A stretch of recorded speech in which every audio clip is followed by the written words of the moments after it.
Hey guys, welcome to Green Bean Fiction. So in today's video we are gonna see, what if Deku inherited Bendy's ink demon powers? Part 1. This story is Blood and Ink Izuku by Stillwell03. Before starting, make sure to hit that like button, as your one like motivates me to bring more stories, and subscribe the channel if you are new so you won't miss our latest videos. Third person POV. The day had started rather early for the Midoriya house. The day was Saturday, so that meant a morning of classic cartoons for young Izuku Midoriya. He. Izuku watched while snickering a bit at a mouse hitting a cat's foot with a giant mallet to make his eyes pop out of his head. Breakfast is almost ready, Izuku. His mother Inko came into the room to notice her son strangely covered in ink. Izuku, how did you get all that ink on you? Izuku looked down to notice himself covered with ink head to foot. What happened? Inko grabbed a rag to pull some of the ink off his face. Were you playing with pens, sweetie? No, Mom. I don't know why I have ink on me either. The two looked at the ink as it seemed to be seeping out of Izuku's hands. His mother sighed before beginning to go for another rag. Keep this rag on your one hand and I'll grab a second for your other. She walked into the kitchen to grab one from a drawer to return to Izuku. When she did, she saw a second rag in his hands. Where did you get the second rag? I don't know. I just thought of it and it was in my hand. Inko went to touch the rag before it turned to ink. I wonder. Izuku, can you think of a rag again? The young boy did as his mother asked for a blob of ink to form in his hand before it took the shape of the object he was thinking of, with color coming after. Wow, I just thought of it and it's in my hands.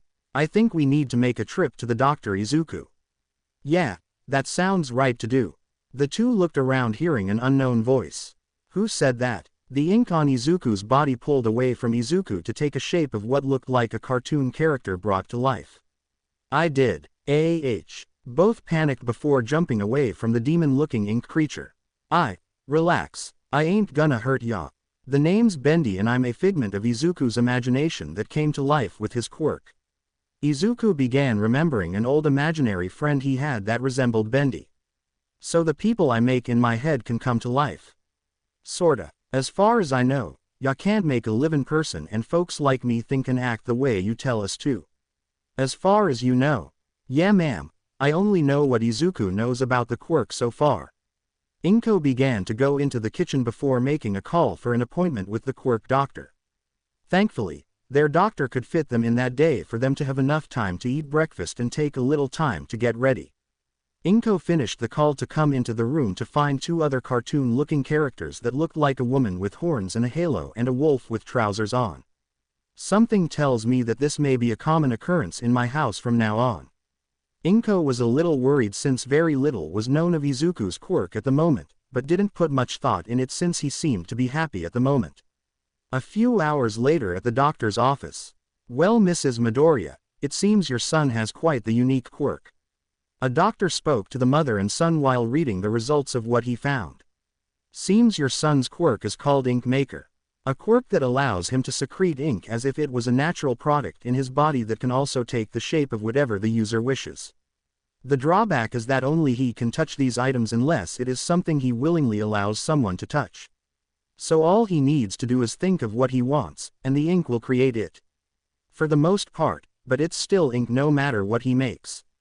He shouldn't think this is a way to make food or money since it won't work properly in that factor. Aw man, so I can't make an endless supply of Katsumi.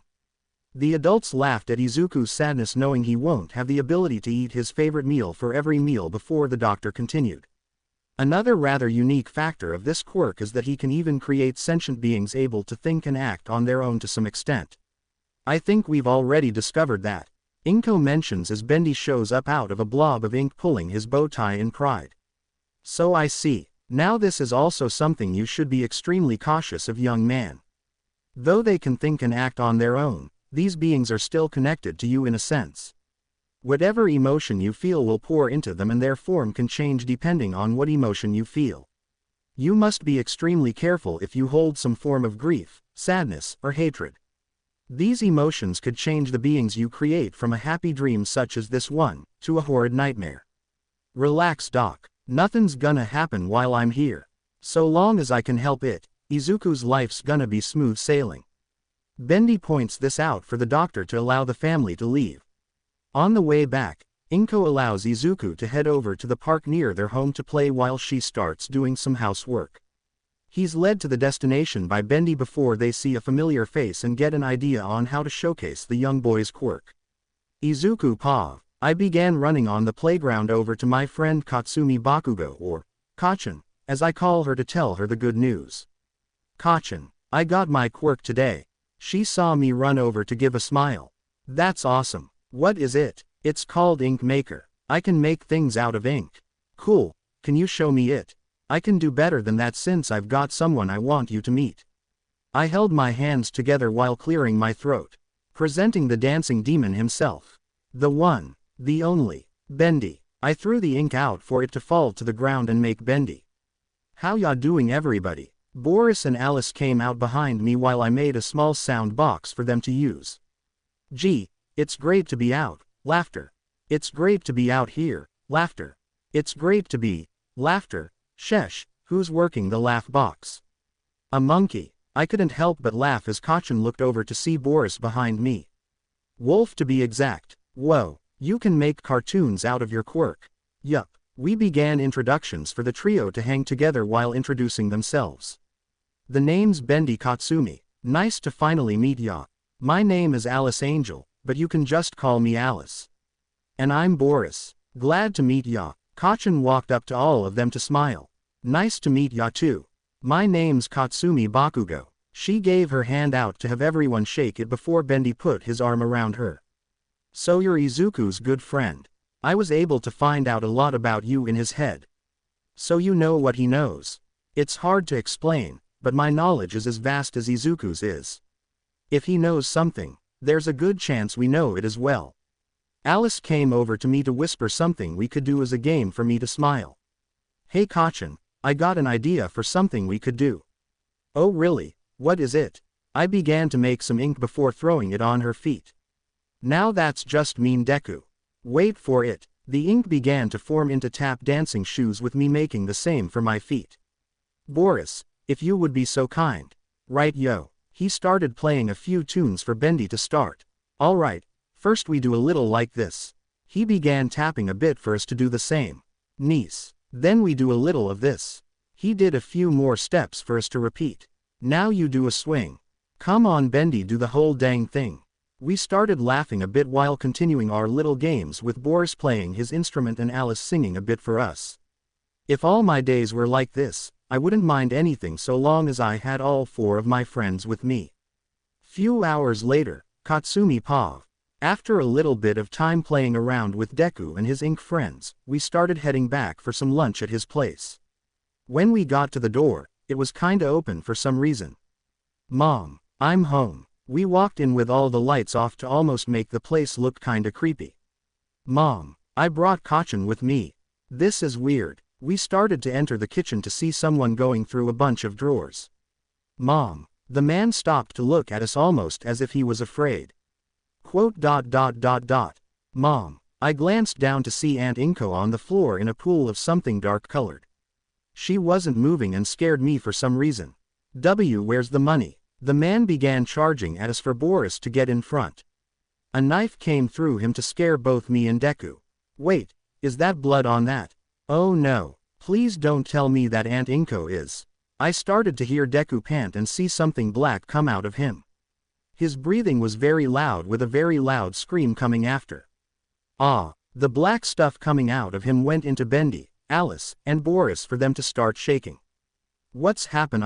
Izuku. They began to change with their bodies growing or looking like someone messed with them until the only thing that made them look as if they were what they were before was the image I had in my head of what the cute and harmless things before whatever happened happened.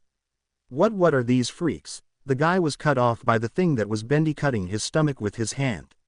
He spit up blood before falling to his knees and his guts coming out. Bendy started ripping bones out, Alice tore his guts out to rip them apart, and Boris began ripping his arms and legs off. I was afraid of what I was seeing, but couldn't turn away. Stop it. I turned to see Deku shaking in fear. Stop it. The three turned to him with blood all over them almost like they were eating the guy. Don't ever come back out. As if by magic, The three turned into ink again, leaving what was left of the guy on the ground. Deku ran to Aunt Inko to show a hole in her chest and a dead stare. Everything that happened was so fast that I couldn't understand any of it. First the friends we had played with turned into those things. Now Aunt Inko is gone and the man who did it looked like he went into a shredder or something. What just happened? Few months later, after Aunt Inko's death, Mom and Dad decided to take care of Deku to try and help him. They said that this was the only way to keep him from going into an orphanage, with him making no exact complaint about it. Since the accident, Deku's been very to himself to the point I can barely get him to say a word. Not only that, but I haven't seen Bendy or any of Deku's friends since the accident. Mom asked me what happened along with the police since Deku refused to say a word. I didn't know what to say, so I just kept asking them to not punish Deku for something that wasn't his or his quirk's fault. Since the guy was in the shape he was in, they couldn't exactly prove either one of us did what we did to let us go. Unfortunately, people started to bully Deku cause of them finding out his quirk did something evil. I try to help whatever way I can, but there's just so much I can do. One night walking back to my bedroom after brushing my teeth, I peeked into Deku's room to see someone over him. Sniffle, I'm sorry Izuku. I didn't mean to hurt ya. I pushed the door a bit more for the person to freak a bit. I noticed it was Bendy for him to see it was me as well. Oh, Katsumi, ya gave me a scare there. Sorry. I walked in to see him try to pat Deku while he was crying in his sleep. We screwed up back there. What happened? Bendy looked at me with tears of ink coming out of his eyes. The doc said we were connected to Izuku's emotions. The amount of fear, grief, and anger Izuku felt back then was just so much that we changed. We didn't want anything to hurt Izuku and try to help him. But in the end, Sniffle, we hurt you and him in ways we can never fix. Hick, now Izuku won't let us out of his head willingly for us to only be able to help from the outside in his sleep. He began blowing his nose in a tissue he had in his hands. I'm sorry, I should have done something back then. Everyone says my quirk is amazing, but I was useless back then. I could have helped, but I didn't. Some future hero I am. I can't even help my friend who's hurting right now. It ain't your fault, Katsumi. These things happen. Bendy held my hand while patting it. Unfortunately, we're where we are and Izuku needs both of us now more than ever. I know, Sai, I just wish I knew just how to help him and get you guys to come out again for him to smile. Right now, Deku even refuses to use his quirk in general and it's starting to worry me. In that moment, a light bulb was shown on the top of Bendy's head. Maybe there is. He pulled his bow tie off for another to appear to take its place. If I find any way to help Izuku from the inside, I'll tell you as long as you have this bow tie on you. It'll allow me to communicate to you without the need to be out here. I took the bow tie and thanked Bendy. Thanks. What are pals for? I'm gonna go back inside. For now, just be there for him like you already are. You have no idea how much that helps Izuku right now. Bendy turned into ink and went into Izuku for me to walk out and shut the door. When I got to my room, I looked in the mirror to place the bow tie in my hair and look at myself in it. I look like a sissy. To be honest, I hated having girly things on me. Just accept it, Katsumi. This is for Deku. I started to turn off the lights before heading to bed. Just like what Bendy said, just be there for him and let him know he's not alone. It doesn't feel like much, but it means something to Izuku. I started to pull my blankets over me and shut my eyes. Age 14, Katsumi Pav. Oi Deku, time to get up. The morning started rather normal for me with getting Deku up. Deku, get up. Since the whole ordeal when we were kids, I've kinda taken care of him in ways I could to the point I feel more like a sister to him in his eyes. Unfortunately, that isn't a two-way streak. Answer me, damn it. I kicked open the door before going completely red. Sorry, I was trying to hurry. In front of me, Deku was pantsless without a shirt. I turned directly around before shouting at him. Next time answer me so I don't have to see fucking shit I shouldn't, damn it.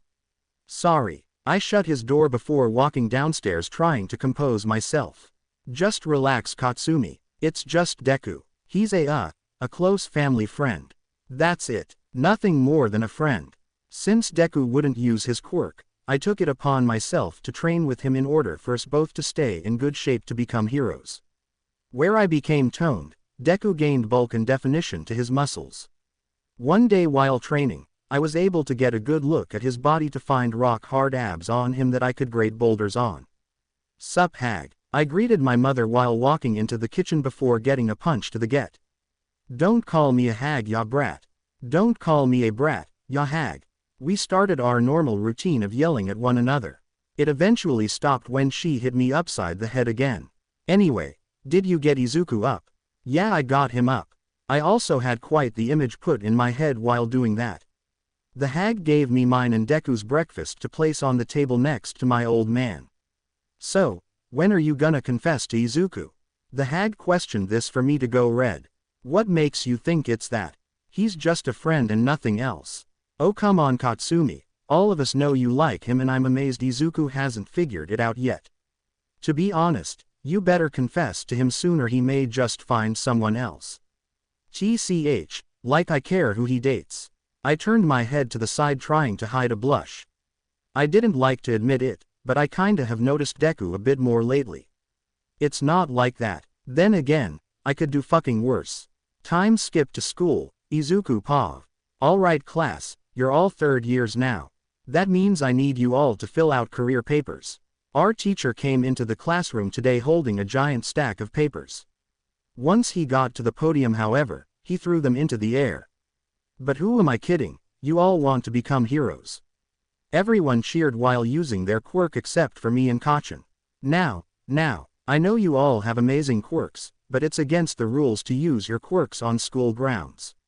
You all wouldn't even make a decent hero's sidekick, let alone a good enough pro as is. Kacchan was a little irritated with everyone as she let herself be heard. "What do you know Bakugo? Yeah, just cause you have a good quirk doesn't mean jack." She glanced at them while scowling. "I know I've got a better chance than all of you." "Oh right, Bakugo is aiming for UA. The teacher pointed this out for everyone to remain silent. The thought of a school with a 3% entrance rate was something they couldn't even consider as holding a shot. Well, that stopped them. "Oh yeah, Midoriya also is aiming for UA. A silence was in the room before everyone laughed. "Ahahaha, Midoriya, he's smart, but he can't even use his quirk. What a loser. He'll die in those exams before he could even be A. If any of you say one more fucking word, I'm gonna make your faces as fucked up as your mouths are." Kacchan jumped on the desk, creating small explosions in her hands. "Let's get this straight shit rags. Even without a quirk, Deku can wipe the floor with any of you. If you think you can, then let's see who the fuck wants to take a crack at him." Everyone remained silent as the last person who fought with me ended up with a broken arm and a few cracked ribs. Way to instill the fear of pain in them Kacchan. After school, we began heading out with some goons trying to pick a fight with me. "Hey Midoriya, you think you're so tough cause you've got Bakugo as your guard dog. I bet you couldn't even land a punch." The two aiming for a fight were sick the day I fought the person and didn't notice what I could do. "I bet that was all Katsumi while you cried in a corner like the little baby you are." "Yeah, does the baby miss his mommy?" They started laughing with nothing but blind rage coming at me. "You shouldn't have done that dipshits." The other guy made fun of his mother and he got away easy. "Oh come on, the loser couldn't even land a punch. I bet his mother was tired of taking care of him that she welcomed getting stabbed." I was in a blind rage at that moment to haul back and punch one guy in the face. He went flying back into the wall with my fists indent in his face and a few teeth missing. "You wanna keep talking?" I turned to the other guy who prepared to attack me with his quirk. I ducked under before kneeing him in the gut and elbowing the center of his back for him to fall onto the floor. I began walking out of the room with Kacchan behind me. "Warned you, nobody insults Aunt Inko in front of Deku and gets away with it." We walked out of the school to head to a nearby flower shop. There, I looked back at Kacchan with my blood finally calm enough. "I'm gonna go see my mother. If Aunt Mitsuki asks, tell her I'll be a little late today coming home." Alright, we parted for me to pick up a small bouquet before walking in the direction of the cemetery. Once there, I began walking towards a gravestone for Mom. "Hey Mom, sorry I haven't been around in a while." I placed the flowers on her marker and pulled the dead ones. "In 10 months, I'll be taking the entrance exams for UA. They're pretty big and I'm working as hard as I can with caution.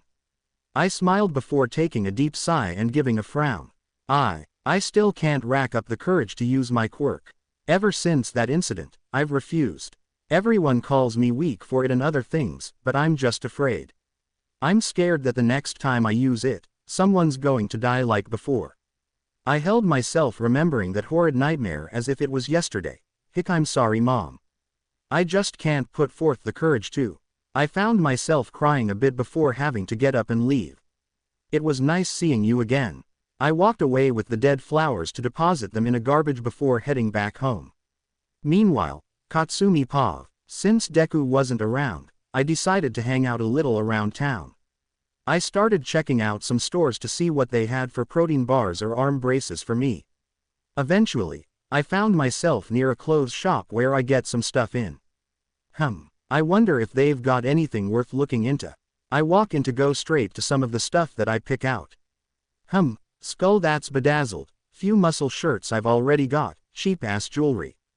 I kept looking until some chicks behind me wearing mine and Deku's school uniform was behind me. I can't believe Midoriya's trying for UA. What a loser. He'll never get as far as everyone else. He should just quit while he's ahead. They started laughing for me to get disgusted with them. Guess I'm not buying anything. I put what I had away before heading to the door. What a bunch of assholes. Third person Pav. While walking under a bridge, Izuku had let out a deep sigh to himself.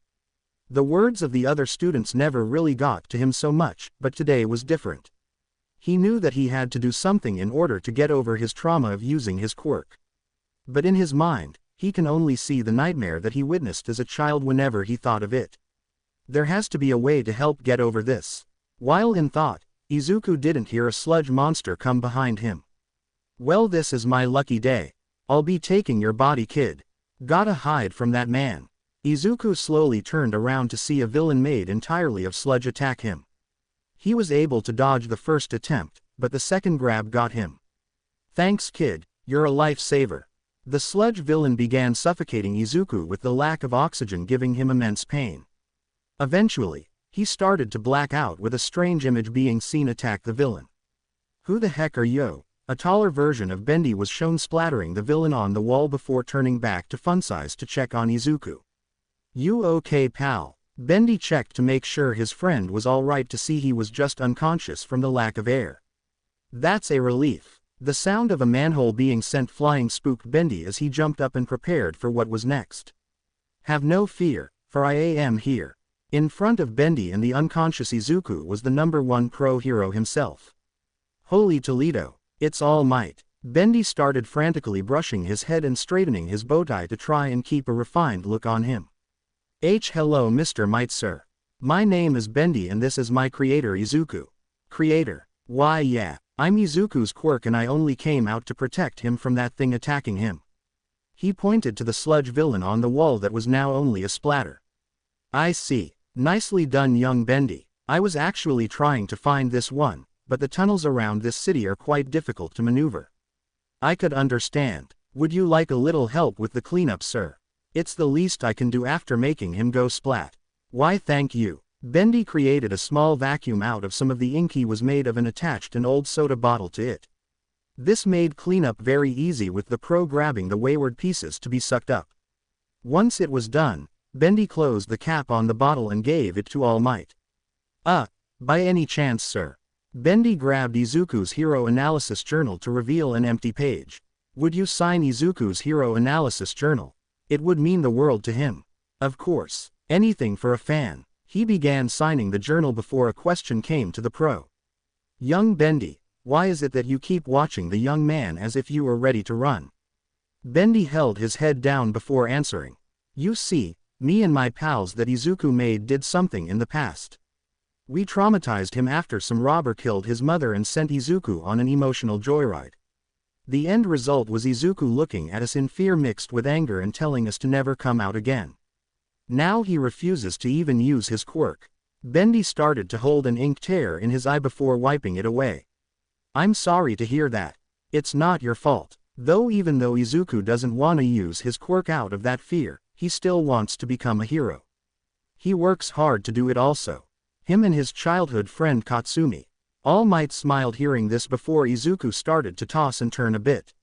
That's my cue to leave. I was never here, All Might. Bendy turned to ink before returning to Izuku as he woke up to see the number 1 pro in front of him. Oh my gosh, All Might. Izuku ran to his notebook to not find it anywhere. Here you go, son. I even took the liberty of signing it for you. Izuku grabbed the notebook to see the signature and bow repeatedly to All Might. Thank you, sir. I'll cherish this forever. All Might smiled at this and was about to jump away. Before he did, Izuku stopped him with a question. All Might, you've seen several types of heroes and quirks in your day, right? Knowing what this is most likely about, he stopped for a moment to listen. For a while now, I've been holding my quirk back because of an accident that happened some years back. Recently I came to the realization that I have to use it if I want to be a hero, but I'm scared the same thing's gonna happen again. So I want your answer right now, sir. Izuku was shaking while asking. If a quirk had been used to kill someone, does that immediately mean it's an evil power? Bendy's words went through All Might's head as he answered. Quirks are a lot like people. Some harm, some don't, but there's also those who unintentionally harm. These feel the guilt of what they do to no end. Though they are good-willed people, they were just harmed by a dark action. They can never forget, but they can't live in the past regarding the mistake. All Might prepared to jump before saying his final bit. To put it simply, you can hold on to that guilt knowing that a quirk is dangerous if used wrong. However, be prepared to overcome that fear when you must in order to become a great person and save those close to you. Farewell, young Izuku. All Might jumped through the air with one question coming to Izuku. How did he know my name, reminding you all that Izuku was unconscious and didn't know of the conversation Bendy and him had.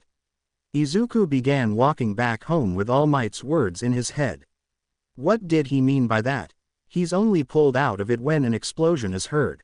On instinct, Izuku ran towards the site to see absolute chaos. The sludge villain that attacked him before was rampaging while the heroes couldn't do anything to stop them. What's going on? Why aren't they doing anything? It was at this moment, Izuku saw a head of ash blonde hair in the center of the sludge. It was none other than Katsumi, who was inside being held hostage to keep the pro heroes from doing anything to stop him. Get any closer and I'll snap the girl's neck. Izuku watched in horror as his best friend was used as a weapon with her quirk and as a shield from the heroes. What really got him though were her eyes. He's seen her hold almost every emotion under the sun, but this is the first time she's shown a face of true terror. Acting on his own accord, Izuku ran in as fast as he could right past the pros. Huh, you again. The sludge villain attacked Izuku for him to dodge and send his bag to his face. Ow, why you little. Izuku got up to the center to try and pull the sludge off Katsumi. It's okay, Kachin. I'm not gonna let this thing hurt you. Izuku was shaking in fear as the sludge villain smacked Izuku into a wall. He slowly got up to run back at the sludge villain. He kept at removing the sludge before the villain moved Katsumi's hand to hit Izuku with a blast to the chest. He held her arm to keep from flying back with a nasty burn being shown on him. The ash blonde was shaking seeing as she caused this much harm to her friend with a smile being on Izuku's face. It's okay, Kachin. I know this isn't you. Tears of pain and fear were in Izuku's face as he kept going. I'm not losing someone else I care about. Not now. Not ever again so long as I have any say in the matter. You little brat. You just don't know when to quit. The sludge villain was prepared to attack again with several of the pros rushing in to try and stop this. Meanwhile, Izuku was able to pull enough sludge off Katsumi's mouth for her to warn him. Izuku dodged. He saw the attack out of the corner of his eye and chose not to move. If he did, he knew Katsumi would get the worst of it. Afraid and unsure what to do, he embraced his childhood friend as they both shut their eyes. In that moment though, Izuku subconsciously activated his quirk to make a ball of ink that covered them to stop the attack. When both opened their eyes again, they saw absolute darkness with the sound of the pro heroes outside taking down the sludge villain. Both were shaking and crying knowing they nearly died or lost someone they cared for. Eventually, Katsumi spoke while hugging Izuku as tight as she could. Thank you. Thank you for being okay. Izuku held her close as the ink barrier he made slowly came down to show the pro-heroes that they were okay for the most part. Death Arms was about to intervene, but Mt. Lady said to let them have their moment, knowing this was something between them. Katsumi Pav. After the sludge villain was captured, Deku was scolded for mindlessly running in and using his quirk when he had no license or privilege. Meanwhile, everyone was praising me even though most of the damage done was by my quirk. Once we were able to leave, our walk together to the house was completely silent. Katsumi. He's hurting right now thinking he's failed his personal resolve. Try to tell him what he did was right. Easier said than done, Bendy. I glanced over to see Deku completely in a trance. He was so distraught that he looked almost like a zombie. Deku. I stopped to see him barely respond and bump into me. Sorry. Stop acting like a mopey piece of shit, jackass.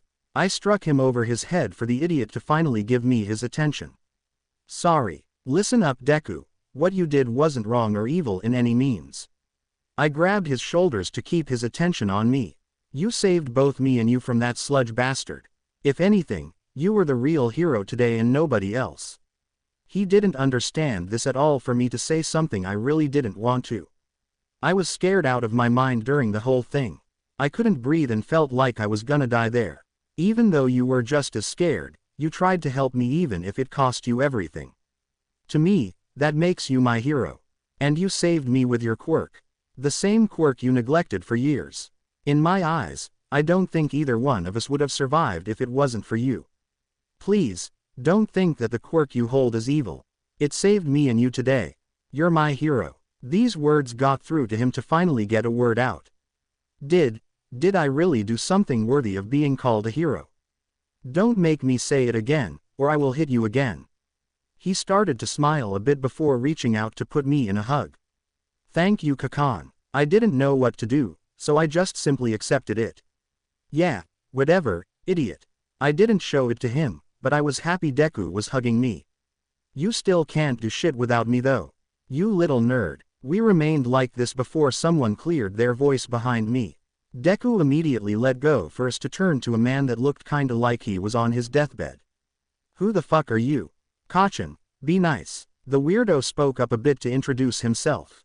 My name is Toshinori Yagi. I'm a friend of All Might's who asked me to speak with you, young Midoriya. Deku started to go completely red hearing the #1 pro hero's name. All Might wanted you to speak with me. That's right. He wanted me to train you with hopes of obtaining a power he wanted to give you. A power. You see, this is something that he can't just give anyone. It's something that must go to someone truly worthy of it, and he just happened to watch you save your girlfriend over there from danger. Wait, we're not dating. It's fine, I won't judge. But we aren't. Both me and Deku went a bit red before the skeleton man continued. Anyway, he's been looking for a successor to his power for some time and has decided that you are worthy of inheriting it. I stopped a moment to get on the same base as the guy. Okay, let's back this the fuck up a bit. You can't give someone power the way you're saying. That's scientifically impossible. To make a long story short, this is a power that has the privilege to pass on to another person. That person then refines the power and adds to it, with the cycle repeating. This has happened a total of 8 times, with young Midoriya possibly being the 9th. But I need you to answer me first, lad. Will you inherit this power to become his successor? Deku thought for a second before nodding. I don't know how this works, but I'll give it my all. That's the spirit. I want you to meet me at Dagoba Municipal Beach tomorrow at sunrise. Hold it. The man glanced at me while I placed my arm around Deku. Just so I know this isn't some kind of scam or something weird, I'm coming too. I also want to get Deku here to use his actual quirk and get used to it before gaining that power of yours. It's only right. Very well. I shall see you both tomorrow at 6 in the morning. Yagi left for both me and Deku to look at each other. The quip about us being a couple came into my mind again to try and rush home to avoid any more awkwardness. Let's go home. The old hag's probably worrying about us. Kachan, wait up. The next day, me and Deku arrived at Dagoba Municipal Beach bright and early to see the place was an absolute mess. What the hell happened? This place was awesome when we were kids. If I remember correctly, the currents here bought a good amount of the trash here with people that clean up the beach being no longer able to keep up. Eventually, it became somewhere where people illegally dump their garbage. TCH, bunch of lazy pieces of shit. Damn, this place smells gross. Who the fuck lets a beach go this much to shit? A pickup truck started to pull up to show the skeleton man coming out. Good to see you both made it. Alright, skeleton man, what are we doing at this literal shithole? Young Midoriya will be cleaning this place for training. Both me and Deku looked at him like he had a second head. Come again. Hero work is more than just fighting villains, it's also about giving back to the community. This beach was once a marvel, now it's nothing more than a shame to the eyes that saw it in its prime. But if the trash was to be removed, the beauty of this once great beach would return. Deku walked down to the beach with the old man before nearing the shoreline. For the next 10 months, you'll be cleaning this beach with a goal of the shoreline being completely clear. Along with this, you will be doing a special training regimen I have for you. He passed Deku a stack of papers to look through. I glanced over as well to see he also had a regimen for training with me. Holy shit, this dude thought of everything. From now until the entrance exams, you'll be training as hard as you can. So be prepared, lad. When do I start? Now. When you meet the criteria I gave you, you'll receive the quirk. Deku passed me the papers to hang onto them for safekeeping before rolling up his sleeves to begin picking up a few garbage bags. Skeleton Man told him to place the trash in the back of his truck so they could unload at the nearby dump. While he did this, both me and the old man hung out by the side to watch.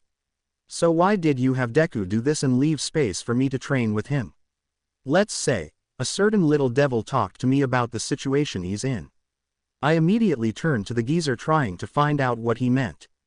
That little lad that calls himself Bendy explained how young Midoriya was hurt badly to me.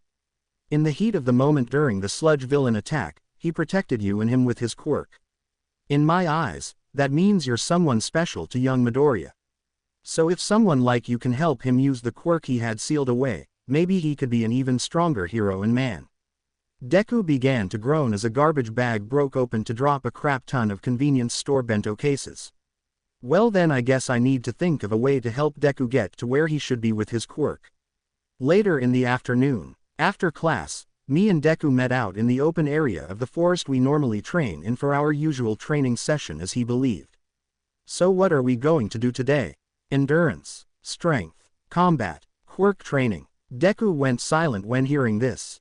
I know how you feel, Deku, but you gotta understand you're gonna need to use Ink Maker. You don't have to use it to the fullest, but holding it fully back isn't healthy. I just can't. I took a deep sigh out trying to think of how to get through to him. Izuku. I grabbed his shoulders and tried to look at him in the most calm way I could. Forget about what you saw Bendy and the gang turned into for now. Forget the vow to never use your quirk again for now. Forget about the fear of losing control and going on a rampage like what happened when we were kids for now. I need you to focus solely on what we're doing right now. Forgive yourself for letting your emotions get the better of you when we were 5. You're not that scared little boy anymore. You're a young adult that understands emotions can be dangerous if too much negativity is in them. So please, use your quirk for me. Izuku looked down at his hands to have ink pool in them. He started shaking as he did this to prove he was scared. Just breathe. Inhale, exhale, I won't lose control. That's the spirit. Now let's try making something small. If it's like that, you don't have to worry about losing control. The ink started to shape into a capsule of some kind before having color form.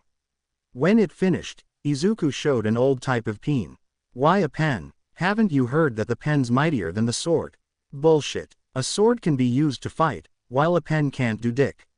I disagree. With the words a pen creates, laws can be broken or made, wars can be created or dispersed, and people's hearts can be placed on paper by just a pen alone. To me, the pen can make or break things where a sword can only destroy or defend what is already made. Can't argue with that logic. Fair enough. Let's see how much ink you can use for now before going any forward. I guess knowing a limit is needed. Deku started pulling as much ink out of his body as possible. I had him place it in a few gallon jugs I had with me for him to fill the first and second before his skin began irritating him more than he could handle. After, We used the ink to form things with the largest possible item being a car engine. It wasn't a big step, but Deku's been neglecting his quirk long enough to make the fact he could use it halfway decent impressive enough. Let's call it here. Tomorrow we'll start practice fighting and continue using our quirks to the limits going forward. As we left, Deku pulled the ink he released back in his body for his skin to moisten up a bit more. So you can pull the ink back in, I guess. Was kinda new to me as well. Well, I guess we'll learn as we go. Let's get to Dagoba to meet up with the old timer. Right. 5 months later, the time of training had reached its halfway point. This is when Deku was reaching his physical limit. Training with the skeleton man and me forced him to work harder than he ever had, to the point I could see how much his body changed from being damn well built to straight up solid muscle.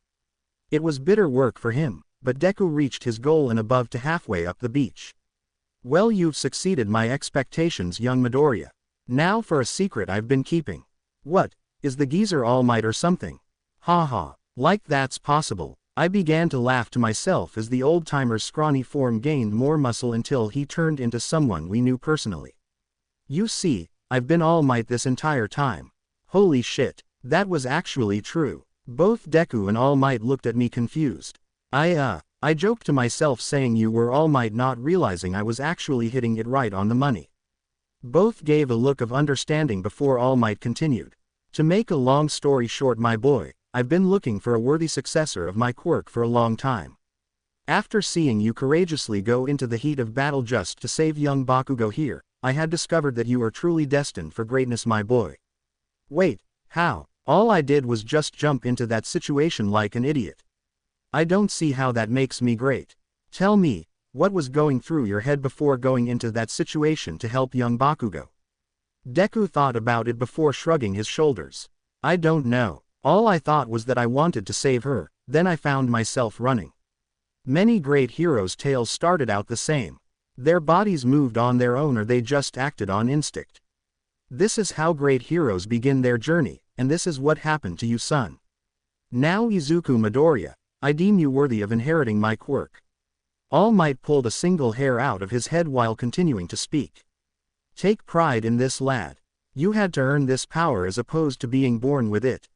Now, eat this. We both remained silent after hearing what he just said. Wait, what? To inherit my power, you need a bit of my DNA. Now eat. Ew. I knew going with that old man was a bad idea, but I didn't expect the #1 pro to actually make Deku do something so gross. I watched as Deku ate the hair with a completely disgusted look on his face. To be fair though, the image of him eating the hair was absolutely disgusting as well. Ugh. Do you ever wash your hair, All Might? I may have skipped it a few days. Then why make me, Deku, eat your hair today? There was a silence before All Might reverted back to his scrawny form, coughing up blood. Geez, this guy's on his deathbed. Hard to believe though that he's our #1 pro. I don't feel any different. The quirk will work its way in your system in a few hours. You won't have it immediately, but you will when the hair works its way through your body.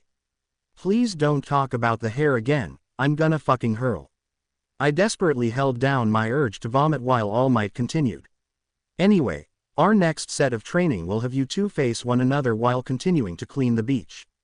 This'll make for good workout and strengthening yourself with the quirk. Now, let's see what you're both made of. All Might stepped away from us with Deku regaining his composure. You got that nasty ass taste out of your mouth yet? Please don't remind me. Once he finally came out of his grossed out state, Deku raised his arms up to fight.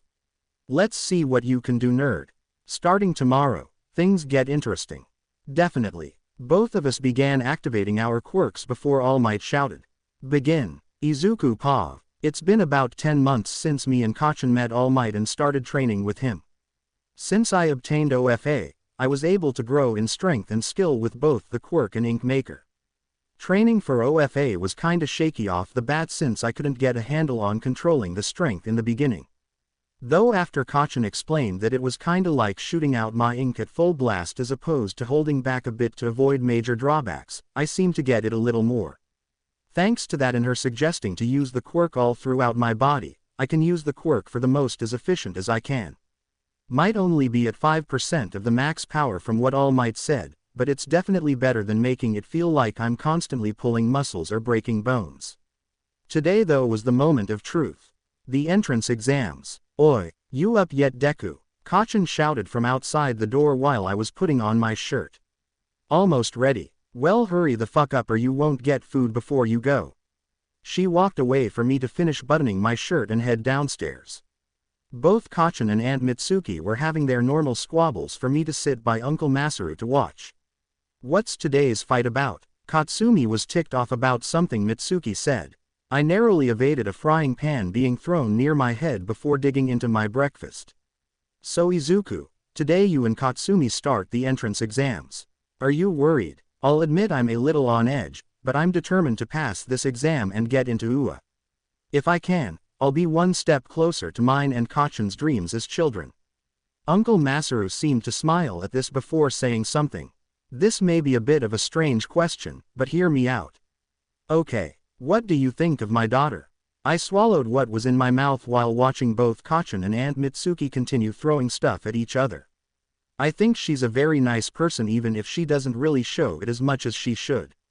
When what happened to my mom happened, she was willing to stay by my side and is still on my side. To me, she's an irreplaceable friend that I'm happy to have in my life. I smiled before taking a sip of the miso I had. Would you by any chance be willing to make Katsumi something more than a friend? PFFT. I spat my soup out to make Kacchan pay attention to us on the floor being held in a chokehold. You that I'm not a... I mean it's not a bad thing to... Stop saying this deed in front of Deku old man.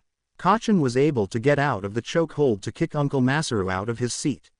What the hell Katsumi? She immediately grabbed the back of my shirt and our stuff before walking to the door. We're leaving. Wait, but what about breakfast? We'll pick something up on the way. Right now I'm done hearing this shit from my old man and the hag and I'm not having you listen to them. Neared the door while Aunt Mitsuki continued to fight Kacchan about whatever they were fighting about today. I wonder what this house would be like when it isn't as lively. 2 hours later, after getting something to eat on the way and a train ride to the closest station, we've finally arrived at our destination. Hi. Whoa, the school's a lot bigger in person. Whatever. Size doesn't mean much. The quality should be what really sets this school apart. Kacchan started to walk in while I realized that I was lagging behind.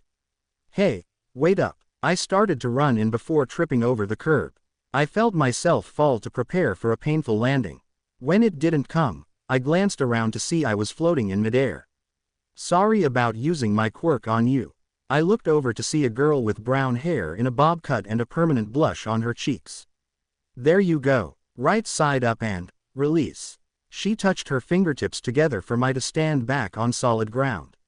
That was amazing. Is that your quirk? Yeah. Long story short, I can control gravity by touching it with these pads on my fingertips. She showed her hands to me to see small pads on her fingers that looked almost like calluses. My name's Ochako Uraraka. Nice to meet you. Izuku Midoriya, and likewise.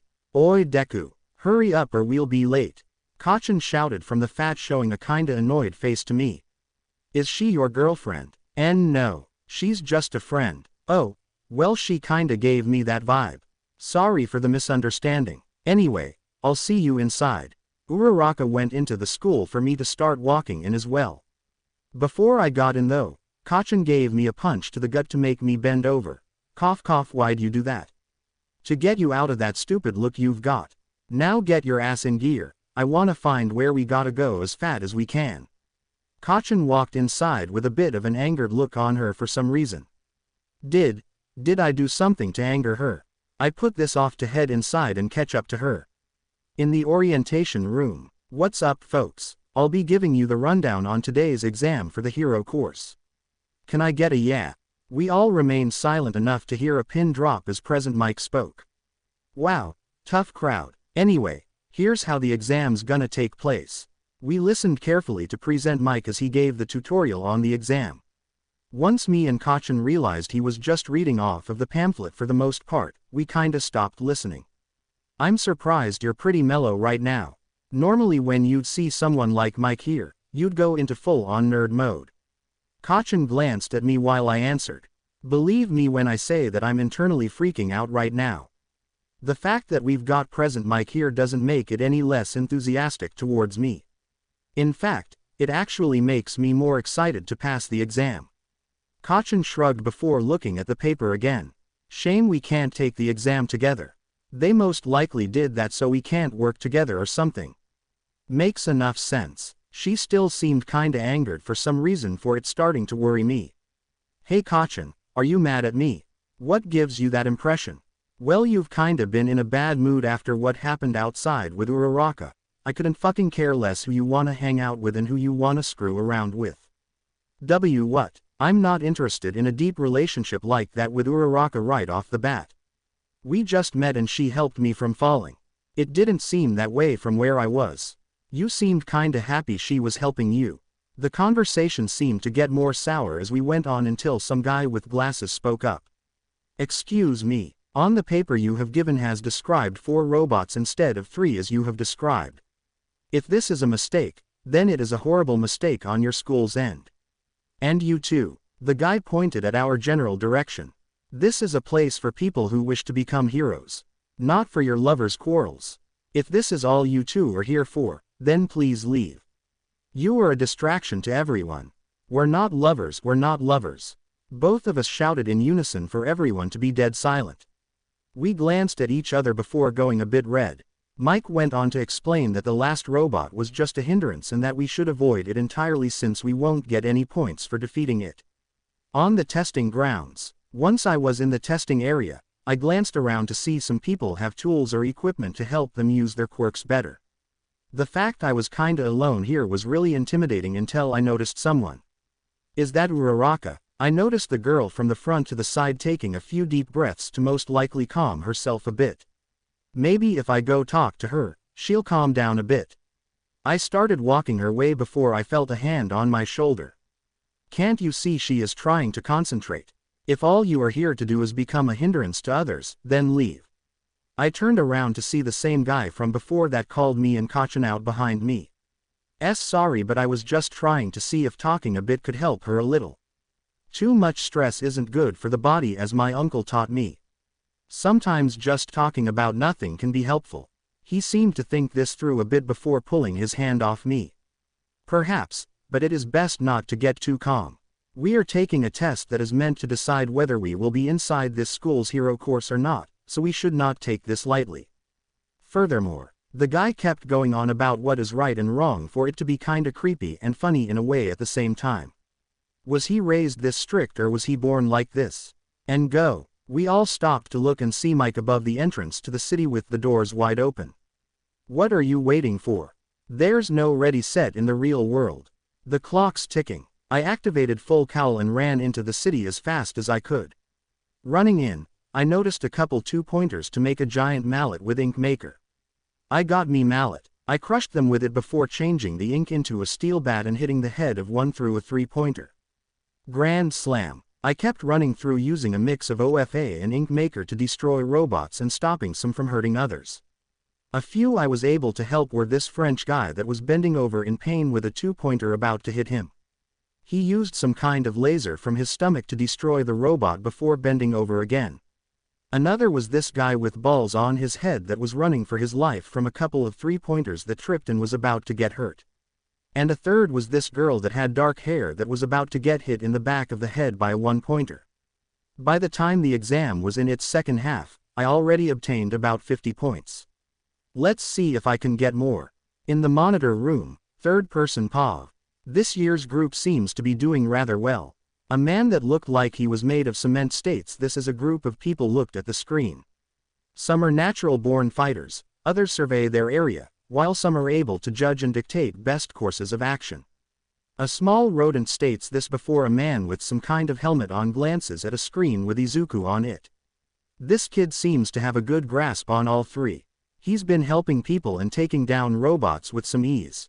The group turns to see Izuku make a wrench and unscrew a bunch of bolts on a 3-pointer before it falls apart. He fell apart at the seams. People. The small comment made a woman in a dominatrix suit snort a bit. He's sorta funny. I wonder how they will handle a real situation that tests their skills. The small rodent presses a large red button before sitting back and taking a sip of some tea he had on the side. Back on the exam area. The ground began to rumble a bit before a colossal robot came from underneath the pavement. Alright, who pressed the red button? Izuku glanced at the robot while saying this, remembering how bad things like this always happens in cartoons when someone presses the big red button. Everyone started to run away with Izuku about to as well. He only stopped when he heard someone shout in pain. OWW. He glanced back at the robot to notice Uraraka on the ground struggling to get up. The green-haired boy's eyes went back to her kindness outside to panic a bit. She didn't deserve to get hurt and everyone was ignoring her. Izuku knew he wanted and had to do something to help her. On instinct, he ran into the area without even thinking it through. Izuku looked around the area to see the robot's foot being brought up to slam right where Uraraka was. What was keeping her from moving was most likely the boulders over her leg to make Izuku unintentionally activate OFA at full power in his legs. He jumped right up to the robot's face before pulling his right arm back. I want to help, but I can't if I don't give everything I can. Izuku created a brace of ink over his arm to try and absorb some of the shock in the attack before activating OFA at full power. SMAASSSHHH. He left a huge dent in the robot's face before it shattered and caused a chain reaction of explosions to destroy the colossal robot. Everyone watching stood amazed as Izuku beat the monster and saved someone. Unfortunately, Izuku found himself falling quickly to realize what just happened. Oh crap, I just jumped without thinking. He glanced back to see his legs along with his right arm were broken to panic. Gotta make something for the fall. Bubble, bubble, bubble. The ink user made a small bubble out of his ink to land on the ground and bounce around a bit before slowing down and stopping next to Uraraka. It released to show Izuku as a broken mess to the girl as he faded from consciousness due to the pain. Are you okay? My everything hurts. These were the only words he could say before blocking out. The test ended right after as a small elderly woman came over to see Izuku. Good heavens, you're a mess, sonny. That quirk of yours does seem to have a terrible drawback. She states this as she saw Izuku's dried skin and broken body. Not long after, she kissed Izuku on his forehead with lips that extended out about 3 feet. This disgusted a bunch of people before seeing all the physical injuries on the boy's body practically gone. The woman then moved on to Uraraka, who felt a bit of fatigue from the act. Try to not overdo it, missy, but could you be a dear and help get this boy to the infirmary? Sure. Uraraka picked Izuku up with her quirk to lug him on her back. On her way, she noticed Katsumi waiting near the boys' changing room to flag her down. Hey, you're Midoriya's friend, right? Yeah, what's it to you? Uraraka motioned to Izuku to was unconscious. What the fuck? Katsumi was about to go postal on Uraraka before she explained that this was because he wanted to help her. The ash blonde led Uraraka explain the situation while they brought Izuku to the infirmary to rest. So he used his power to save you and became a fucking train wreck after. Then this old woman came to heal him with some creepy ass lips and told you to bring him here. That's pretty much it. Katsumi glanced at the two while Izuku was placed on the bed.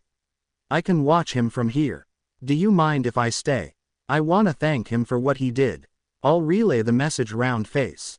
Better he just has me here or he'll think his asinine saving was something he should regularly do. Uraraka understood to begin walking out. When she left, Katsumi glanced down at Izuku, clearly pissed. You're a fucking idiot, you know that. Even though she was mad, the ash blonde couldn't help but smile. But that idiocy isn't that bad. She gave a small peck on Izuku's forehead before sitting down in the chair waiting for him to wake up. Katsumi Pav. A few weeks passed since the entrance exams with the one girl from before still ticking me off for some reason. Deku said it wasn't her fault he did what he did, but that, TCH, you can't just fucking blow off the fact you almost died because of some blonde bimbo's stupidity. Hey Kachan, you okay? It's been irritating me more and more for some reason with Bendy telling me to let it go. Kachan, no matter how much I try though, I can't get the fact that the round-faced girl was someone that Deku went out of the way to. Kachan. I stopped my inner monologue to see Deku right in front of me. On instinct, I punched him in the gut for him to bend over in pain. What was that for? Cough cough. Next time warn me before getting up in my face, dumbass. I tried calling you a couple of times, but you didn't reply. I was worried you were either mad or not feeling well, so I wanted to know. He starts to regain his composure before sitting back on the couch we were on watching some old cartoons. You've been acting kinda weird since the entrance exams. Did something happen? No. I glanced at the TV trying to focus on something else with the image of the girl from before still in my head. Are you still mad about me getting hurt? Do what you want. Just don't give me problems when you get fucked up by someone that you're fighting. He was silent before saying something. I'm sorry again I made you wait for me to wake up because of doing what I did. I remembered the kiss I gave him on his forehead to turn red. Why are you saying hit like that, asshole? I punched him again to send Deku to the floor. When he sat up, we heard snickering in the door frame. In it, the hag and old man were there looking at us. What the fuck's so funny, hag? Don't call your mother a hag, ya brat. I'll call ya what you are, ya hag. Says the brat who's thinking she's too big for her bridges. I kept fighting with the hag until the old man held her back and Deku tried to hold me back. Now Mitsuki. We came to give them their letters from UA. We didn't want to start fights. Besides, we're still trying to fix the holes from your last fight. I stopped remembering what happened last fight where I accidentally threw Deku through a wall by accident when he tried to stop us with the hag grabbing the old man to use as a whip. Still amazed what the fuck he sees in the hag. Anyway, the letters from UA came in for you kids. The hag gave us the letters for me to immediately rip mine open and see a small note inside that looked like All Might's handwriting. It said, "Listen to young Midoriya's hologram." Alright Deku, why don't you open yours? Deku walked to the couch where he looked at the envelope for a moment. It's okay, I'm sure you passed. He let out a deep sigh before ripping the letter open and having a small hologram come out. When it hit the table, the thing activated and showed a certain muscle head that me and Deku both know rather well. I am here, on a hologram, All Might, we all shouted as he simply smiled on the hologram before continuing. Young Midoriya and young Bakugo, nicely done on both your ends as you two have begun to take the next step into the world of heroes. Now on to the results. For the written test, young Bakugo has obtained a 95% on her exam while young Midoriya obtained a 96.5% for both of you to do arguably the best on the exam. The hag ruffled our hair at this with a smile before All Might continued. Now for the physical exam. Young Bakugo had obtained a total of 82 points to easily surpass and get into UA. Meanwhile, young Midoriya had obtained a total of 77 points. I won the physical half. However, there was another part of the test that we didn't discuss. Wait, what? The hologram showed the image of Deku jumping up to smash that fucking skyscraper robot in the face. For such a selfless act of heroism, how could we not award points for it? So the secret group of overviewers had decided to give you 60 hero points to bring your total up to a whopping 137 points. Welcome both of you to your Hero Academia. The hologram stopped for both of us to smile at each other. We did it, Deku. Now comes the bigger part of our journey. Getting past the hero school. Deku gave a huge sigh before beginning to cry a bit. Come on man, I thought we were past this crybaby shit. Sorry, I'm just really happy. The smile on his face told me that, but what really made me happy was that he actually passed and is now on the way of recovering from what happened. Sorry Bendy, but it'll have to be a little while longer till you can come back out. The image of Bendy giving me a thumbs up was shown in my head to make it okay. Time skipped to first day of UA, Izuku Pav. Me and Katsumi began walking down the halls of UA trying to find our classroom. When we came upon a giant door that had 1A on it, we stopped for a moment to marvel at the sheer size of it. What the fuck are they trying to prepare for here, Godzilla's spawn? To be honest, it might be for those that have a quirk that makes them grow rather large. I mean, MT. Lady can grow to amazingly large sizes that are scientifically impossible and the average human's height now is undeniably variant now with quirks. I kept going off spitting facts out unintentionally before feeling a book to my head. Stop yammering ya damned nerd. Sorry. I held my head while Katsumi walks in with her book in hand before sitting down in a desk she was supposed to sit in with her feet on top of it. The other students that were there looked at her kinda confused before the one in the entrance exams came up to begin shouting at Katsumi. "Get your feet off that desk this instant. It is an insult to the upperclassmen that SAT in it prior and the people WHO made it." Katsumi didn't mind him as she continued to do as she pleased to open the book she had and start reading. The blue-haired man then noticed the bow in her hair to point attention to it. "That bow in your hair is not regulation for school attire and must be taken out immediately. Will ya shut up you shitty 4 eyes and I'll take the bow out of my hair as I damned well please." Everyone was a little surprised when she spoke up and shouted in anger for some guy with balls for hair to ask about it. "Present from an old boy free, you speak up again without my permission midget and you're being rocketed to the moon." Katsumi glared at him with absolute rage being done before he crept back into his seat. "Oh, I like this chick." A girl with aux cords for ears commented for everyone to look at her in curiosity. "What, she knows how to handle the room." Nobody questioned this before I heard someone from behind me. Midoriya. Turning back, I noticed it was Uraraka. "Awesome, so we're in the same class."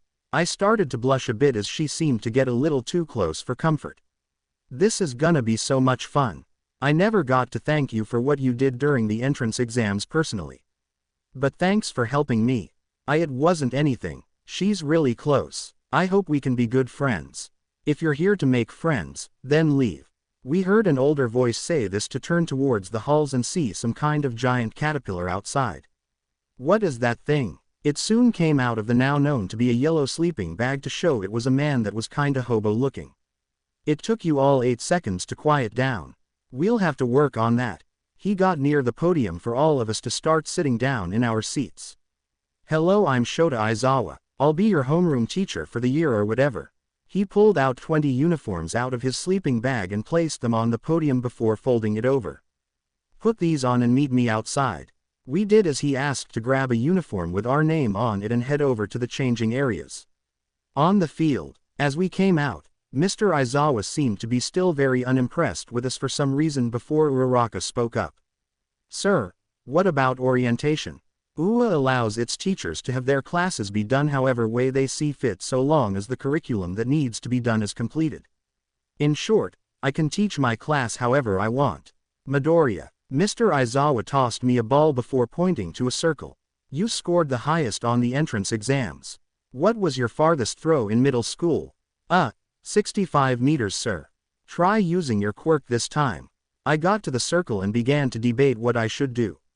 "You can do whatever you see fit so long as you stay in the circle. That makes this a little easier."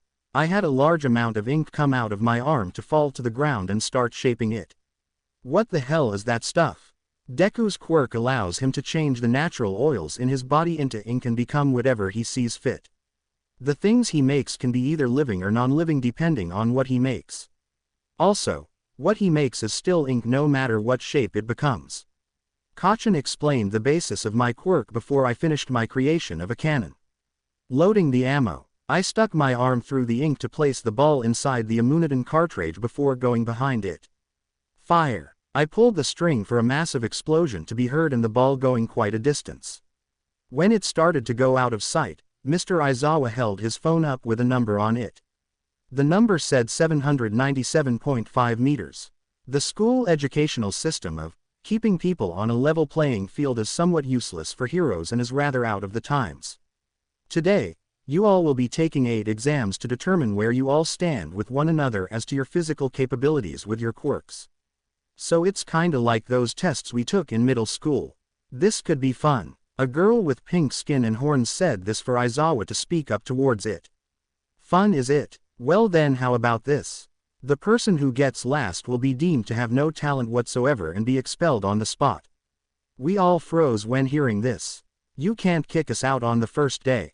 That isn't fair. Fair. Tell me, are natural disasters fair? What about homicidal villains that harm innocent people, crimes that can't be brought to justice, or even massive accidents with no probable cause? The world is full of unfairness. It's up to heroes though to push past these unfair things to do their job. As our motto says here, you all need to push past your own limits. Plus ultra. Time skip to the end of the exams, third person POV. The events were rather well diversed for the most part. There were a few that some students excelled in, such as the man with glasses known as Iida being the one to tie for first in the 100-meter sprint and Uraraka obtaining first in the ball throw by gaining a score of infinity for everyone to question just how. Izuku and Katsumi however did rather well, leading the pack for the most part however. During the 100-meter dash and the strength test, Izuku had used OFA in order to increase his speed and tie for first within both. He was also able to use Ink Maker in tests like the sit-up and the long distance to increase his time in the air and the amount of sit-ups Izuku could use due to making small balls to bounce up and down on during the event. Meanwhile, Katsumi had attempted to keep up with Izuku the best she could before ultimately accepting defeat in some. She did however beat Izuku in tests like the long jump as well as the long distance, mainly due to it being last and Izuku being somewhat worn out from constantly using his quirk in ways he had needed to lower his endurance to do so. Finally, it came to the end where all the scores would be told. Alright, saying where you are in all these tests would be a pain and it would be a waste of time since you all somewhat know where you stand. So up on the screen is where you place as opposed to all your peers here. When Aizawa showed the screen, Izuku and Katsumi were somewhat interested since they placed practically next to one another in every event. First, Momo Yaoyorozu. Second, Izuku Midoriya. Third, Katsumi Bakugo. Fourth, Shoto Todoroki. Fifth, Tenya Iida. Sixth, Fumikage Tokiyami. Seventh, Mezzo Shoji. Eighth, Mashiro Ojiro. Ninth, Eijiro Kirishima. 10th, Mina Ishido. 11th, Ochako Uraraka. 12th, Koji Koda. 13th, Rikido Sato. 14th, Tsuyu Asui. 15th, Yuga Aoyama. 16th, Honta Siro. 17th, Denki Kaminari. 18th, Kyoka Jiro. 19th, Toru Hagakuri. 20th, Minoru Mineta. Oh, and by the way, the expulsion was a lie.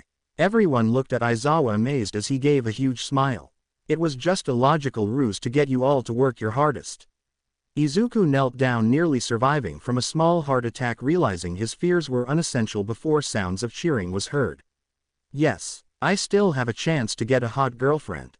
Mineta was shouting for joy that he wasn't expelled. In this, the small man accidentally bumped into Ochako, who was walking over to see if Izuku was okay to knock her into Katsumi. As this happened, Izuku found himself trampled by both girls with his face going right into their chests. Well, this can't end well, Aizawa stated before Mineta noticed where Izuku was. You lucky bastard, that should be me down there. Izuku went completely red before Katsumi got up to grab the small man by the neck. Listen up, you fucking loser. The next time you try something like this, the moon's your next destination. She pulled her arm back that held Mineta before screaming, now go to hell. Using her quirk, the ash blonde sent Mineta flying into the air until he was no longer visible again. That may have been overkill, Kachin. TCH. Whatever. Katsumi walked into the school with Izuku following suit. Hey, wait up. Ochako was running towards them for the duo to notice her. Nice job, you two. You were so awesome back there. Thanks. Izuku felt a bit of modesty as Katsumi just scoffed. No fucking duh, we were awesome. You're looking at the next best of the best in the making. Ochako smiles at them before asking, so do you two wanna hang out then sometime? I kinda think you two could be really cool to hang out around. Sure, I'd like that. Do whatever you want, round face. Let's go before we run out of daylight, Deku. The trio went back into the school to change and grab their stuff from the classroom before heading out to find out around the area and grab something to eat before heading to the station to head home. Izuku Pav. The next day of school went relatively normal for any school. We had our normal classes of math, history, etc. When lunch ended though, our real classes for heroics starts. We were all sitting in our classroom waiting for our teacher to come in. I started to try and mess with my ink a little to make little ink figurines of people. I started first by making one of myself, then I got bored and began making some of my other classmates. When I got to Mineta though, Kachin placed her hand on it to blow the ink figure up. Wish I could blow the real perv up, but the little copy is good enough for now. I looked behind to see the small man shaking in his boots at what he just saw. Not that I blame him for being scared, but the whole thing he did the first day kinda made him face this. I stopped when the door opened though for a similar voice to be heard. I am coming through the door like a hero. Everyone began to cheer as we were being taught by none other than All Might. The part that made it all the more cool was the fact he was wearing his Silver Age costume. So cool, we're literally seeing him in an icon of an outfit. I started to fanboy a bit as All Might started to speak. Heroics 101, the class that shall shame newbies like you all into the heroes of tomorrow. And today will be the day for you to test your mettle against one another. And it's because of that, today's lesson will be. All Might pulled a flash card out saying what was on it. Battle training, and what hero would be complete without their hero costumes. He then pressed a button for 20 briefcases to come out of the wall with our seat numbers on them. Chong into these and meet me down at ground beta on the double. He charged out of the room with all of us practically running to the costumes, excited and ready for what was going to happen next. Finally a chance to try out Ink Maker and OFA in a fight with actual people. I'm so excited. On ground beta, we walked out of the exit to begin standing in front of All Might wearing our costumes. Now you all look like real heroes. And I must say, you all look super cool. Deku. Uraraka ran up to me with stars in her eyes admiring my costume. You look so cool. It's like you're some kind of fancy guy. Why thank you. I smiled while pulling my necktie up before blushing at her. I should have been a bit more specific with mine. It's really tight. A bit of blood came out of my nose before noticing Mineta behind me. Gotta love this Shaw. Shut up, midget. Kacchan came over to kick him out of the way for me to notice her gauntlets. Wow, you actually agreed with my suggestion for condensing your sweat. Seemed like a good idea, so why the hell not? I kept looking over the gauntlets before seeing how the support workers that did her costume did the release mechanism for it. Now that we're all here, allow us to continue today's lesson. I stood back up to face All Might and listened to what he had to say. During the explanation, he said that today was a 2-on-2 battle training with one side being heroes and the other being villains. The goal was simple: capture all the opposing team, let the timer run out if you're the villains, or touch the fake bomb as a way to disarm it to win. Both the teams and whose hero and villain were straightforward by the process of drawing lots. Personally though, I'd wish I wouldn't have to fight Kacchan or Uraraka mainly cause they're my friends. But unfortunately, that wasn't the case. Now the first match will be Team D, Katsumi and Iida, as the heroes facing Team A, Izuku and Ochako, who are the villains. I glanced at Kacchan uneasy about facing her. Just make sure you don't hold back. These were her words before me and Uraraka were allowed to go inside. We were told the bomb was on the first floor and that it was a paper machete one that we could pick up with little problem. Okay, so we can place the bomb anywhere as long as it's inside the building. How about we put it on the 4th floor? I asked for Uraraka to nod. I'm gonna make a few traps on this floor before following you upstairs. When I'm done, I'll make a few on the next and so on before getting to the 4th to make some on the floor above before finishing in the room the bomb's in. Sounds like a plan. We went our separate ways for some time as my gloves pulled the ink from my hands out. Perfect, and the side effect of the inside fabric of the gloves is keeping it more streamlined to control the ink. Get ready, Kacchan, this is gonna be a fun ride. Third person POV. As Izuku handled the traps inside the building, Iida decided to ask Katsumi a bit about Izuku's quirk. Bakugo, what can you tell me of Midoriya's quirk? It makes shit out of the natural oils in his body in the form of ink. That's the best explanation I can give. 4 eyes. Must you have a foul mouth? The ash blonde flipped him off before crumbling up the schematics. Just be careful or you'll end up the ass of a joke Deku might have doing. Hero team can enter. The two entered in to begin their search. Where should we try looking first?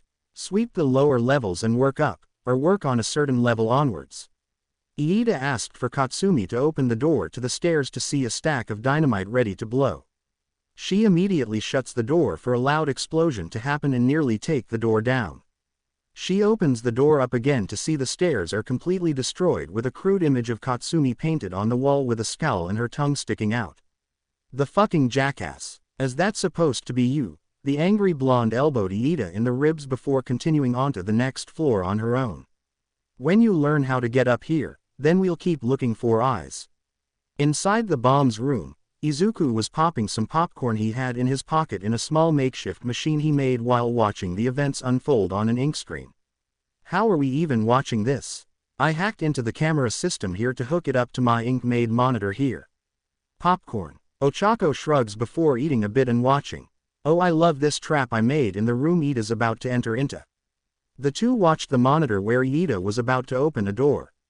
Inside, he noticed a donkey with the words, "Jackass," written on its butt before it kicked him out of the room and into a wall. Ahahahaha. Both Izuku and Ochako started to laugh with the glasses-wearing teenager standing up regaining his composure. What was that? He began to open another door to see what looked like a shark swimming in the air before it noticed and began charging at him. He shut the door again before going a distance away to see a third door. Okay, two of the ones I looked into were terrible, what are the chases? This one is worse. Ochako looked at her green-haired friend for him to smile. It gets worse. He opened the door to see what looked like a woman with her back towards Iida playing a violin. Well, this one isn't as bad. She stopped however to turn her head 180 degrees around to show a demonic face and roar at Iida. He quickly shut the door before shouting in fear. What the hell is wrong with this picture? While watching, Izuku and Ochako couldn't stop laughing at the fear in their classmates' eyes and reactions. Ha ha ha, I forget how hilarious classic cartoons were. Just mindless humor that you knew was fake.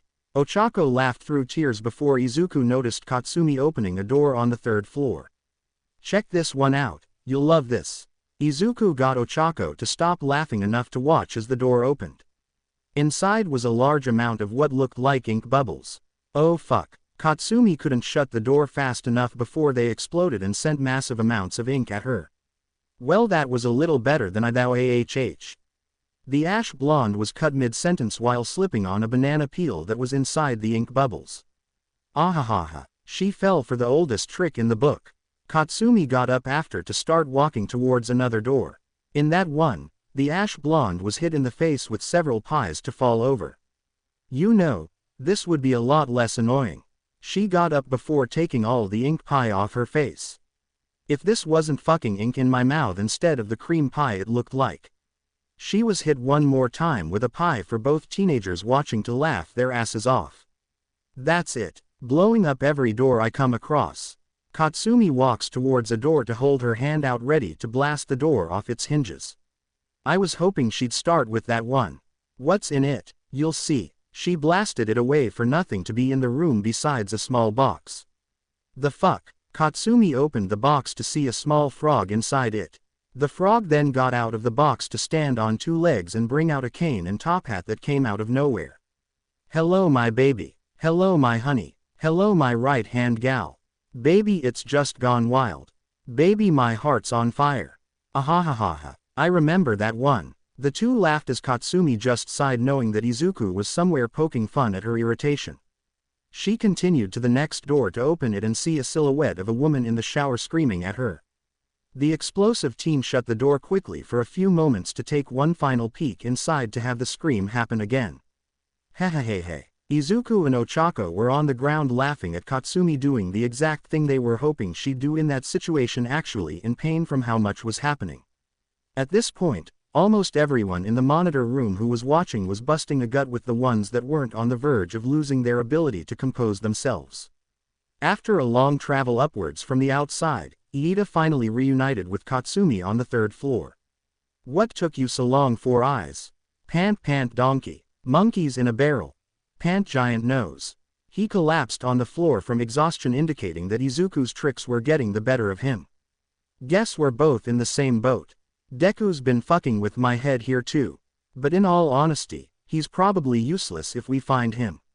Right now, all he's doing is wasting our time. So what do you have in mind? Katsumi kicked Iida's side to get him to stand. Get your ass in gear, we're moving. They continued to the next door where Katsumi was debating whether she should blow the door down, or open it. You know what, you open this one 4 eyes and I'll get the next. Iida stood in front of the door before opening it enough to look inside. Shen he did, he saw a giant punching glove sock him in the face to knock him out. Yo, you alive 4 eyes? Katsumi began to poke Iida in the face to begin groaning. Yep, he's alive. She continued on knowing Iida wouldn't be able to do anything to the next floor. Here, she heard the sound of laughter to follow it directly to a room. Ha ha ha ha ha. This is the funniest thing I've seen in a long time. What can I say? This is the joy of old comedy. The two continued to laugh before the door was blown open by Katsumi. AHA. I finally gotcha, ya fucking nerd. The two turned to her before pointing downwards. Unsure what the issue was, Katsumi looked down to see her feet stuck in something. The hell is this stuff? Tar. And I wouldn't use your explosions if you still want your feet attached. Izuku got up to grab what looked like a bowling ball from the side of them. Aw shit. Izuku goes for the strike. If he gets this, he wins the cup. He slowly walks a few steps forward before releasing the ball to grow monstrous proportions. Oh crap, she was rolled over by the ball to be stuck in the tar even more. Strike. Izuku raised his hand up in the air with Ochako coming over to high-five him. Heroes are unable to continue. Villain team wins. Izuku smiles before glancing at the screen to see Iida still unconscious. Hey All Might, any chance you get a few medical bots to make sure Iida's still breathing? There was a silence before the pro nodded. Out of the four, only Izuku and Ochako could return to the monitor room. Here, they were briefed on their performance as well as explained where they could improve on before they entered into the next set of matches. Few hours later, Katsumi Pav. Ow, why does my head fucking?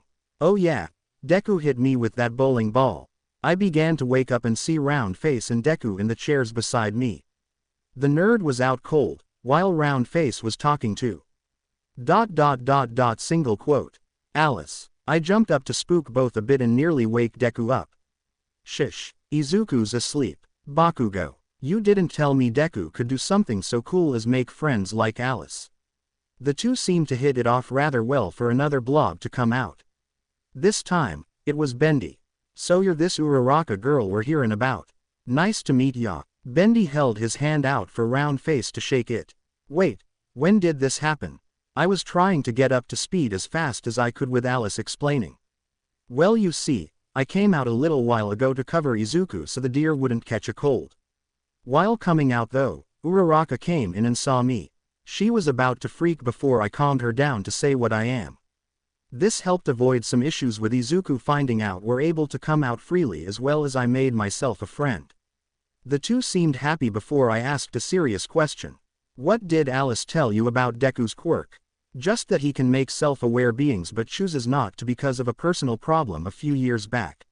She said it wasn't good to jump into the topic and that they shouldn't even be outside Deku since he refuses to use that aspect. Either way, I really like Alice as a friend and think she's very cool. Alice smiled before Deku started to wake up a bit. This was their indication that they had to leave. When they did, Deku glances over at us sorta dazed. Hey Kachan, good to see you're up again. He turned his head to see Round Face smiling at him. He jumped back panicking before standing straight up. Sorry for falling asleep. I hope you two weren't waiting long. Round Face smiled while I got up to grab my things and changed. Nope, I honestly just came in. While heading into the changing room, Bendy started to communicate with me. That girl really likes Izuku. You might have competition for him Katsumi.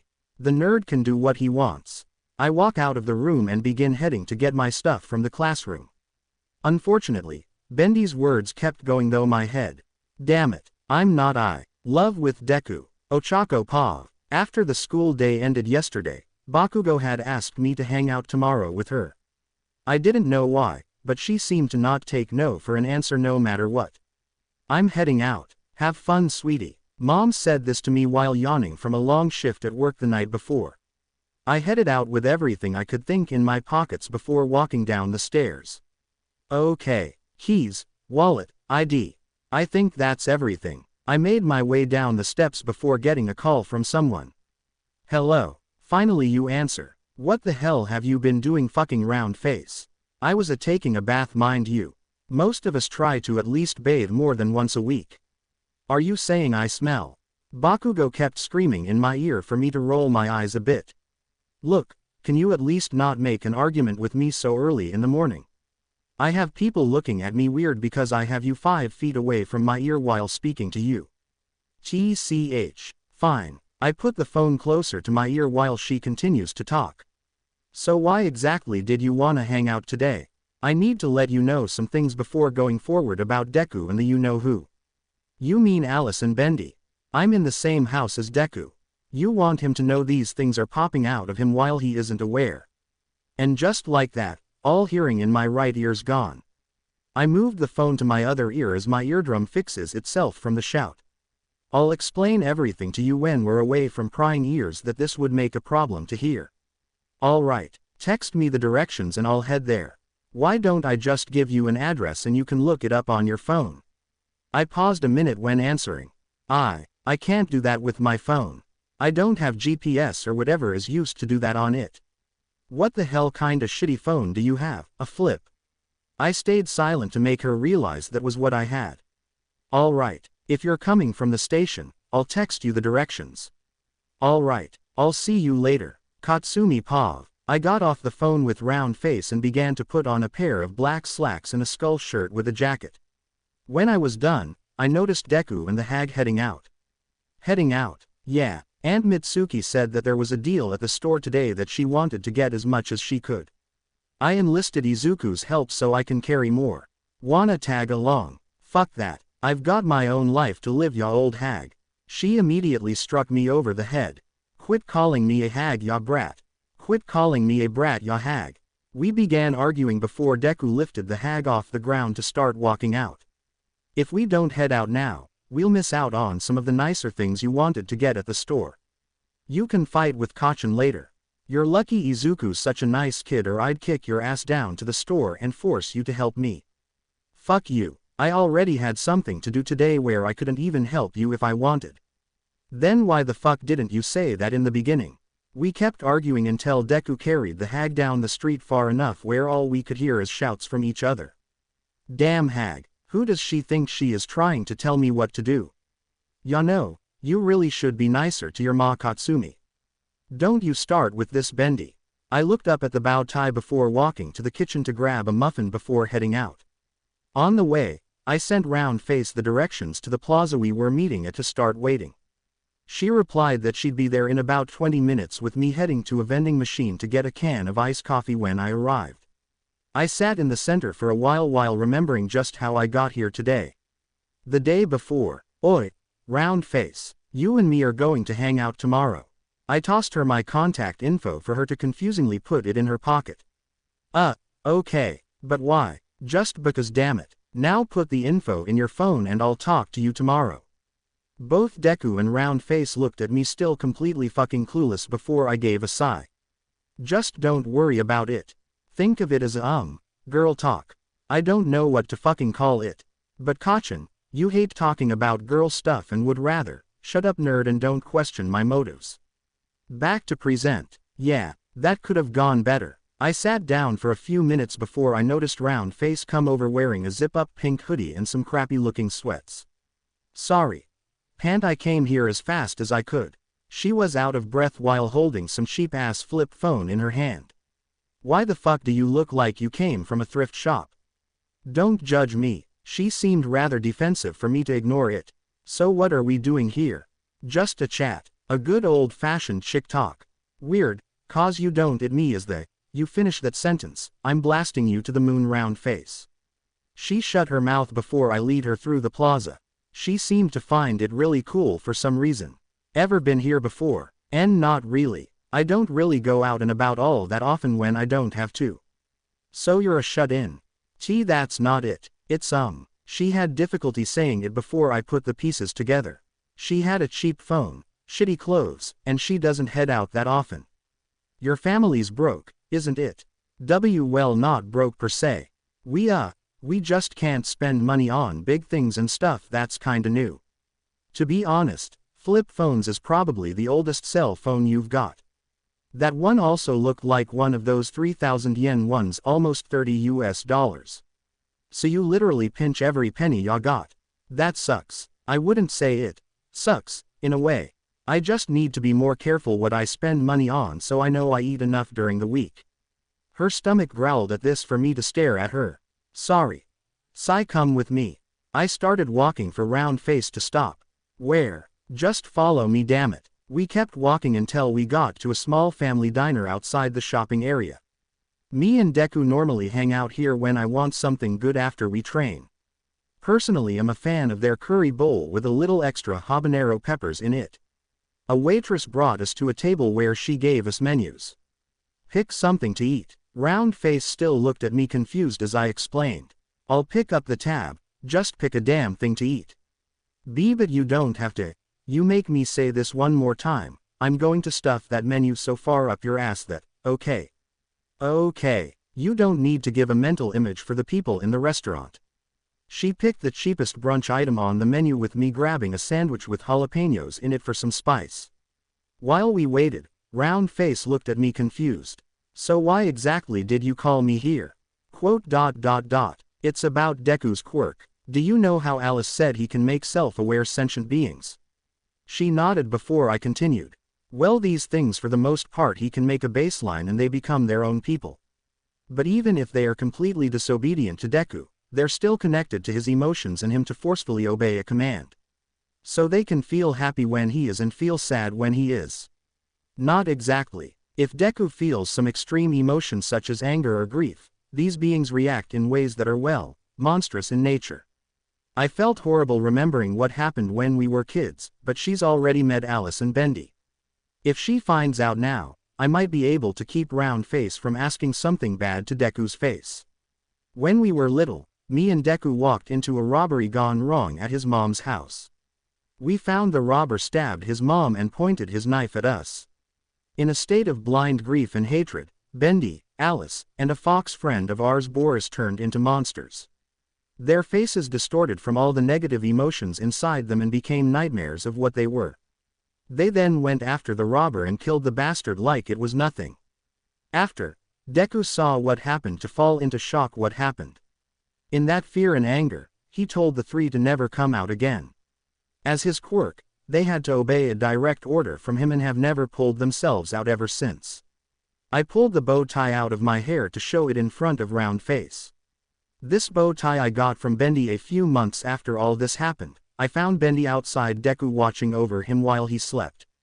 He explained to me that the three of them felt absolute regret doing what they did to scare us but didn't do it on purpose. He then asked me to help Deku be able to get back on the right track. This bow tie allows me to talk to Bendy directly through a telepathic link. Here you two go. The woman gave us our food with me putting the bow tie back in my hair. I didn't know. I'm sorry you two had to see that. Not your fault. To be honest, Deku held back his quirk for years and only recently started using it again. He's heading where he should, but he's nowhere near ready to start bringing his friends back out again. So why tell me this? She asked while eating the eggs and bacon on her plate. Cause you're trying to get with Deku and I'm worried you'd say some stupid shit during this. There was a silence before Round face spat her food at me. It's not like that. I only like Deku as a friend. Could you have said that without spitting egg at me? Well, you said a crazy comment. So spitting food in my fucking face was the answer. I stopped shouting when I saw everyone looking at us starting to question what we're doing.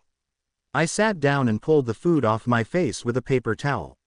Look, I only brought you here so you know what you shouldn't say or talk about to Deku to keep him from getting hurt again.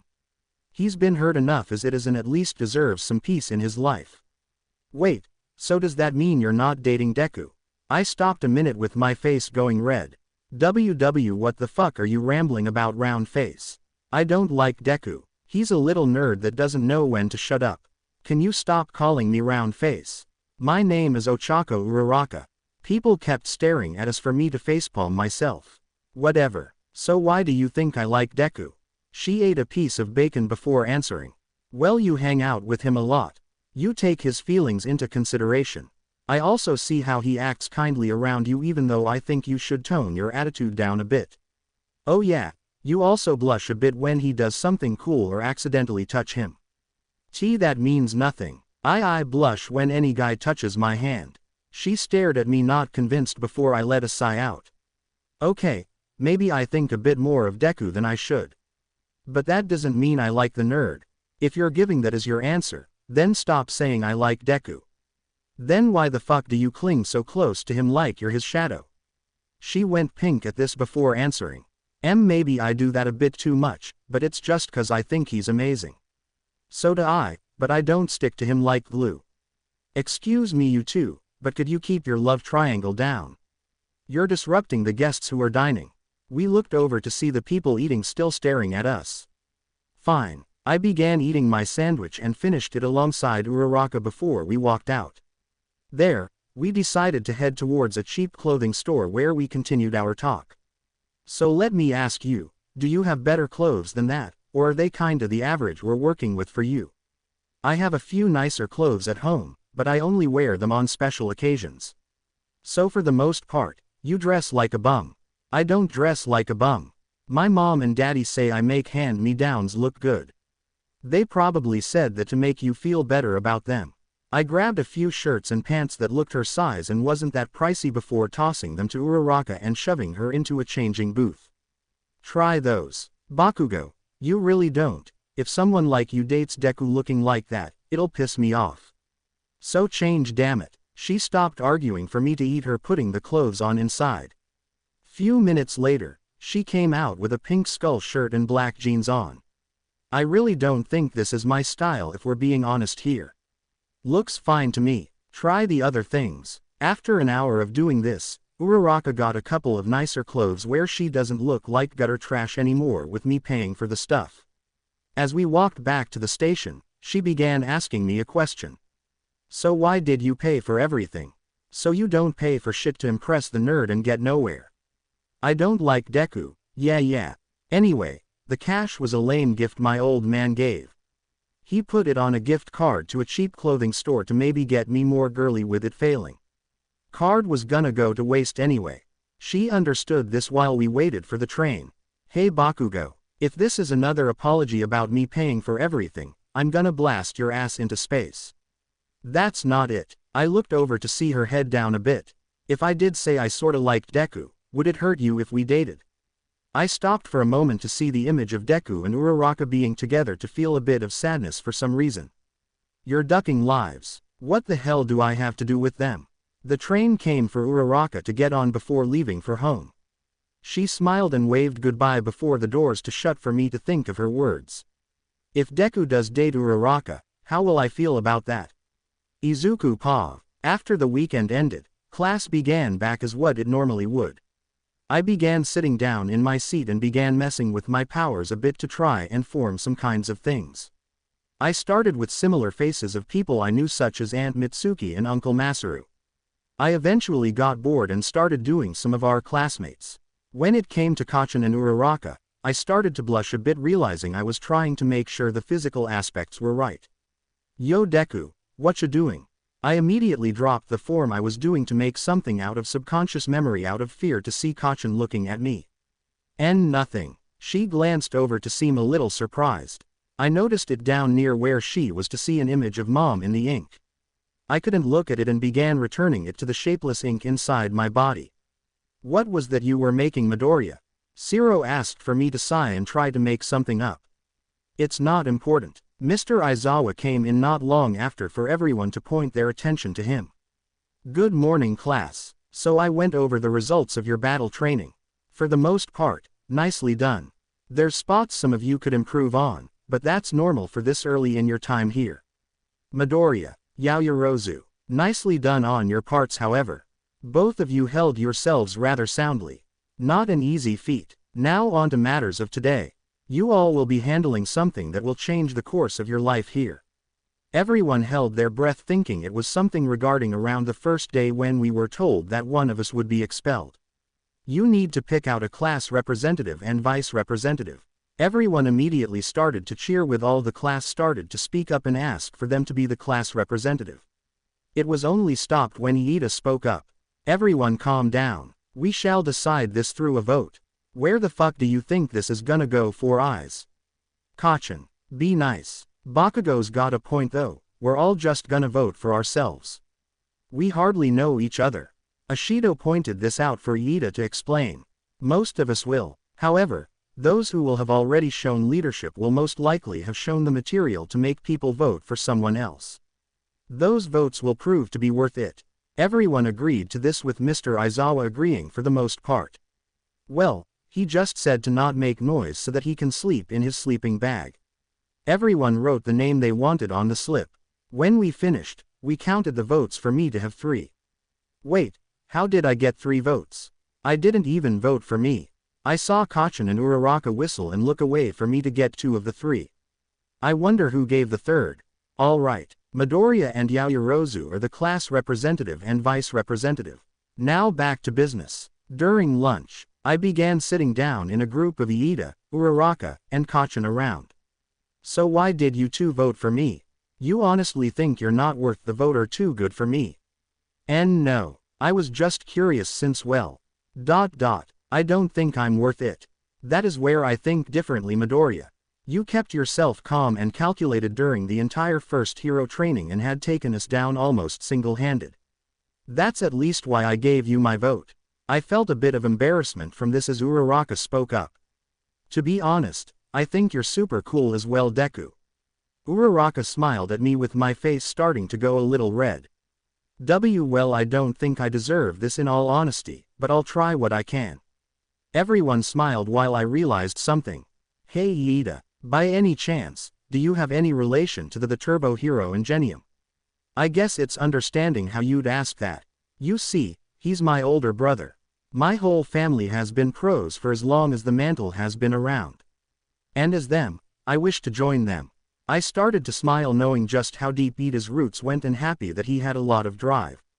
Immediately after, an alarm rang with several people running out of the room. What the hell is that? Iida tried to ask a third year that was running. What is going on? It's a code 3 alarm. That means someone was able to breach and get on school grounds. It's never happened once in years. Everyone started running out to see. It was a madhouse. Students pushing one another to get somewhere safe. Hey, where the hell do you think you're touching? Katsumi started shouting with me and Iida getting pushed to the window. Midoriya, look outside. He stated this for me to see that the threat was just the media.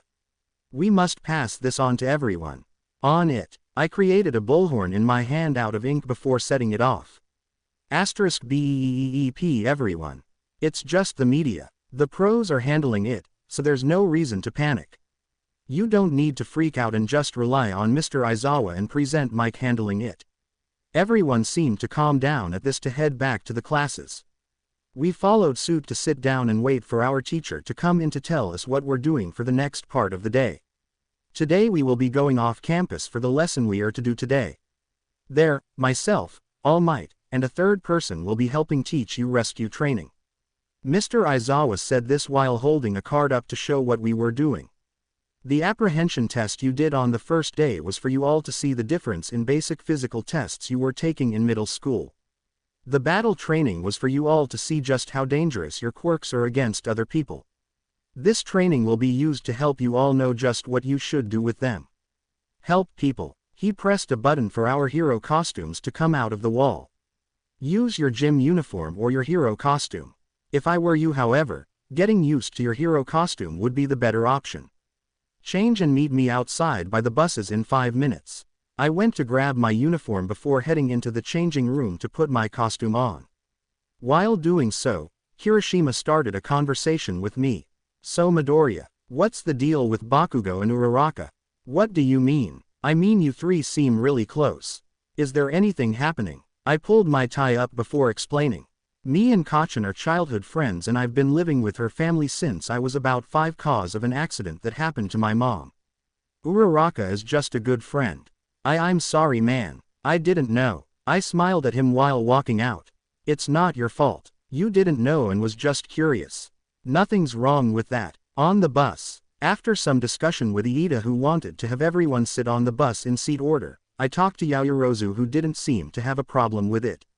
The only problem we had was it wasn't that type of bus where this wasn't a problem.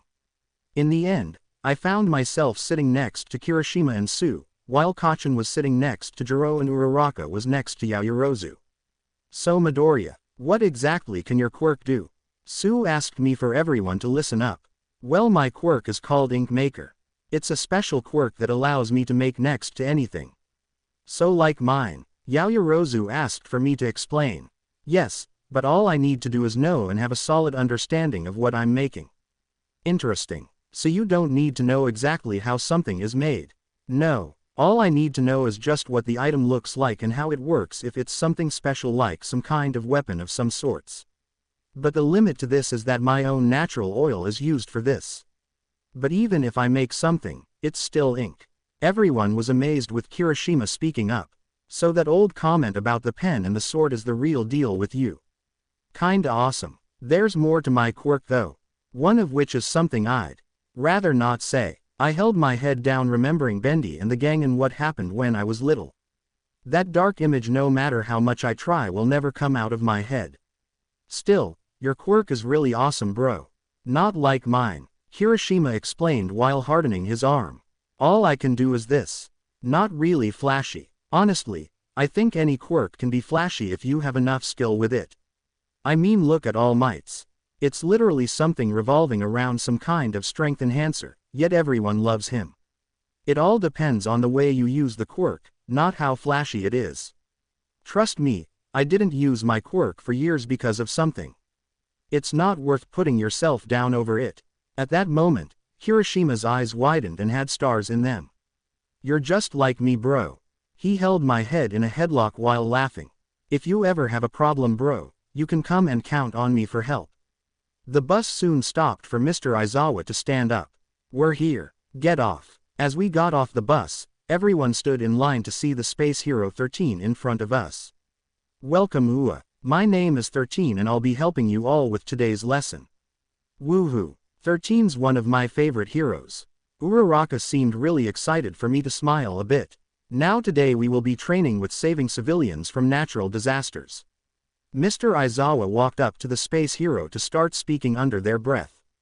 I didn't catch much, but I heard key bits such as, All Might, and, max time. I got the hint when 13 put up 3 fingers. He must have gone over his time limit. Anyway, as I was saying, natural disasters are done in a number of ways and it's not easy to know when they'll happen. During this, it's even more important for heroes to stay somewhat calm and collective since every decision counts. This will also help you all understand what you can do with your quirks to help in these situations. Take my quirk for example. My quirk Black Hole has been used to save countless people over my time as a pro. However, it can easily be used to take a life. That is why you all are here. To learn how to use your quirks effectively in this state-of-the-art facility I had made. I call it the Unforeseen Simulation Joint, more commonly known as the USJ. We all stopped a moment when we heard this to think of Universal Studios of Japan with the abbreviation for the name. As we walked inside, everyone was amazed at what we saw. Almost any natural disaster we could think of and would most likely face was here. Everything from floods to landslides. Now that we're inside, allow us to explain how this will work. 13 stopped mid-sentence when the power started to flicker. Okay, who didn't pay the electric bill? A portal opened in the middle of the plaza with a man having several hands covering him getting out of it. As he walked out, several other people came out standing beside him with the portal turning into a man of mist. We are the League of Villains. We've come here to kill All Might. Cool. They even have fake villains. Are you that oblivious? Those are real villains, Kirishima. 13. Protect the kids. Aizawa jumped down immediately to take on the large amount of villains for me to turn to Iida. Iida, get out of here and get help. But what about all of you? Things are going to get worse if we don't do something fast. Now run. He ran to the door with the mist man blocking the way. Hello. We are the League of Villains. We've come here to kill All Might, but he doesn't seem to be here. Might there have been a change in the schedule? Back off, Mist Man. Kachin and Kirishima came at the man with him turning to mist and enveloping us all in it. Now, disperse. Third person Pav. Izuku found himself entering into darkness before falling down near a pool. Holy crap. In an effort to try and make the landing easier, he created an umbrella out of ink to float gently down near the single ship in the area.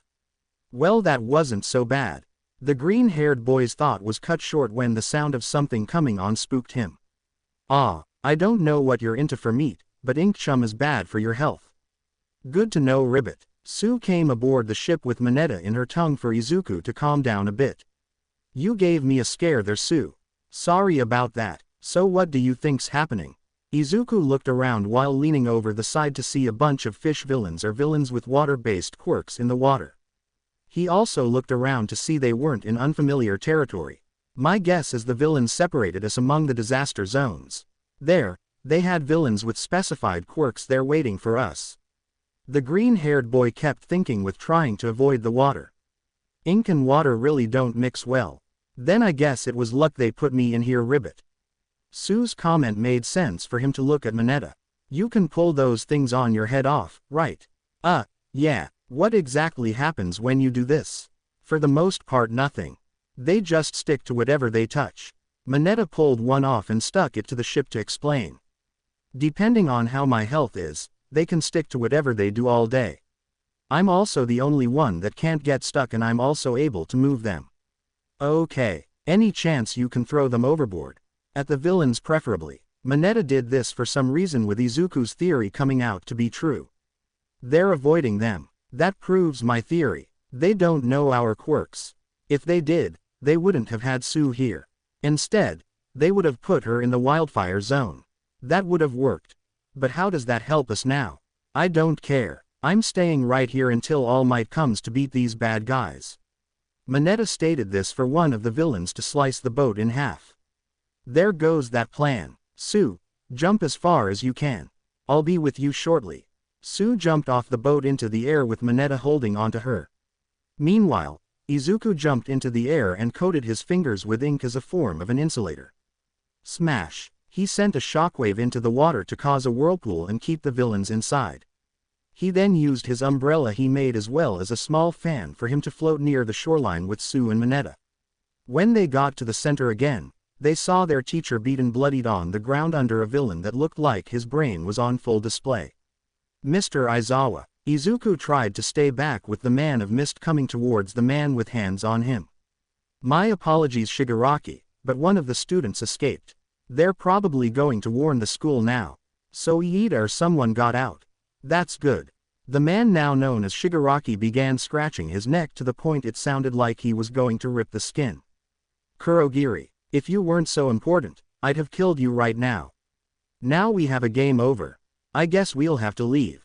The group silently cheered with Mineta attempting to cop a feel of Sue to be almost drowned underwater. This is too easy. They come in to say they're here to kill All Might and they leave now. Something's off. Izuku noticed Shigaraki charge at them with a voice in Izuku's head yelling at him. Izuku, don't let that hand guy touch her. He didn't know where it came from, but an image played in his head for some reason of Aizawa's arm being decayed for Izuku to realize that if the villain's hands touched one of them, they'd die.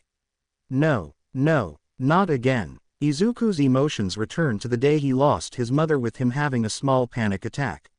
No, I won't let you hurt my friends. His voice became dark and twisted for the giant monster to get in Izuku's way. Stay out of this. Two creatures came out of Izuku at that moment. One came at the monster and the second coming out to hold Shigaraki's wrist and smile at him. What is this thing? It spoke not a word, but Izuku knew what the monster was. Needless to say, his nightmare had come back to haunt him after all these years. Few moments prior, Katsumi Pav. Dieee. After we were separated, I found myself in some rundown crapshoot with shitty hair first to be swarmed by villains. Damn losers. Think that they can take me down. Ya might want to go a little easier on them, man. What did you call me? I shouted for shitty hair to back up. Just 'cause I like busting skulls, doesn't mean I'm any less of a woman than any of the other bitches in our class. Okay, bad mistake and I'm sorry. I walked out of the building we were in with the roof of the USJ still over us.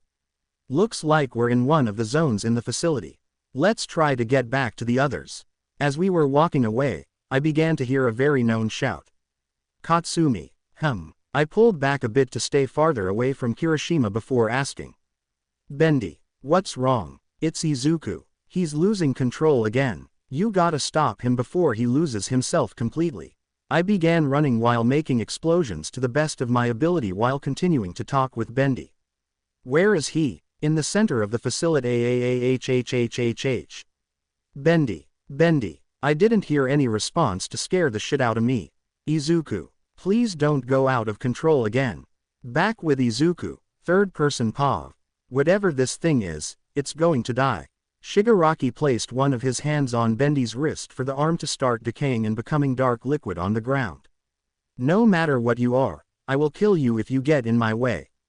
Bendy looked at his arm for a moment before smiling. As if it was nothing, ink altered in the mutated monster to recreate the arm that was damaged to surprise everyone. I guess I started at the wrong limb. The next will be for your neck. Bendy watched as Shigaraki came at him with his hands extended before reshaping his own body and grabbing both hands with his one that had a glove on. His other began to glide down Shigaraki's face, leaving a large gash over his cheek to make him panic a bit. Ah, Kurogiri teleported him away with the man fearing what they're facing. We must leave Shigaraki. We know very little of this creature to fight it well enough. I'm not leaving until that brat dies. Nomu, kill the pests. Shigaraki shouted while pointing at Izuku, Su, and Mineta. The beast came at them with the ink coming out of Izuku, creating another creature. This one was a giant bulking monster that he knew as Boris. It stopped the Nomu with on hand and held its neck as tight as it could to the point one would think it was about to crush the monster's head off. Nomu. When the monstrous creature gave a bit more pressure, the head popped off the Nomu before getting squashed by Boris's monstrous foot. Midoriya. I don't know what you did, but please stop it. Su attempted to stop her friend to only see ink dripping off Izuku like it was blood. What scared her the most was the ink that looked like the green-haired boy's eyes were gouged out with ink dripping out of them. Midoriya. Around this moment, Katsumi came blasting into the area for her to see the hell that was ensuing. Ah, shit, I was too late. Both ink creatures looked at Katsumi with her panicking a bit.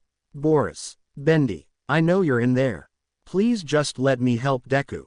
Bendy started to walk over with a sickening smile to Katsumi for her to start shaking. Bendy, I know you're reacting to Izuku's emotions. But please remember who I am. You know me, I won't hurt him or you. So please. Katsumi misses a slash coming right at her head for her to understand words aren't going to help right now. I'll fucking kill you disgusting monsters. Shigaraki ran at the group one last time before being pulled into a portal by Kurogiri and teleported away. Ah, Izuku started to scream in pain with more ink coming out of his body. Midoriya. The students up at the front of the entrance started to make their way down the stairwell to try and help Izuku. As they did, they saw more ink start coming out of him as if he was bleeding. Deku. Katsumi ran over in fear with Ochako running as fast as she could behind her. Deku. You gotta stop your quirk. You're gonna kill yourself if you keep doing this. I can't. He vomited up more ink with his skin cracking open from the oils in his body no longer being present. Izuku, please. Stop it. Stop it right now. Katsumi was begging for her friend to stop before noticing his eyes began to tear up with ink. It hurts. I can't. Stop it. Izuku's blood started to mix with the ink and move into Bendy and Boris for them to feel Izuku's emotions seep into them. His fear, his pain, his sorrow. It made them realize and come back to their senses to stop and return as much ink back into Izuku as possible. As they did, Aizawa used his quirk to cancel out Izuku's for him to finally stop and collapse from the pain. Immediately, the doors to the USJ was blown open with all might, the teachers and Iida running in. They noticed the level of ink and Izuku on the ground in pain to immediately start there.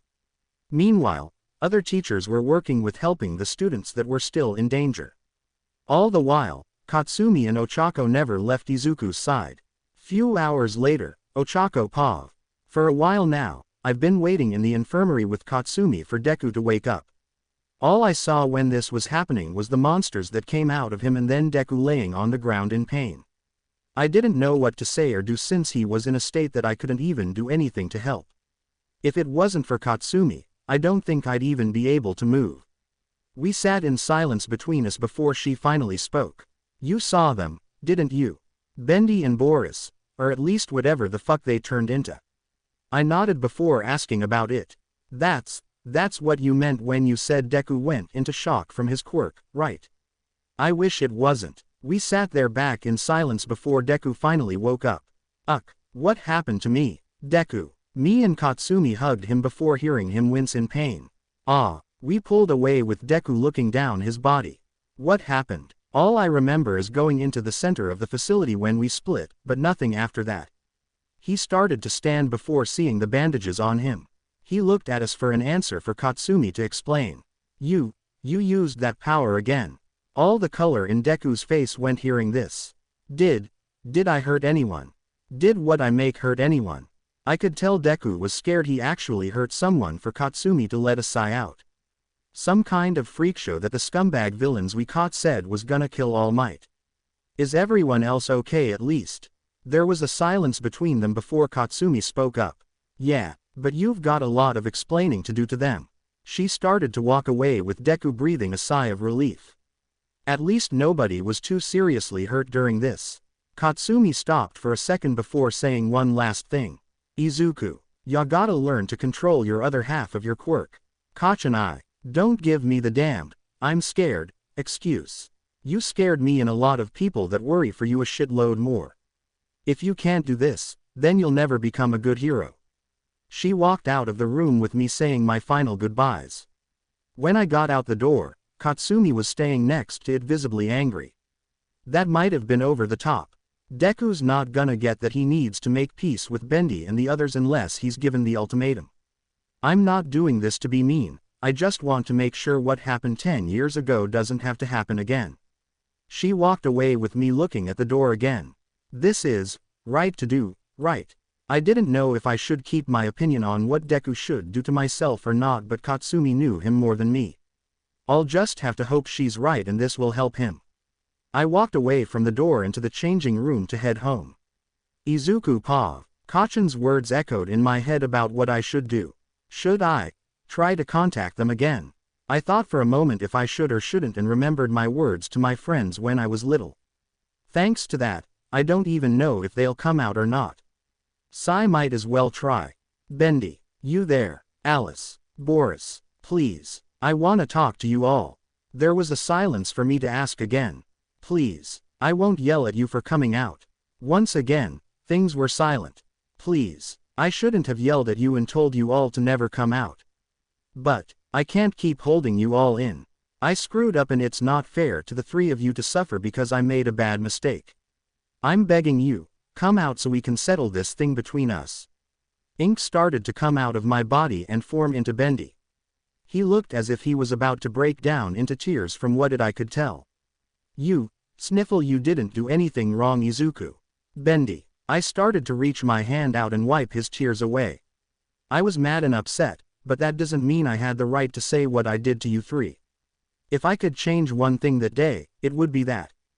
Ya mean it. I pulled Bendy into my arms to give him a hug as a way to prove my point. I'm sorry, Bendy. I'm so sorry for hurting you, Boris and Alice. I should have said this before, but I was too scared. Can you forgive me? Bendy immediately wrapped around my waist and began bawling his eyes out. Ya did nothing wrong, Izuku. We hurt ya. We should be the ones apologizing.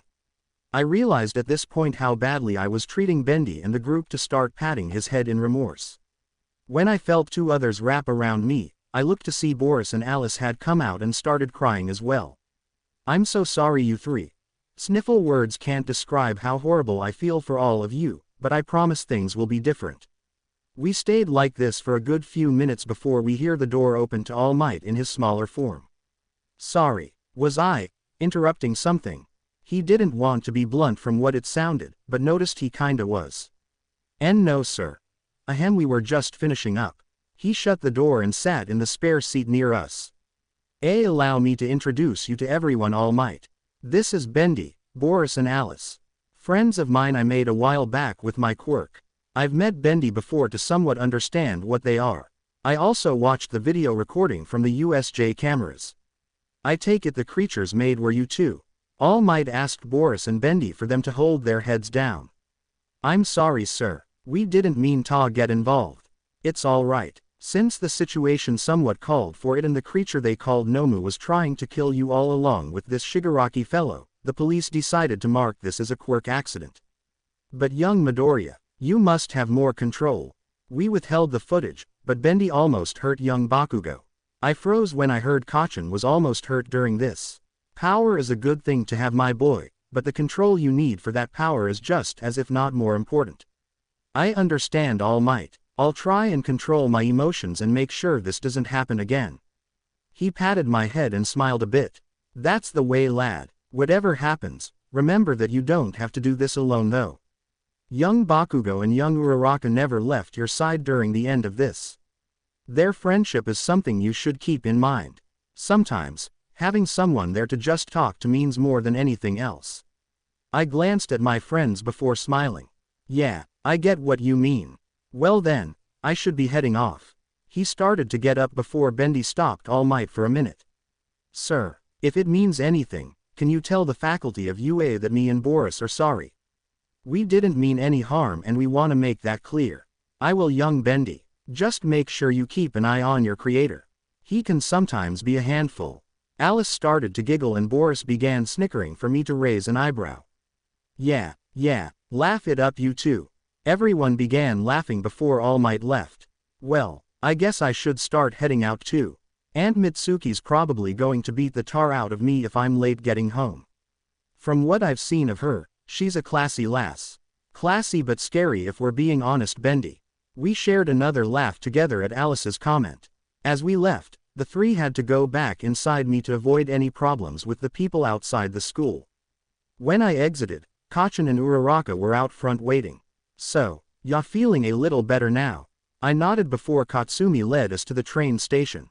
She seemed happy for some reason with my gaze going to the bow in her hair. Come to think of it, when did she start wearing bows? Looks more like Bendy's bow tie if anything. Questions for later. Katsumi paused. About a day passed since the attack on the USJ and Deku finally coming to terms with Bendy, Boris and Alice.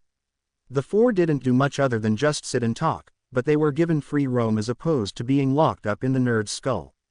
It kinda sucked that they didn't do much other than this, but baby steps. Rome wasn't built in a day or some shit. A knock came on the door shortly after for the hag to answer it. Hello Mrs. Bakugo. We came here to talk about a new addition to the school that we do need authorization from all the students to do. Mr. Aizawa walked in with All Might in his buff form to notice me and Deku at the breakfast bar eating. Bakugo. Midoriya, you mind coming over here to talk with us for a few minutes? Sure. We walk over with the hag and the old man sitting on the outside of us. To make things simple, UA has decided to turn into a live-in campus with us needing the authorization of all the parents to do so. Since both of you are the legal guardians of both Midoriya and Bakugo, we need you both to agree for them.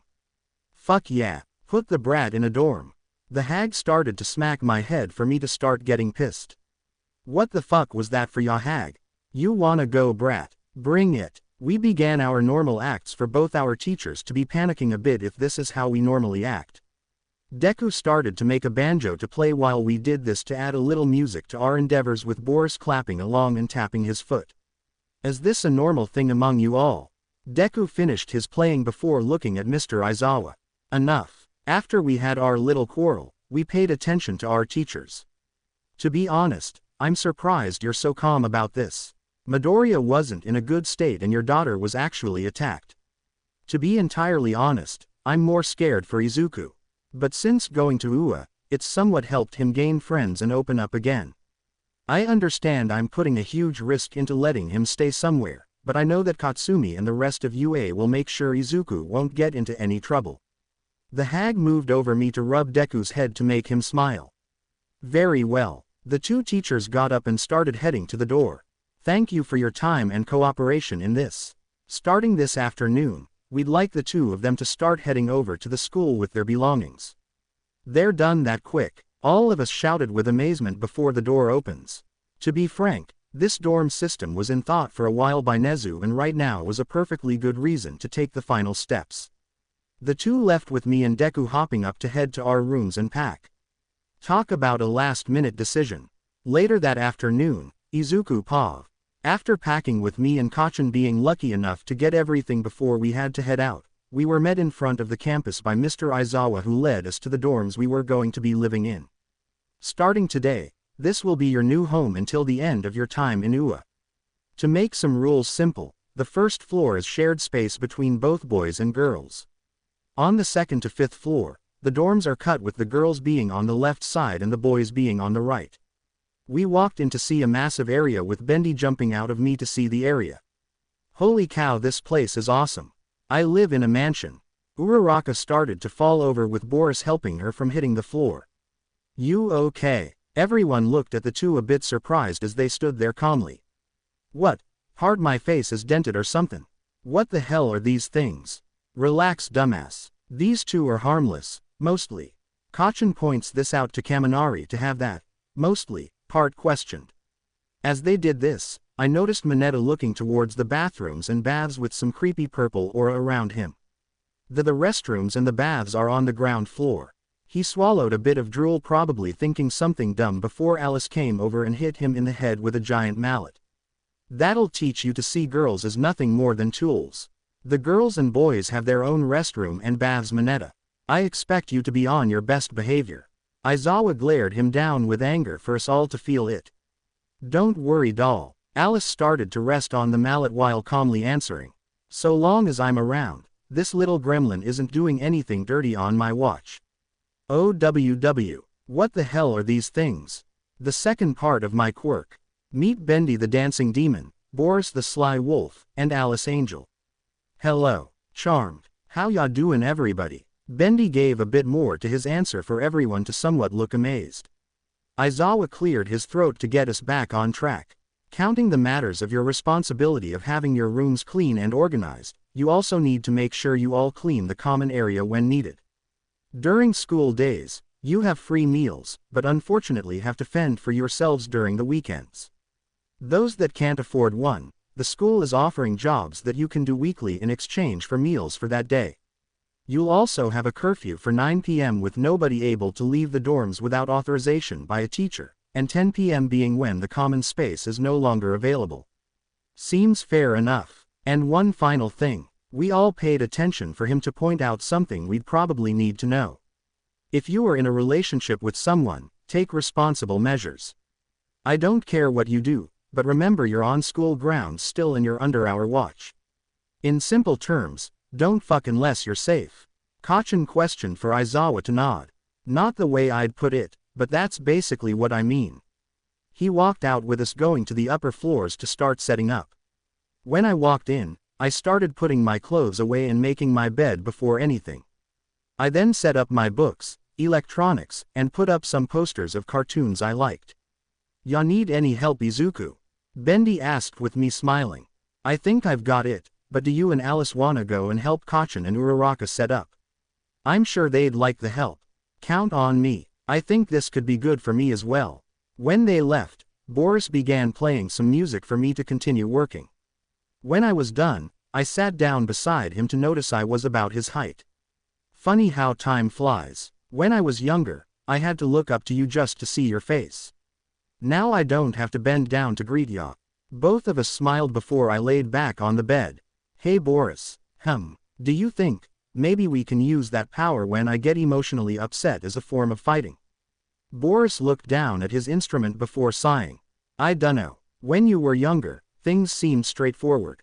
Now I'm not even sure. But I think if you practice hard enough and we put in the work, it's possible. I can't tell you how well it could work, but it might be possible. Hoping for a direct yes to that, but I guess things don't come that easy without something in return. I kept thinking before getting an idea. Boris, how much of my memory do you all know? Basically, we can see everything you see. Just like how our knowledge and such are based off of your own, we know what you've seen as well. So you know about All Might and his quirk. Yeah, he played a few notes before smiling at me. Hard to believe something like that even exists. Then again, we exist on a three-dimensional plane of existence, so I guess it's possible. So if the power can amplify a quirk and I've seen it done with some of my creations, does that mean Boris, Alice, and Bendy can be able to use it? I don't know if we can. I looked at him confused for a second with his answer. What do you? We know what you're thinking and I don't know because we can since we've never tried it. Hypothetically, we should, but I can't guarantee that. I accepted this before nodding off for a bit, feeling some fatigue from getting everything ready as quickly as I did. Few hours later, I start to wake up to the sound of somebody knocking on my door. I get up to see it's Kacchan and Uraraka with Bendy and Alice to the side of them. Yo, Thought you were sleeping, so I came to wake ya up. Thanks yawn. How's everything with both of you? Done with my room thanks to Bendy Alice. Both answered for me to smile a bit. Also, Raccoon Eyes wanted me to see if you're awake. She also said some weird shit about a room judging thing if you wanna be part of that. I felt a little embarrassed thinking how my room is with just accepting it. I guess it wouldn't be that bad. Good. Then your first Mido. Ashido came out of nowhere with everyone to barge into my room. There was a silence before some of the guys started laughing at it. Ahahaha. This is so childish, man. Why do you have cartoons up that are older than probably even Aizawa? Shiro and Kaminari fell to the floor in their laughing bit for me to feel completely ashamed of myself. Why did I agree to this? I just made an open invitation for people to judge me. The laughing only stopped when the two were dragged outside by Kacchan to be shouted at with the sound of her knuckles hitting them and bones snapping to be heard. The closest thing I could tell to what exactly they were doing was with Bendy covering his eyes and holding down the urge to puke to know it was not pretty. She walked back in the room wiping blood off her hands while cracking her knuckles. Anyone else wanna judge this room like they did? Everyone backed off with Uraraka and Yaoyorozu looking at my poster for Courage the Cowardly Dog. That is a funny TV show. Best dog by far, I must agree. But have you heard the theory that none of what Courage had battled with was actually real? We all looked at Yaoyorozu curious. The theory is that it's all over-exaggerated in the dog's head to the point alien chickens, scary monsters, and a computer that gives him sass was all him overreacting due to his desire to keep his family safe. Why do people have to poke fun at kids' shows? They're meant for some mild entertainment. Just accept them and walk away without nitpicking. We continued on to the guys with almost everyone being somewhat normal. Most were made kinda how I pictured them to be, with the only one that we didn't look at was Monetta's. I didn't exactly see what he had in there, but I caught glances at the boxes to somewhat get the feeling that he'd be willing to go after anyone that wears a skirt. Kinda wanted to try this with making an ink creature that was gender male, but wore girls' clothes to see if he'd try to pick it up. Once we got to the girls' side, the same was with their rooms. Kacchan's though, she pulled her All Might posters and had in her room back home and replaced them with action games. Easy to say, the guys somewhat mocked her for being a tomboy to gain more head trauma. Finally we ended this ordeal with us voting on who we thought had the best. Sadly, it was Sato cause of a cake and most of the girls voting for him cause of it. I felt moderately ashamed. I had to feel the embarrassment I did, but accepted it as is. Yo Deku, ya got a minute? Kacchan asked to bring me outside with Ochako already sitting to the side. I found myself between the two with the air around us being a bit uncomfortable. So what's this about? Look, I know things are going to be harder for you and so does Round Face here. Can you at least call me by my actual name? Anyway, this is about you and your training with Bendy and the group. Both were finding it hard to say anything to have Uraraka just flat out say it. If you need help, don't be afraid to ask us. We're your friends and we wanna help. Both gave a concerning look to me before I could reply. Okay, I'll do what I can by myself, and if I'm in a bind and I don't know how to move forward or I need help with something, I'll come to the two of you first. They smiled a bit before heading back inside. As they did, I glanced at the moon with some happiness for where I was in my life. You know they both like ya, right? I glanced down to Bendy who smirked. What are you talking about? Katsumi and Ochako like you as more than a friend. If it were me, I'd start looking into trying to grab em before some other guy does. But that's just me. He laughed at me with my face turning red. Gee, my relationship with Kacchan is nothing like that. And the same with Uraraka. We're just FFF. Friends. Well, that's how it starts, pal. Then y'all fall in love, get married, and end up with a little baby of your own. So my best suggestion is find out what they are to you and if there is a bit more there. Later, Bendy went back inside me to make my head go to what he was talking about. Do they like me more than a friend? Izuku Pav. Classes began starting back up after we were settled in and somewhat calmer after the whole villain attack and Bendy and Boris's little act. Explaining that to the class was without a doubt not my highlight moment. But they did at least understand that neither of us wanted it and the ink beings they saw were without a doubt not them. Right now, we're sitting in the middle of homeroom waiting for Mr. Aizawa or at least his substitute. Kinda felt bad he was on his hospital bed when he came to greet us, but also had a lot of respect for him. The door soon opened to our teacher still covered in bandages heading towards the podium. "Good morning, class." At this moment, Sue decided to raise her hand and ask about Mr. Aizawa's physical health. "Mr. Aizawa, sir, I know you came and talked to our parents and it's great that you're up and about, but shouldn't you take it a little easier? My health is irrelevant to your learning. Besides, you have a more important issue to worry about." Everyone held their breaths thinking it was something bad. "The sports festival is coming up in 2 weeks. Yahoo!" Bendy immediately came out to hop in the air and gain everyone's attention. "Sorry, kinda got excited there. Anyway, this is an event that happens only once a year. So you all have 3 times in your stay at this school. But what about what just happened? Wouldn't this be kinda too soon?" Mineta asked, not realizing in my opinion just how important the UA Sports Festival was now. "Wouldn't it be easier if we just cancel the damn thing altogether? Don't ya know this is the biggest thing people look forward to every year, shorty?" Bendy commented for us all to stifle a laugh a bit. "Hey, you're not really that much taller than me. 'Cause I'm a figment of Izuku's overactive imagination. He thinks me this way. What's your excuse? Mom gave ya shorty pills or something growing up?"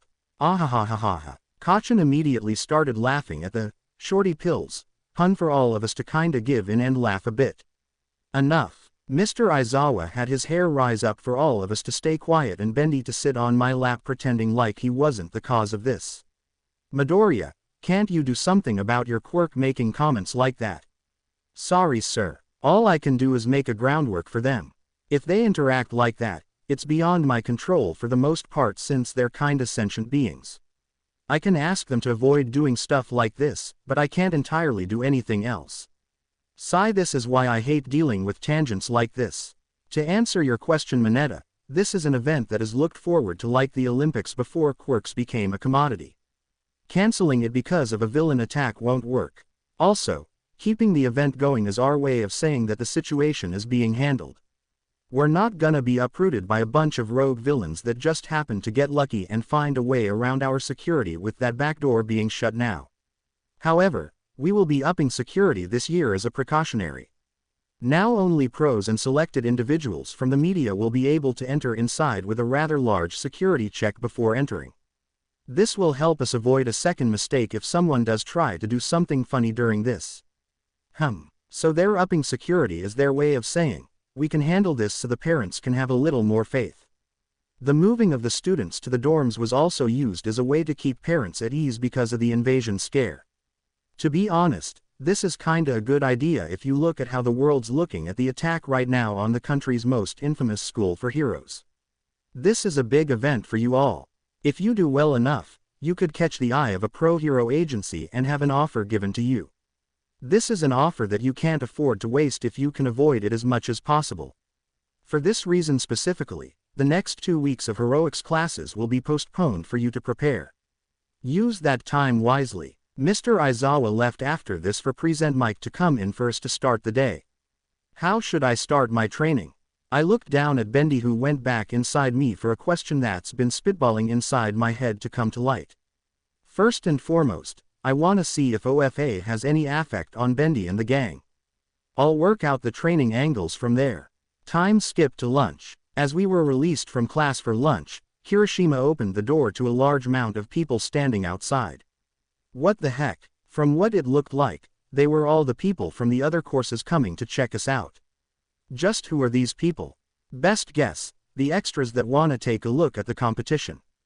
Katsumi replied to Iida, who seemed to not be so kind to her, calling them extras. "I'm sorry, but I've got stuff to do and I need to start working on a plan for the sports festival."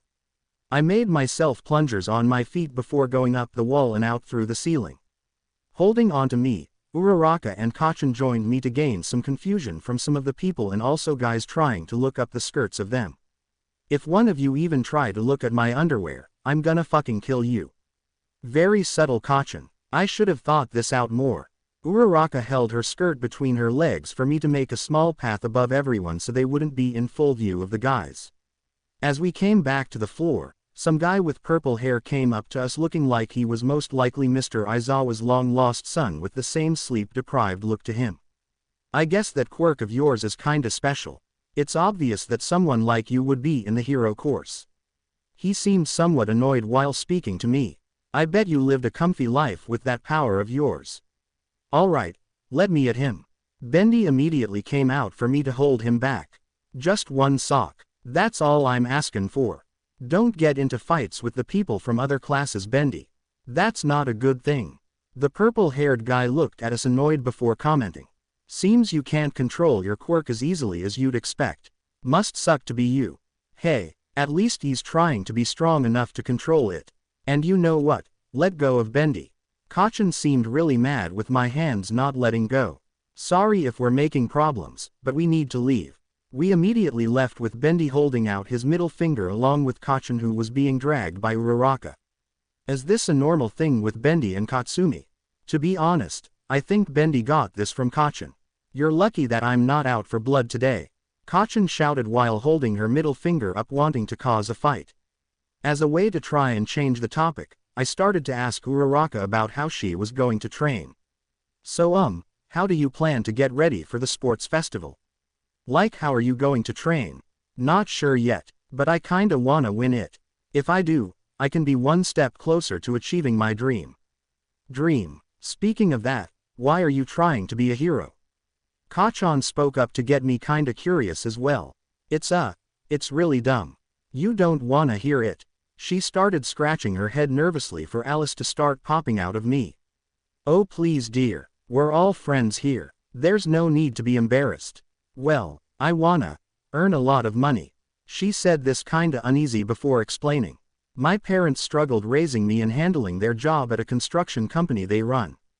Things haven't been going so well, and now I get it. Y'all wanna make lots of dough to give to y'all folks and repay them for raising y'all. That's actually really nice of y'all. Bendy smiled with me letting him go. It's not. Deku and Katsumi have better goals. They're doing it to help people and stop villains specifically. I'm just kinda selfish with mine. She admits the last part, a little ashamed of herself. I don't think it's selfish. I speak up while patting her shoulder. You'll still be helping others, and the money you earn isn't going to a selfish cause. You're trying to help your family as a way to say thank you for helping you grow up. I don't see that as selfish at all. Honestly, I think it's admirable. Uraraka looks at me amazed before smiling. Thank you, Deku. Alright then, if y'all wanna win, then you and me are starting training today. Katsumi started dragging Uraraka away, to somewhat surprise all of us that she's taken an interest in someone that actually would have to beat her and be number one in order to help reach her goal. We'll be training non-stop, Ochako, so be ready for that huge ass of yours to be worked off. Did you have to talk about my butt like that? I immediately got a nosebleed thinking of that picture before coming back to reality. Come on, you two. We have our own training we need to set up. We walked into the lunchroom to grab a small sandwich and a tea from the vending machine before walking into the woods, where the chances of somebody finding me, Bendy and Alice was next to impossible. So we're gonna try and see if we can use OFA, right? Yeah, Boris said he wasn't sure if you could use it or not, since I've got no idea. So as far as I'm concerned, we need to address if that's even possible first and foremost. After, we can make a training schedule where it involves if we can use the quirk in conjunction or not. Bendy and Alice understood, with Boris coming out as well. Alright, All Might said all we gotta do is focus on the power, right? Yeah, but I'm not sure about the butt cheek clenching thing, since you three, well, kinda don't have ones to clench. Easy as pie. Bendy turned around to show his backside and popped out 2 butt cheeks out of his body. You made yourself a butt so you can clench it? Alice asked for Bendy to smile. Yep, this better work for me to have merit to seeing what I just saw. Alice stepped away while Bendy focused. In. Smash. He sent a fist through the air, with us all calmly watching while a breeze was felt. Welp, that didn't work. I collapsed to the floor seeing this ordeal. You pervert. Alice, however, immediately smacks Bendy in regards to his stunt before. You just made us all watch you grow a butt just for it to not work. Okay, my bad. Look, it was questionable if we could use it or not to begin with. Don't blame me that it didn't work. Since we now had a solid idea that OFA can't be used by them and that the amount of ink I can make in a single moment is increased. But other than that, I can't do much out of my quirk. So if I can't use it on Bendy, Boris and Alice to increase their strength, then what can it increase for them? So any ideas on what we should do now? Boris asked while I pulled my sandwich out to brainstorm. If making more things in a set amount of time is all OFA can do for me, then the best idea we can do is find ways to get stronger and maybe make the three of you more durable if possible. I start making a mallet with OFA active to have it almost instantly before getting an idea. Hey Bendy, can you guys make stuff with your ink? Nope, I'm gonna suggest something off but I need you to try it. I activated OFA in my body before looking at Bendy. Alright, try making something. A rag maybe. Okay, not sure what you're on about but, he stopped mid-sentence when a rag showed itself in his hand. Whoa, that's why you can't use OFA. It can't be used to increase your strength since you all are self-aware beings that are given a form outside me, the ninth holder. But you three are still my quirk, so that means you can still be affected. So we can make objects. Awesome. Bendy immediately looked down to see he looked a little flat. Guess we make the stuff out of what we're made of. Makes sense. Unlike me, you all are created with a specific amount of ink in mind. This though gives us something else we can manage with. Perhaps if we work on it, we can be able to limit the amount of ink you need to make that. But if I want to, maybe I can increase the level of ink in you to make the three of you more filled. I kept putting down ideas to do a training regimen for all of us before taking a drink of my tea. Alright, with this, we'll be a shoo-in to win the sports festival. Yeah, Izuku Pav. It's been 2 weeks since we were told about the sports festival with today being the day we get to compete. With what I learned from how I can use OFA with Bendy and the gang, I was able to create a fighting style with them that consisted of my friends transforming into a weapon to use against others that they wield one of the other of the trio to do so. So if Bendy was made into a hammer, either I can use it, Boris or Alice. I was also able to find a way to use more ink to make them to have them create weapons to use themselves. This was a bit more work, but I was able to succeed in this. Today though I get to show off what I learned in front of everyone. Yo Deku, seems you're excited. Katsumi came over with Uraraka who seemed a little different. Ordinarily, she wasn't exactly muscular, but she wasn't scrawny or fat by any means before she started training with Katsumi. How could I put it? She looked more toned I think would be the best word for today. Yeah, I'm also a little nervous.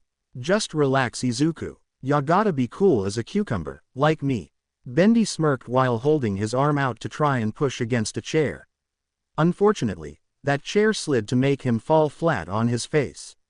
Snort and what part of that was cool?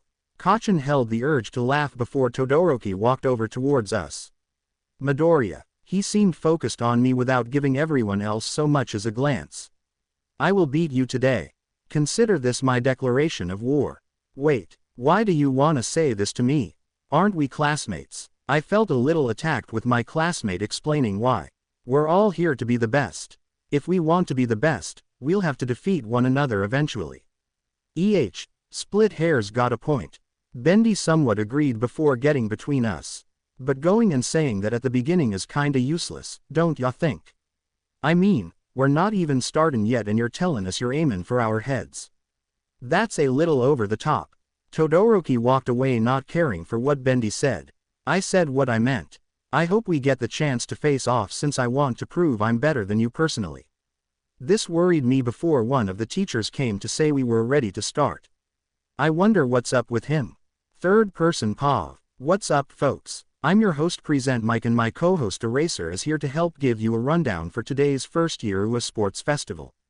Does everything you say have to be shouted through your microphone? Aizawa stated with a bit of agitation while sitting beside the loud blonde crow. Getting back to it, the first team to enter in is the first years you've all heard of. They've handled villains and are here to give it their all, Class 1A. The crowd went crazy with Izuku looking around at everyone in the crowds. Definitely a different atmosphere from where we are compared to inside the stands. No kidding, I wonder if the old hag is watching. Katsumi questioned as they continued to walk towards the center with Mike announcing every other class. And now for our referee for the event. For the first years, we have the R-rated hero Midnight. Midnight walked onto the podium with a bit of a strut for Bendy to come out and go right in front to catcall her. Whistle's looking good, are you that much of an idiot? Alice came out to immediately smack Bendy to give the audience a bit of humor at this. I am so sorry ma'am. I try to control this little devil. Not a problem. I get that from a lot of men. Midnight knelt down to Bendy to hold his chin up. At least I know that a certain little devil likes what he sees. Bendy began to meld down into a puddle of ink with his face still formed with a goofy smile on his face. Wowzers, she knows how to make the ink just drain from ya. Alice began making a vacuum to suck up the remnants of Bendy in place in an ink glass jar to hand Izuku. When she did, Alice returned to her creator's body and waited patiently to be summoned. And now, for the player's oath. This year's first-year representative is the student that scored the highest in the entrance exam. The R-rated hero pointed in Izuku's direction. Izuku Midoriya, please step forward. Walking up, Izuku felt a little tense, so he decided to try and make some of the tension he was facing fade a bit. He took a deep breath before looking at the audience with a pair of thick-looking glasses on with a fake nose and mustache. This earned a bit of laughter by the audience with some of the students. Now that I have your attention and the stress in the area is significantly less, let's begin with the oath. The ink quirk user cleared his throat before speaking into the mic. I promise as a member of the students here that we will work to the best of our abilities to uphold the sanctity of these games and present ourselves in a respectable way towards you all. Thank you and I hope you enjoy your time watching us. Izuku walked off with everyone beginning to clap. One by one, the small sound turned into a roaring thunder through the audience. And now, time for our first event. Midnight said as a giant wheel moved on the giant screen until it stopped on a specific event. And our first event will be the obstacle course. Players will run around the stadium outside and avoid traps we lay out along the way. Quirks can be used, but remain as close to the dome as possible. The first 42 contestants will be the ones heading to the next round. Everyone got in a ready position with Boris noticing something off from the start. Hey Izuku, you remember how we got in? Through the gate, why? Do ya remember how we walked in? Izuku began to realize what Boris meant to come up with an idea around this. Go. The students had been given the ability to begin with them crowding the door trying to get out. And we've come to our fist hurdle folks, the door. Every student began pushing and shoving to get out with the sound of springs being heard from above. The heck? Students looked above to see Izuku spring from wall to wall WTIH what looked like actual springs on his feet. The heck? Boing, boing, boing. He began to smile as he came to the front of the pack to see Todoroki freeze the feet of everyone. He then decided to make an umbrella to slowly land on the ground to avoid being caught in the trap. That quirk of yours comes in handy, doesn't it?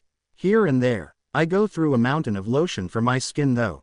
Izuku laughed a bit for Todoroki to ignore this and notice several 0-pointers from the entrance exam around them. And now we've come to our first actual obstacle folks. Robo Inferno. Well shoot. Izuku began to activate OFA to try and aim for the top of one of the robots' heads before seeing Todoroki freeze them all in place in seconds. Well, that saved me the effort. Before he could congratulate the bicolored team, Todoroki went under the robots and to the next obstacle. Come on man, at least let me congratulate you on this. Izuku went running under the robots as well with Katsumi and Ochako coming out of the crowd to the first hurdle as well. When they saw Izuku, they noticed the massive robot begin to fall and look as if it was gonna crush him. Izuku. They shouted for him to look up and see the robot fall.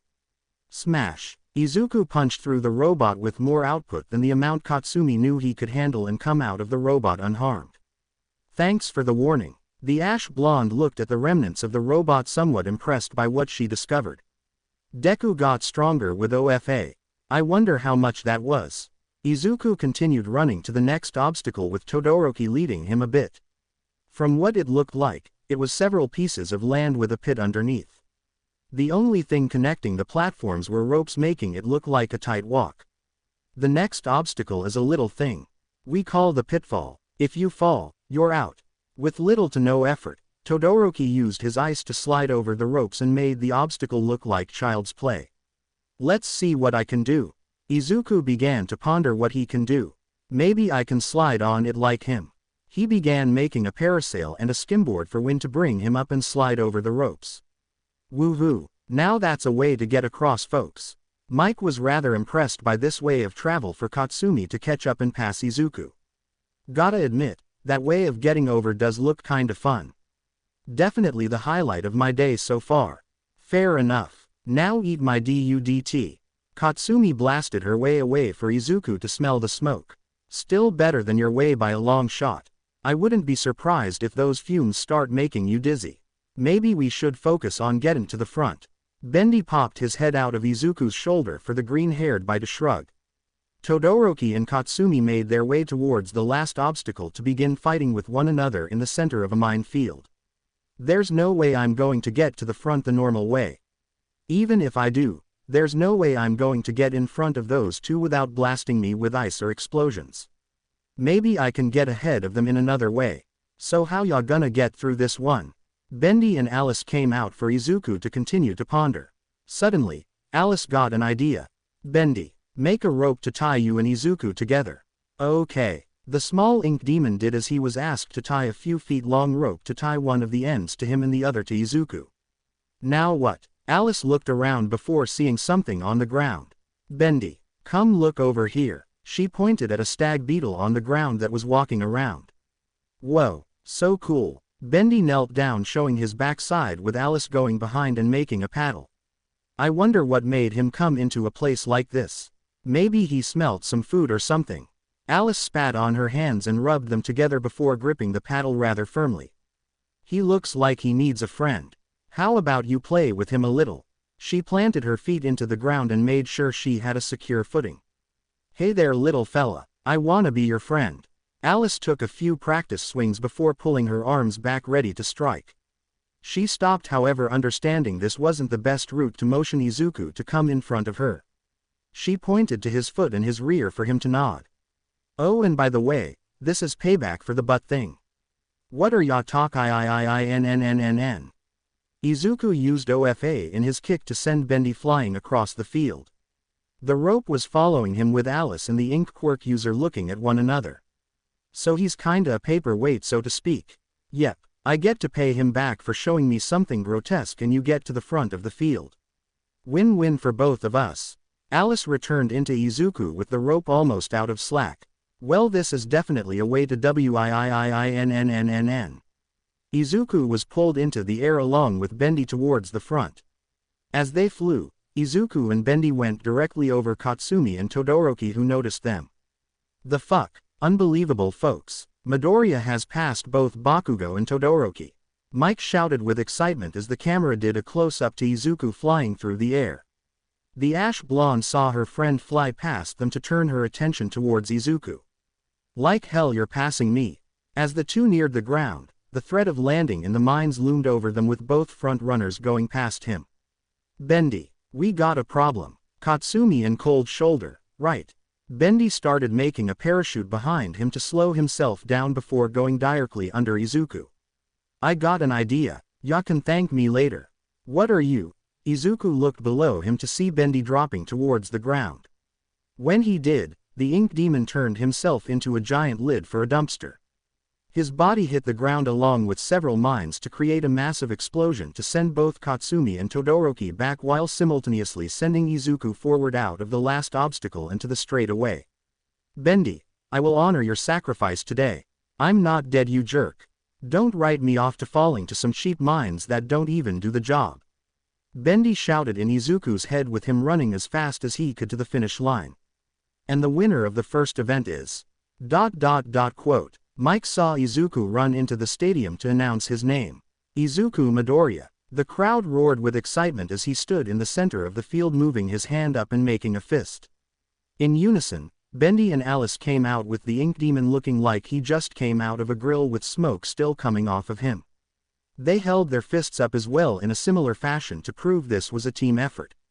Izuku Pav, I couldn't believe it. I won the first event. Me. The person who for the longest time neglected his quirk and just recently came to terms with using it to the fullest. I was beside myself with happiness knowing that I was able to do this. Even more knowing that Bendy and Alice were able to help me succeed in this. Oh crap, I feel like I'm gonna pass out from excitement. Izuku pal, ya got a breath. Bendy tried to calm me down a bit with Alice patting my back. I know you're happy this happened hun, but we've still got 2 more events to go. Why yeah, sorry I got a bit carried away. No problem pal, I know you're excited. I mean, ya won the first event and all. I'd be excited if I was ya. I felt someone come over and wrap around my head in a chokehold. What the hell was with that? You're lucky those shitty mines didn't blow my ass up. Katsumi kept my head close to her before I began to feel something soft.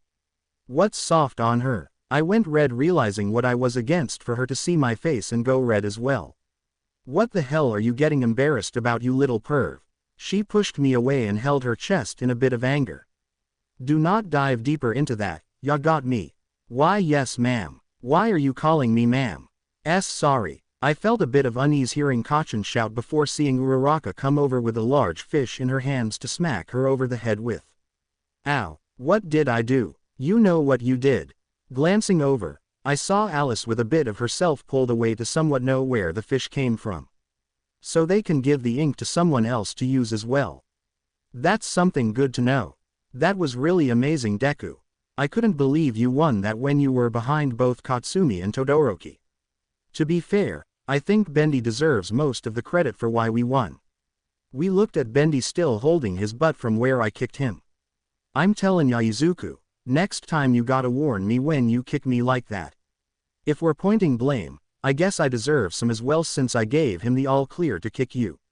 Alice looked to the side before making a canister from herself with a bit of anger in her face. I'll be right back. She walked over to Yaoyorozu who seemed to have Mineta on her back latching on like a cockroach.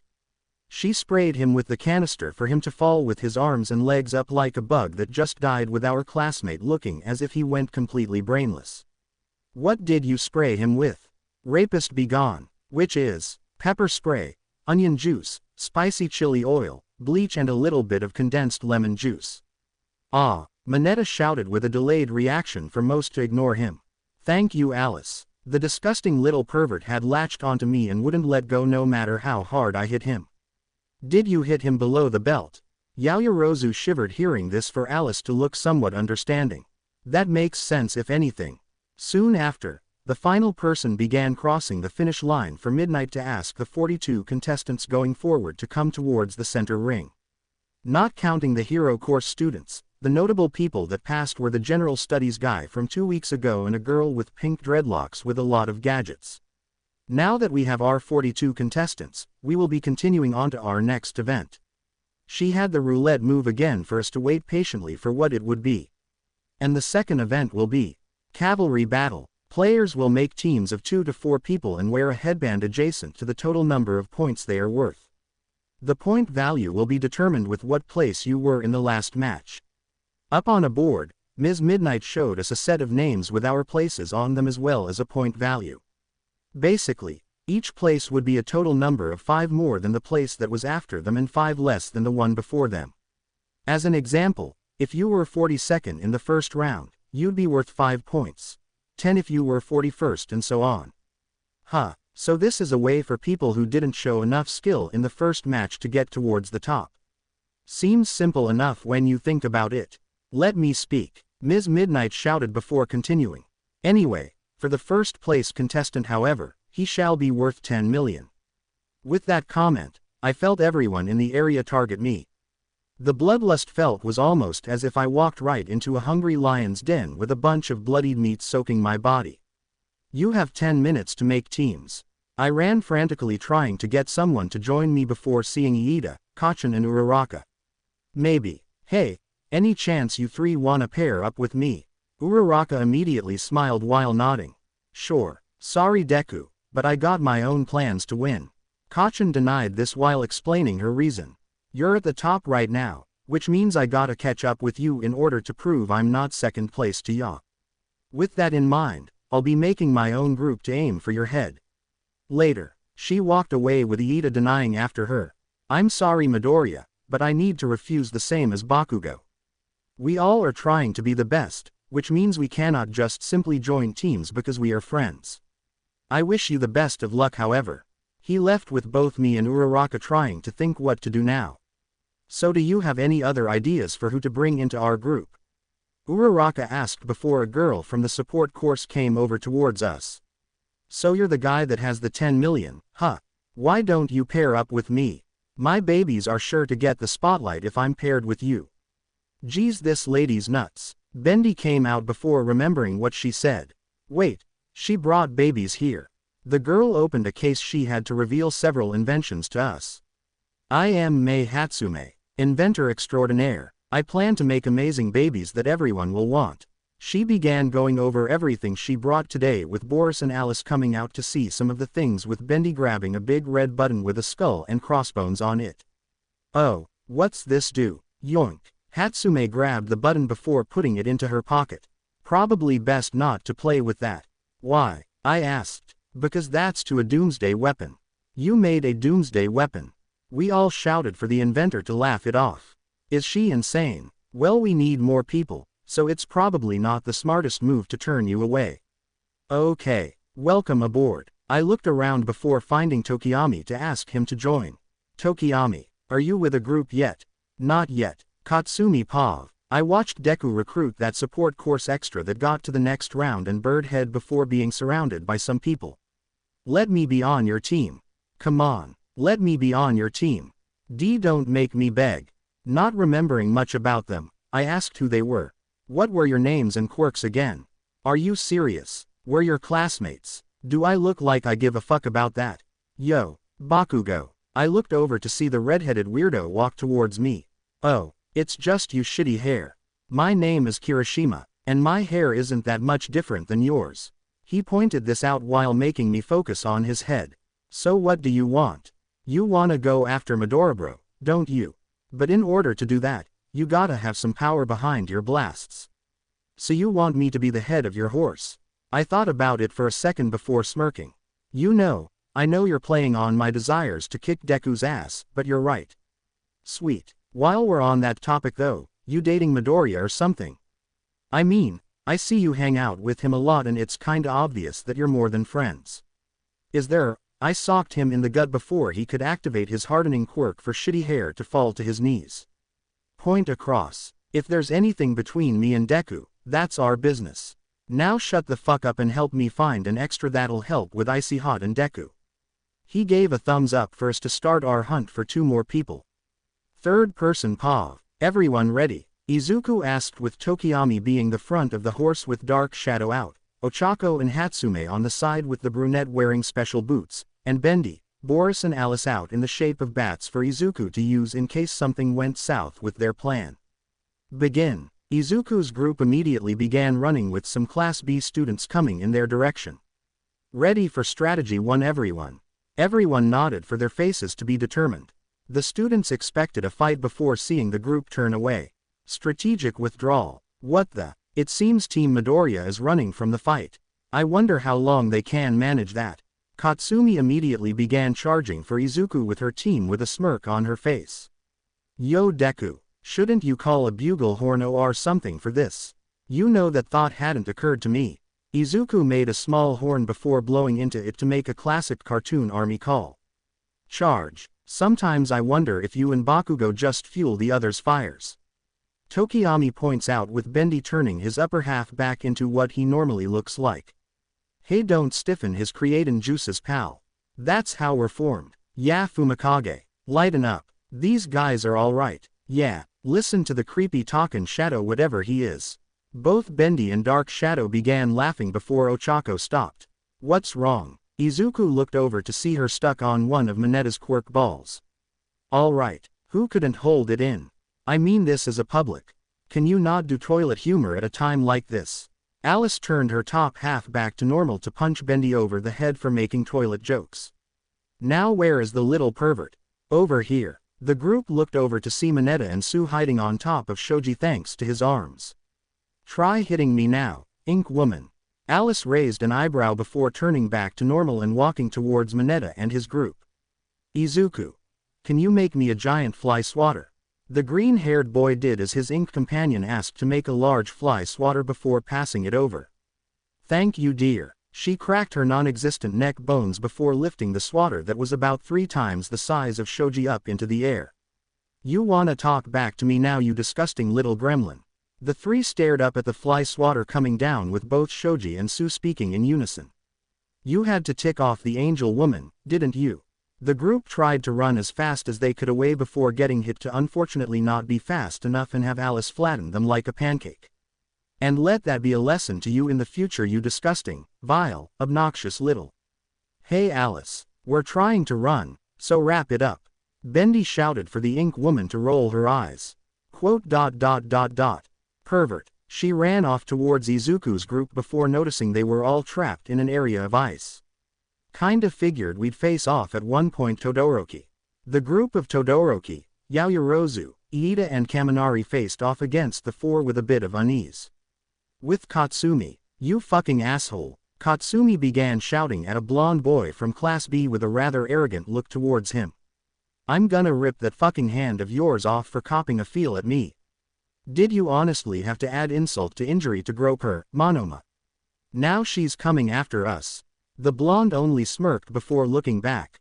It was all applied just so that we can prove that Class B is far superior. Superior my fucking ass. Katsumi appeared in front of Monoma with a completely angered face. I'm going to kill you, asswipe. One of the members of Monoma's team made a shield of solid air with Katsumi blasting right through it to grab the headbands on Monoma's neck and knee him in the face.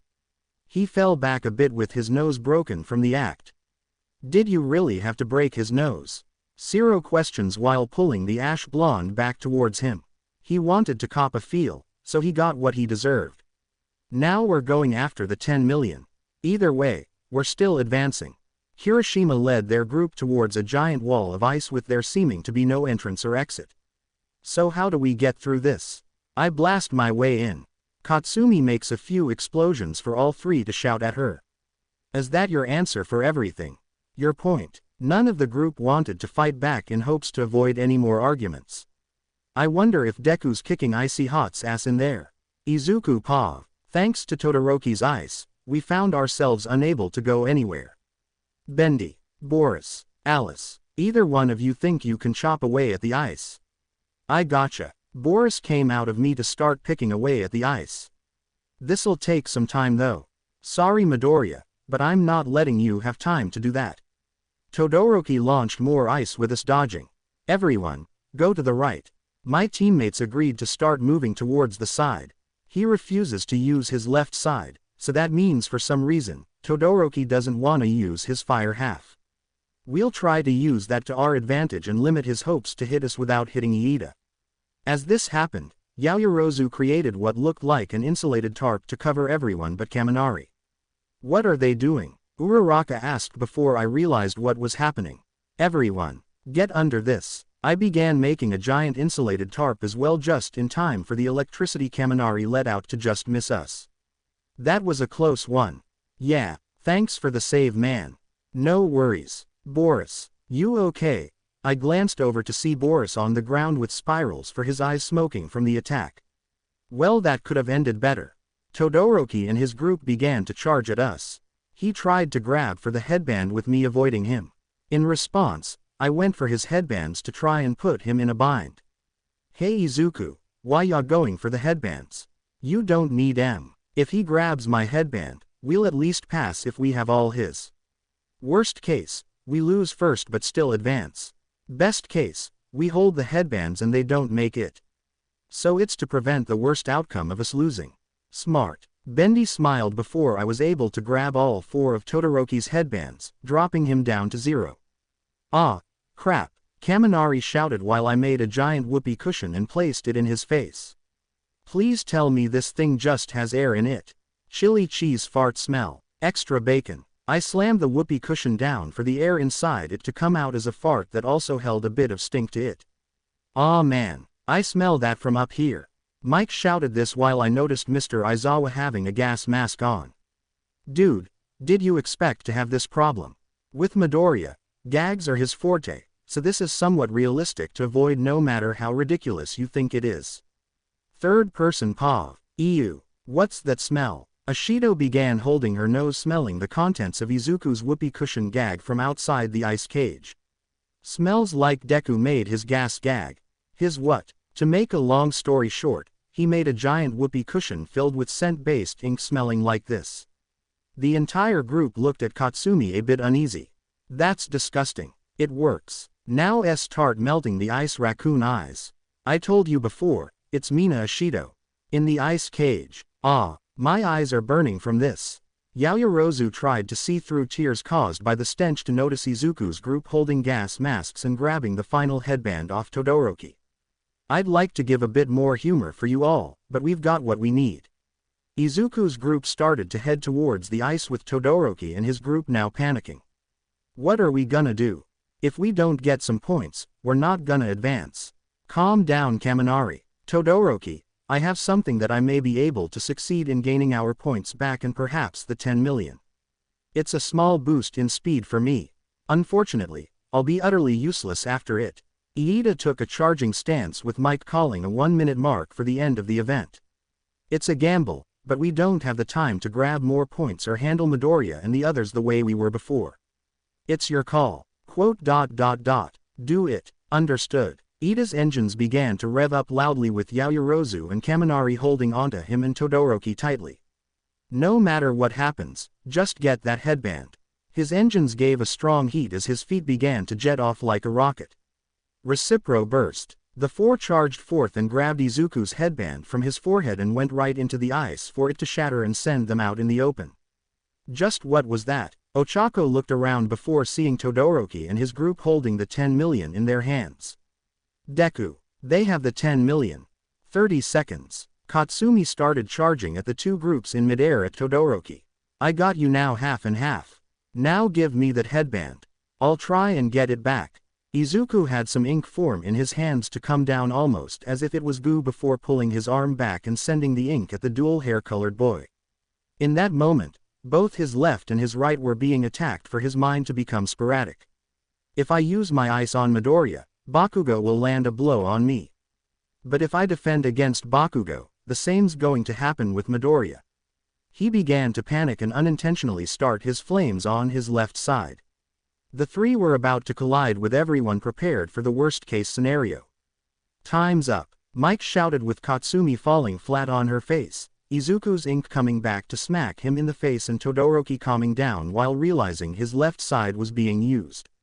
All right. In first place, we've got Team Todoroki. In second, we've got Team Bakugo. In third place, we've got Team Midoriya. And in fourth, we've got, wait, when did this happen? Team Shinso takes fourth place. The crowd cheered with Izuku hopping down off of everyone. Well, that was fun, except for the part of getting smacked in the face with ink. Thank you all for your hard work.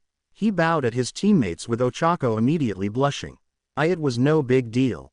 I mean, we didn't get first, so that's kinda a letdown. Still, we're advancing. That at least amounts for something. God damn it. The two looked over to see Katsumi extremely angry that they didn't get first place and start cursing like a trucker. Fuck.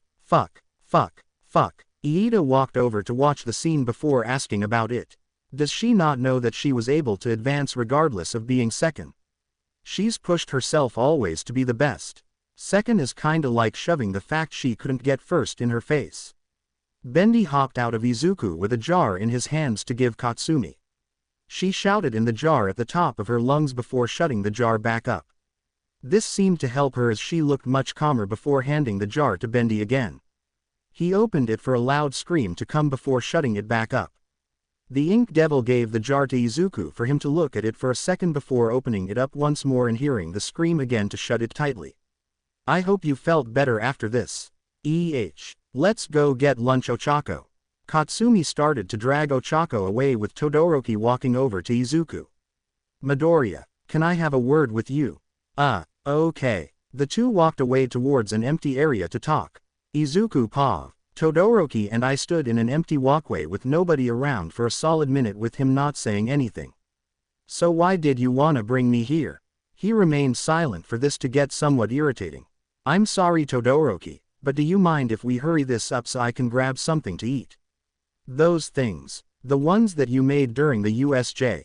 Those are the cartoon characters you introduced us to. He figured it out that easily. Well, yes and no. Care to explain? I tried to find the best way to explain this without it sounding kinda messed up. Basically, my quirk allows me to make self-aware sentient beings, and as you've already seen, they have a mind of their own. But even with this, they still have a deep connection to me. I don't see the reason why they looked like what they did in the USJ. To make a long story short, my emotions did that.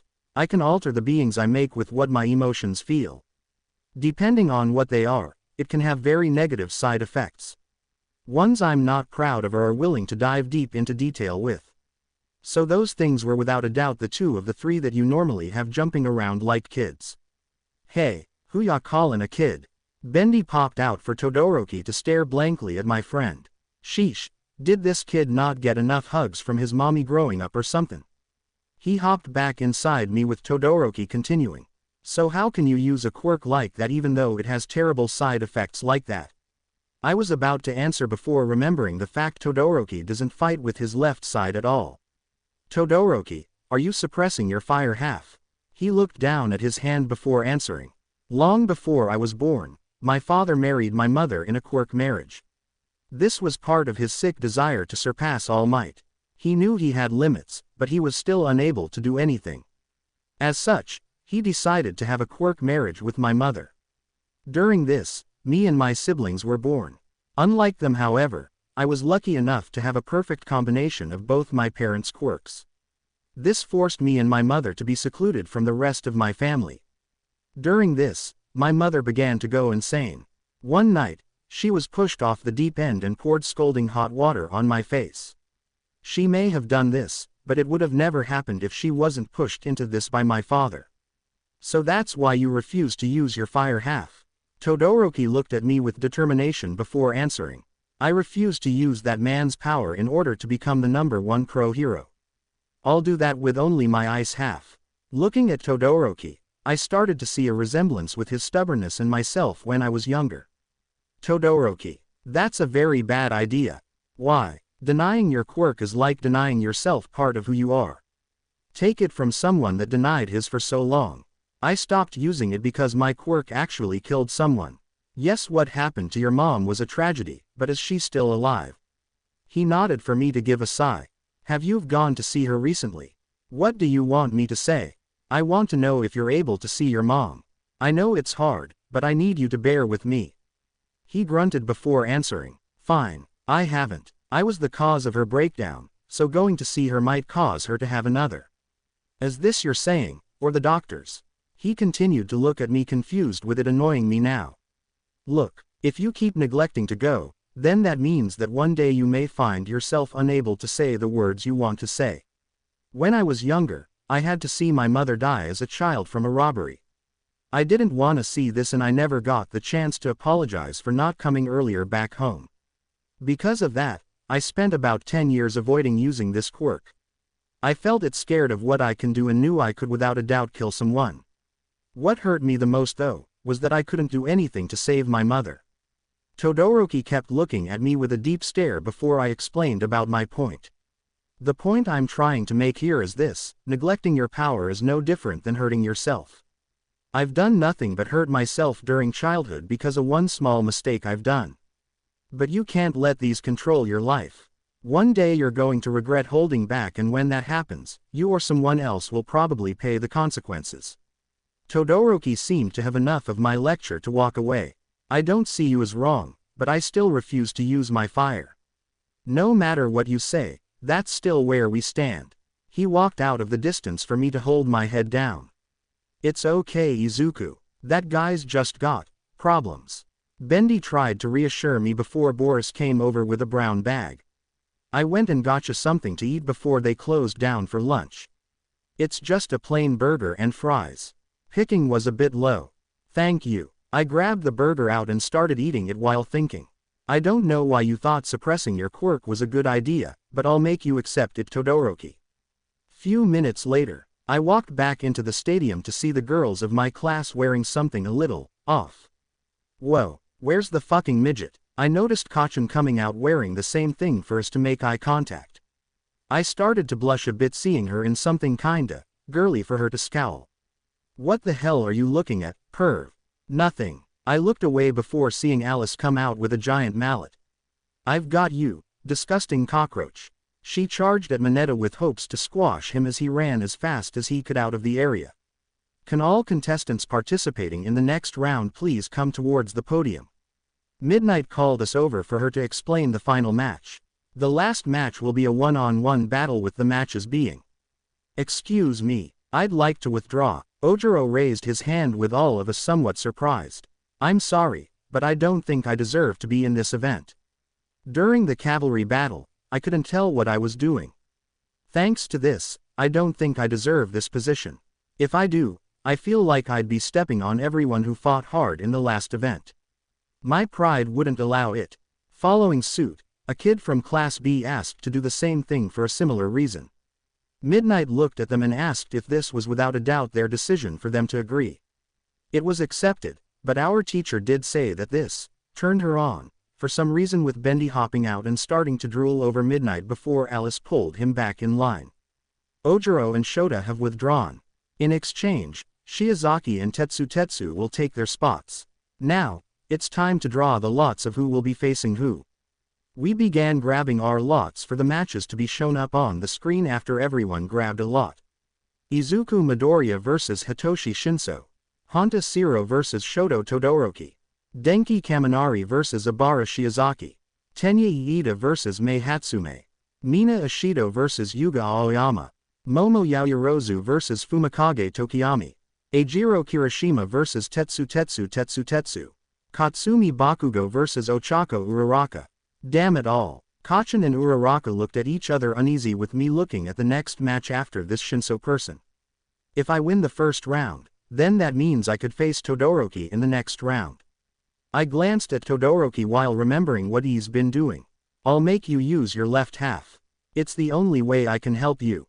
Ochako Pav. Hey Midoriya, you got a minute? Ojiro pulled Deku out of the area for a bit with it seeming kinda weird. Why would Ojiro want to talk to Deku? Come to think of it, Ojiro was on that Shinso guy's team. Maybe he's trying to help him. Oi, Ochako. Katsumi grabbed my shoulder and began walking with me out of the area. When we were away from everyone before speaking. Look, about the match, I wanna ask you something and it's important you listen. Drop out now. What? I'm not gonna. Let me finish. I quieted down for her to continue. You and I both know if we go head to head in an actual one-on-one match I'm going to wipe the floor with you. I don't care how strong you are, you and me are too far apart for it to even be fair of a match. You don't wanna get hurt, and I sure as fuck don't wanna hurt you. As a friend and someone that I actually respect, I want you to withdraw before the match starts because I won't be holding punches back because we're friends or anything like that. You got me? I thought about it before shaking my head. No. I can't. If I give up like this, what's going to make me any different than a quitter at what I want to achieve for my family? Have you even thought that your family would hate seeing you get hurt? Think for a goddamn second. No parent in their right mind wants their kid to do something that could get them really fucked up or even get killed. The second you step into that ring and go against me, that's what's gonna happen. Now are you going to give up or not? I can't. Just like you, I want to prove I'm good enough to stand on the same stage as everyone else. I know you hate it and I know you did this to explain to me this could be a mistake, but I can't drop out now that I'm this close. I could tell Katsumi hated this with her punching the wall beside me. Fine. Don't say I didn't warn you though or gave you a way out. She walked away clearly angry with her words still in my mind. I know you wanna keep me safe, Katsumi, but I wanna prove to both you and Deku that I can be strong.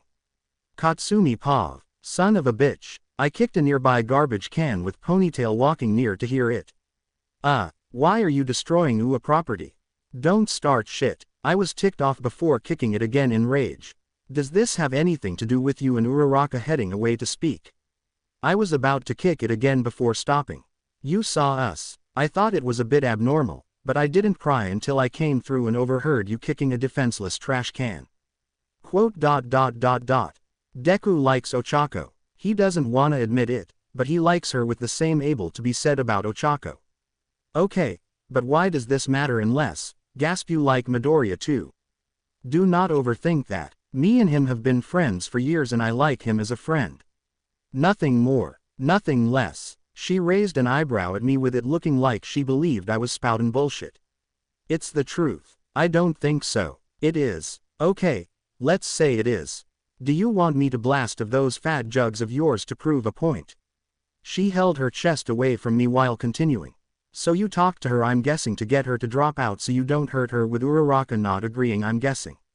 With this, you feel like you're hurting your childhood friend that you want to deny you like if you and her go at it seriously. Why not hold back? If I hold back, that's an insult and an embarrassment to both Ochako and me. If I were to hold back and treat her like a minor threat, that's no different than saying she doesn't deserve to fight me.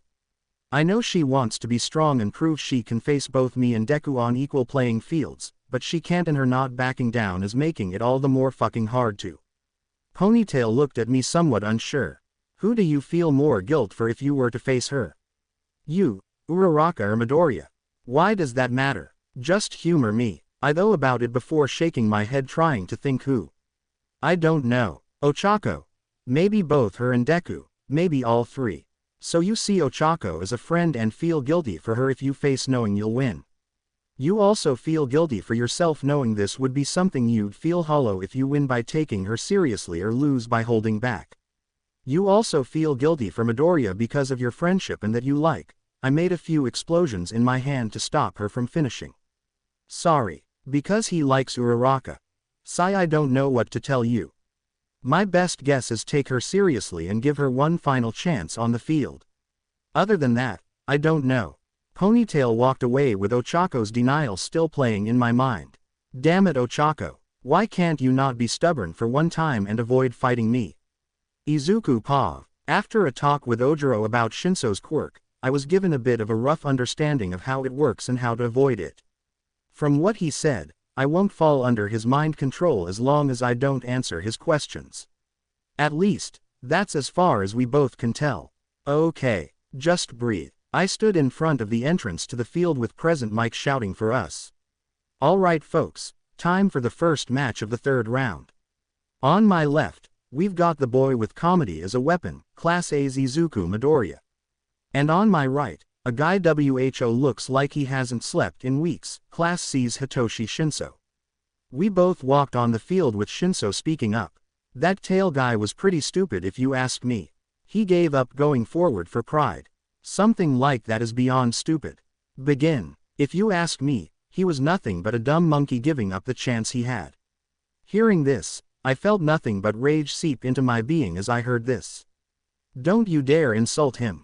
I felt my body go limp before seeing Shinso smile.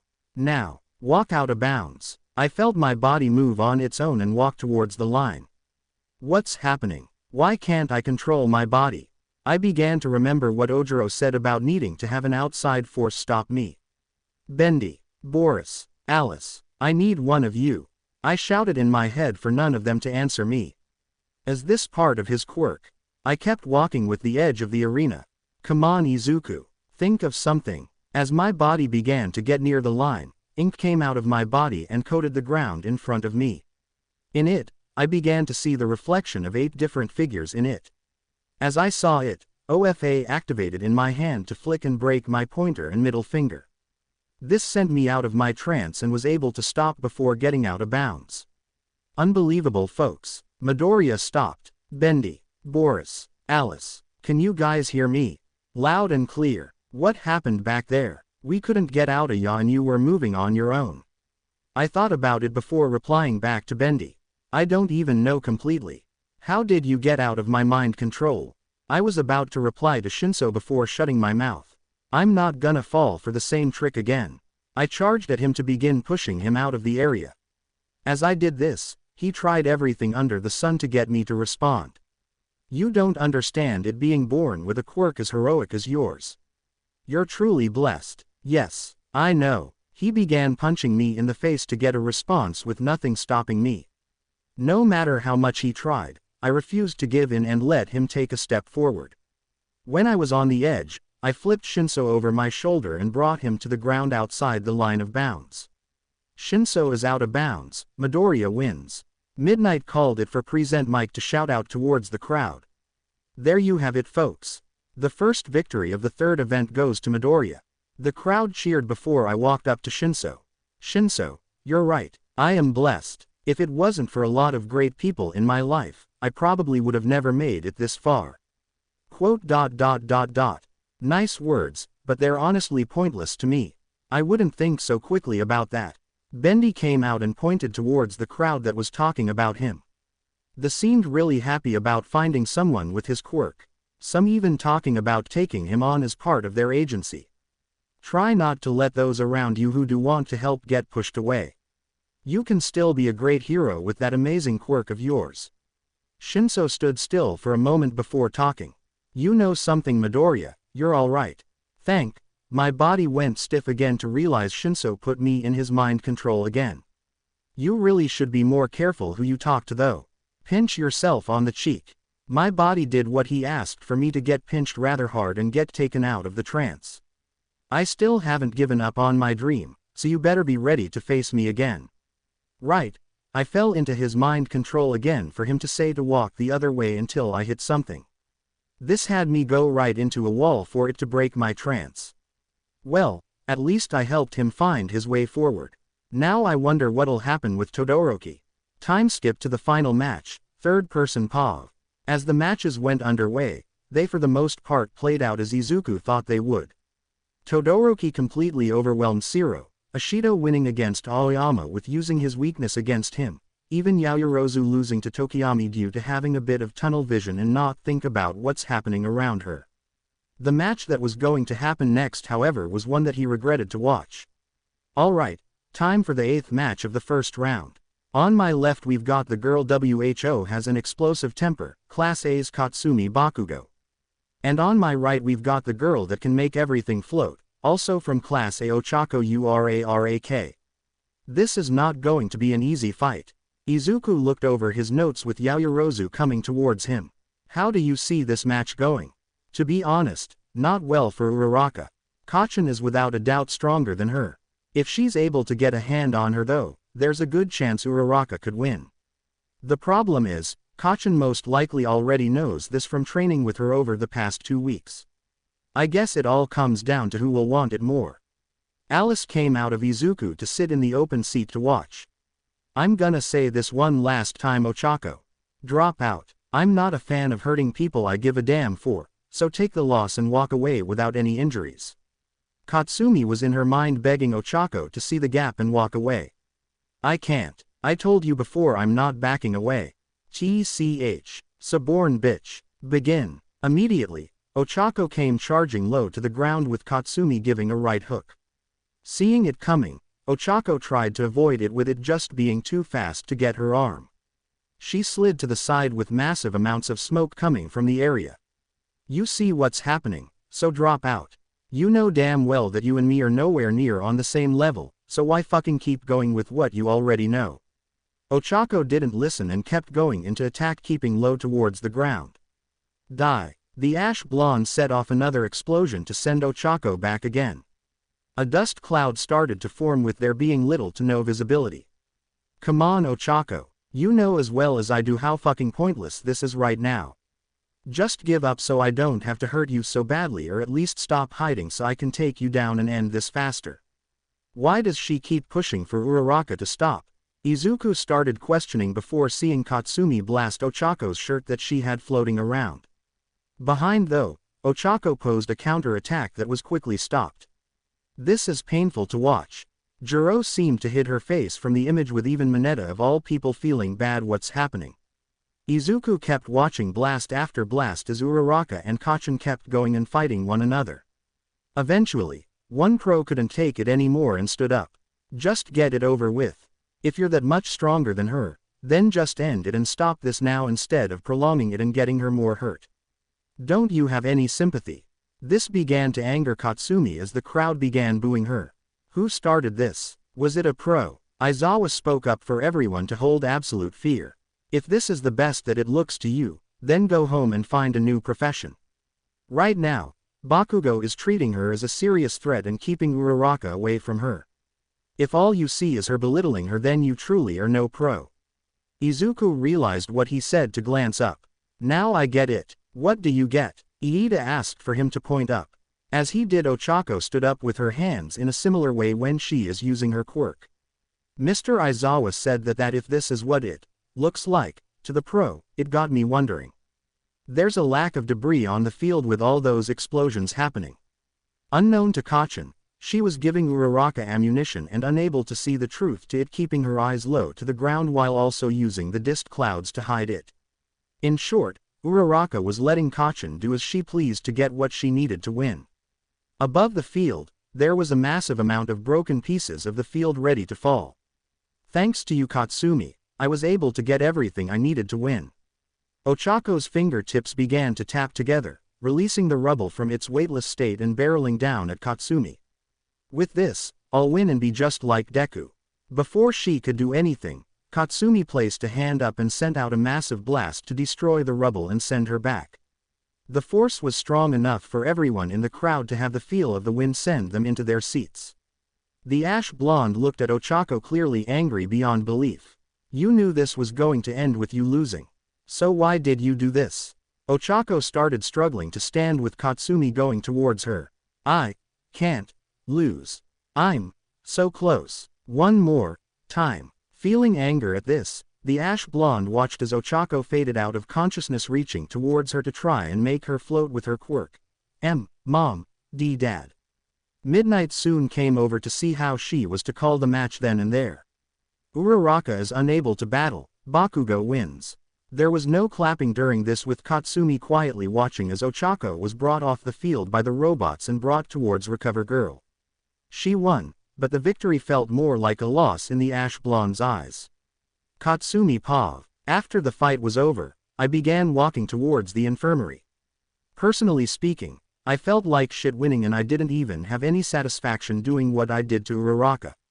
I know she wasn't going down cause she was fucking stubborn, but that didn't mean she deserved to go down the way she did. Getting to the door, I noticed Deku come out and freeze seeing me. Oh, Kacchan, sorry if I'm in your way. Whatever. He started leaving with me stopping him for a minute. Hey Deku, did I do the right thing in your opinion? What do you mean? Just answer the question. He thought for a moment before answering. I think you did what you and Uraraka knew had to be done. Neither you nor her wanted to go down, so it's fair to say that what you did was the best thing you could have done for the both of you. This didn't sit right with me for a speaker telling Deku to make it to the field. Sorry, I gotta go. Did I answer your question? It works for an answer. Just get out of here and kick Icy Hot's ass. I wanna face you in the finals. I'll try, but I have something else I wanna do, so I'm sorry if I can't win. He left with me waiting a minute or two before going in. When I did, I saw Uraraka bawling her eyes out. Goddammit, why is she fucking crying? Bakugo. She tried to wipe her tears to make pretend that she wasn't crying before. What are you doing here? I came to make sure you were okay. I was kinda not holding back, and I was a little worried I might have hurt you unintentionally. I was scratching the side of my head trying to find a better way to say what I was trying to say. I'm not good at apologizing. Don't blame me if this sounds kinda half-assed. And no, it's fine. I appreciate the fact you went at me seriously. You have nothing to apologize for. She smiled at me while trying to laugh it off. I'm the one that should be apologizing to myself. You warned me that you weren't gonna hold your punches, and I didn't follow it. Whatever lumps I got, I can't blame you for it. But, thank you, Bakugo. I rolled my eyes hearing this before sitting down to the side of her. One punch. Excuse me, I'm giving you one free punch at me. If you can give me a scuff mark, you can at least hold your head up high knowing you got a good punch in. Bakugo, I'm not gonna punch you. That's mean. Punch me. I'm gonna feel like shit if you don't. Uraraka clenched her fists, uneasy about this before looking at me one final time. Are you sure? Just fucking punch me and make it worth the fact I was whooping your ass out there. She hesitantly moved her fist to my cheek with me hardly feeling it. What am I, your grandma? Punch me. She moved her arm back and socked me in the cheek hard enough to knock me out of my seat. Oh my god, are you okay? Yeah, TCH. That was a really good punch. Feel a little better. Well, I'm not one that likes punching friends, but it helped a little bit. Thanks Bakugo. Say my name. Thanks, Katsumi. I smiled hearing this before sitting upright. Whatever, Ochako. With Izuku Pav. I started walking towards the entrance to the arena while talking to Bendy in my head. Just make sure you three don't come out. If we want this plan to work, we need Todoroki to understand we aren't playing around. Yeah, just make sure you don't mess up with this.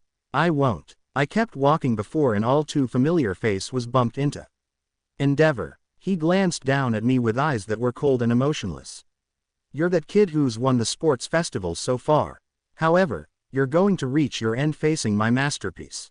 Wait, is he talking about Todoroki?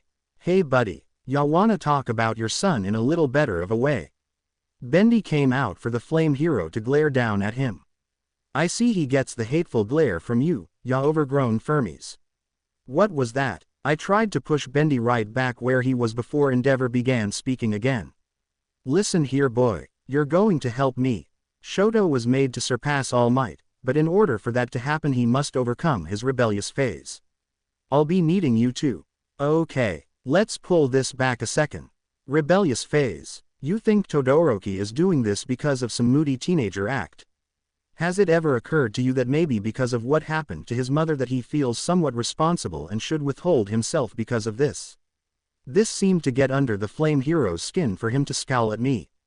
What's your place boy? You don't have the right to argue about mine and Shoto's family life. Maybe I don't, but I know what it feels like to think you're responsible for something even though in reality it was nothing more than an accident that you shouldn't take to heart. Your son is hurting right now in ways that you can't understand. He thinks it's his own damned fault your wife and his mother was thrown into a mental hospital. Have you ever tried to talk to him and explain to him that it wasn't his fault or that he shouldn't try to run away from his problems, or did you just think everything will eventually work out? Endeavor remained silent after hearing this for me to continue. Todoroki isn't you. Please stop thinking he is and let him be who he is trying to be. I walked out of the area somewhat stormed from what happened. Just focus Izuku. This isn't the time to have this happen. Third person Pav. Alright folks, time for the second round of the third event. Present Mike shouted in his mic for everyone to start cheering. On my left, a boy who can't take life seriously without a joke or2. Class A's Izuku Midoriya. The crowd cheered as Izuku made boxing gloves on his hands and began making a few quick punches like he was competing for a boxing title. And on my right, he's the son of the number 2 hero and a RECOMENDED student. Also from Class A, Shoto Todoroki. Todoroki walked in with little to no emotion shown on his face. I'm telling you now Todoroki, I'm not gonna accept your half-hearted resolve. Begin. Right off the bat, Todoroki launched a massive wave of ice for Izuku to activate OFA in his hands at max to punch the ice and shatter it, pushing the dual hair-colored boy back. And both are off to a rousing start. I was right coating my hand in ink and reinforcing it to support my hand. If I was gonna use that much power without the ink, I would have broken every bone in my hand. Unfortunately, it destroyed all the ink inside the glove. Izuku started remaking more ink to use as support. So long as I can do this, I don't have to rely on Bendy and the gang to help. But my limit will without a doubt be reached faster with this. I gotta find a way to stop Todoroki and quick. He took a boxing stance prepared to fight. Come on Izuku. You've got this. Float like a butterfly, sting like a bee they say. A second attack came for Izuku to punch it with his left before another came for his right to be used. Damn it, I won't make any headway if I keep attacking like this. As the fight continued, Katsumi and Ochako came back to the group.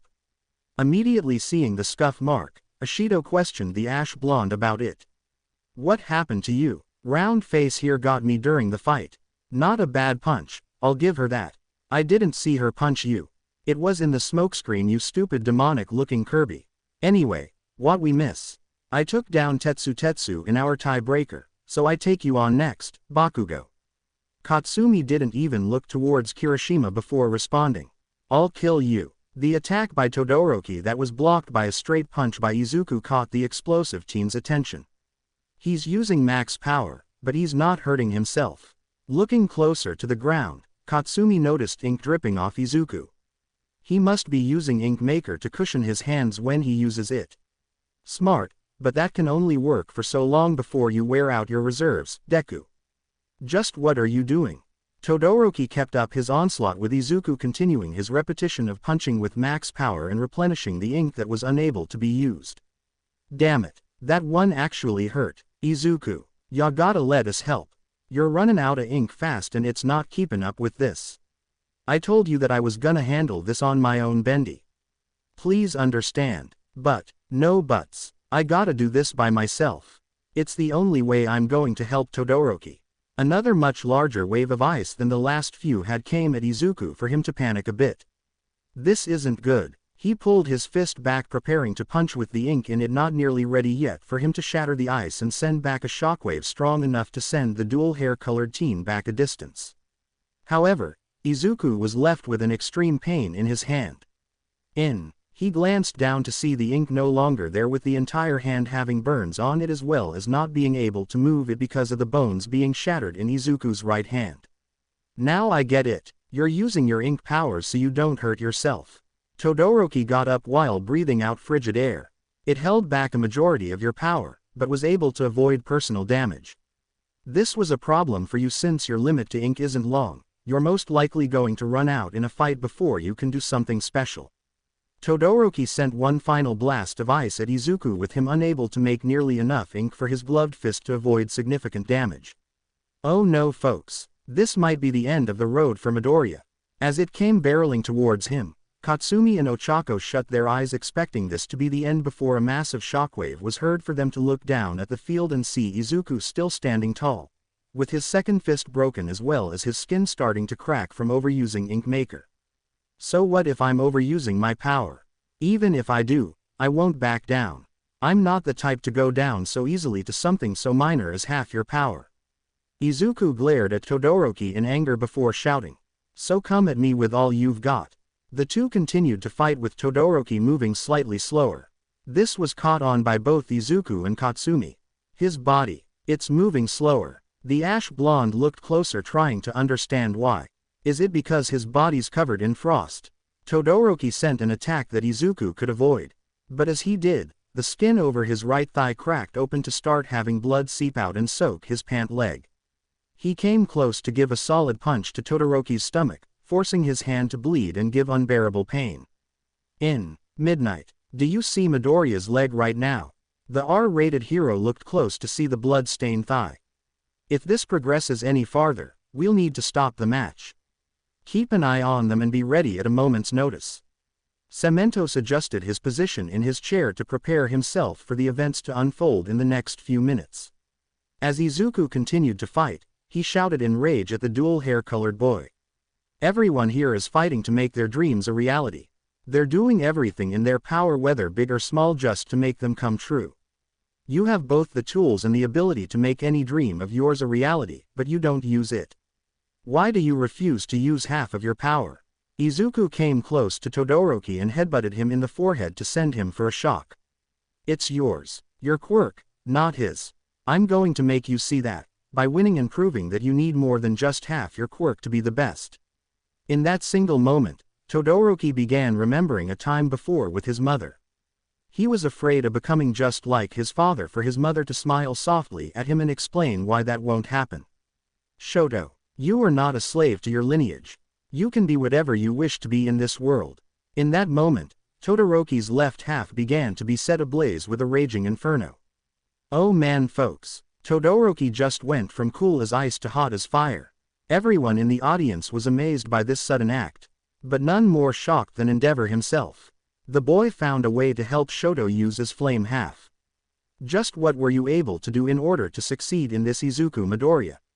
His words quickly came back to the flame hero for him to take a deep breath in.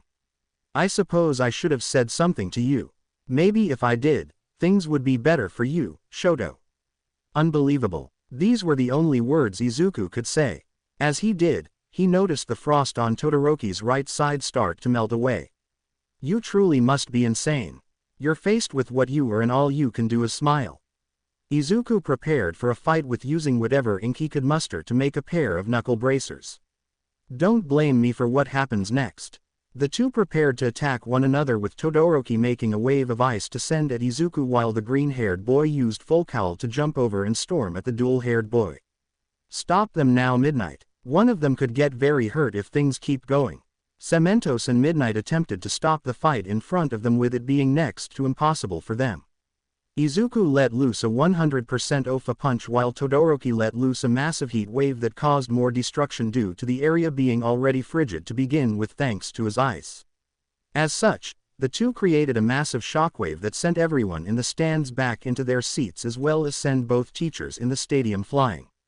This is crazy, Kaminari shouted, with most of the class unable to even open their eyes, let alone even understand what's happening on the stadium. As things calmed down, the crowd noticed the ring was destroyed with both Cementos and Midnight knocked to the wall, slowly recovering. Unbelievable. Cementos slowly got up while trying to get his barring. Having a powerful quirk doesn't naturally make you a great hero, but these two are amazing. Midnight, what can you see? The pro looked around before seeing Izuku pushed up against a wall with his skin cracked open and bleeding, with his one arm looking sickeningly purple. On the other side, Todoroki was unconscious but still technically in the ring. Midoriya is out of bounds. Todoroki wins. The crowd cheered, with both Katsumi and Ochako jumping out of their seats to run towards Izuku. The two noticed he was going to be seriously hurt during the fight, but right now was very afraid for his own well-being. Katsumi Pav. After the match, Ochako and me went to check on Deku, who got really hurt. When we got there, I practically kicked it down in hopes to get in and see Deku on a medical bed with a lot of bandages and gauze over him. Deku. He shot his eyes open and saw us to panic. Ah, what the fuck was that? I immediately grabbed him and began shaking the nerd around in agitation. You were supposed said to fight me, not lose to Icy Hot. Why the hell did you throw away a win you could have had? Answer me, damn it. That's enough, Katsumi. Alice came behind me with a rolling pin to hit me over the head. Ow, what did I do? All right, settle down now. Recovery girl came over to us with Ochako walking over to Deku's side, worried about what she saw. Deku, why did you do this? He turned to the side, somewhat unhappy with saying the truth. Please, let us know why you went this far. Did it have to do with Todoroki? It did. Alice spoke up while sitting on Deku's stomach holding an angered face. When he found out about Todoroki and his family, Izuku wanted to help your classmate. He literally had been doing the same thing Izuku had been doing for years, and from experience, understood this was wrong and not going to change anything. Deku, is this true? He didn't answer me for it to irritate Alice. Answer her. She hit his stomach for us all to be amazed at how quick her temper jumped. You made two girls that are genuinely concerned about you worry. The least you could do is give them the truth. Okay, yes, I did this because of Todoroki. Please just don't hit me again. It hurts already. Well, hopefully that will be a warning for you not to do such dangerous things. The old lady looked at Deku with anger before calming down and turning to us. Now I must ask the two of you to leave. I need to conduct a surgery on Midoriya's hand to repair the bones lodged inside his tendons. I stopped a second hearing this to shout. He had bones get shoved in his tendons. Katsumi, why must you shout everything? It's unladylike. Like I need to hear that from an actual swab of ink. Hey, I have more ladylike features in one droplet than you have in your entire body, so watch your mouth, Missy. Enough, both of you. I need to do this now before any more damage is done. Please leave the two of you. Midoriya will be ready to speak with the two of you after he's healed. Both me and Ochako agreed to start heading out. Once we got to the hall, I could tell from Ochako's face she was worried. Deku doesn't go down easily. Also, that old woman knows what she's doing. I heard that old comment, Missy. We slowly started walking away from the door after Recovery Girl heard us call her old. So, your next match is Kirishima. Any ideas on beating him? Easy. Shitty hair is all muscle and no brains. All I gotta do is wait out till he's out of steam and he's done. You know better than anyone that I'm tougher the longer a battle goes on. Ochako thought this out a bit before nodding. Yeah, you both are kinda bipolar opposites with strength factors. He does hit hard, but the dumbass lacks stamina. He doesn't hold a candle to mine. Ha ha ha, you do have a strange amount of energy, that much is for sure. It's called training your ass off. You should try every now and then.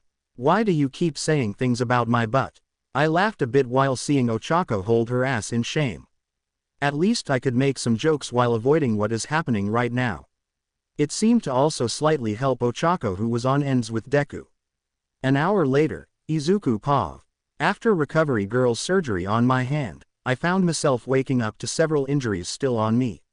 Sorry, but you're gonna have to wait a little while with those for healing. Also, you're going to suffer a bit of hindrance to your hand. I glanced down to see scars over area that wasn't bandaged. Consider that a lesson why you should be careful. OFA isn't some magical power that can make you invincible. It has its own flaws too. Wait, you know about it? I glanced over to see recovery girl fill out paperwork. Yes, I was the one that helped treat that fool when he had his injury and am one of the only few to actually know of it. Now you are free to head out. I'm sure those girls are worried sick about you. I nodded, remembering that Kacchan and Uraraka are most likely on the verge of killing me. I started getting up to head out with my head being all fuzzy. I gotcha. Boris came out to hold my side and led me out. We went to the stands where Uraraka was sitting looking at a match. She glanced over to smile and offer a seat next to her. So how's the match going? I watched as Kacchan threw Kirishima out of the ring via explosion for her to point. Katsumi won fairly easily. Also, Iida won by pushing Shiozaki out of the ring before she could fight, and Mina lost her footing when Tokiyami was attacking to be sent out cause of it. Sounds like everything was rather quick. Ochako nodded while explaining. There was a bit of a lag cause of the level of damage done to the field after yours and Todoroki's match, but everything worked out.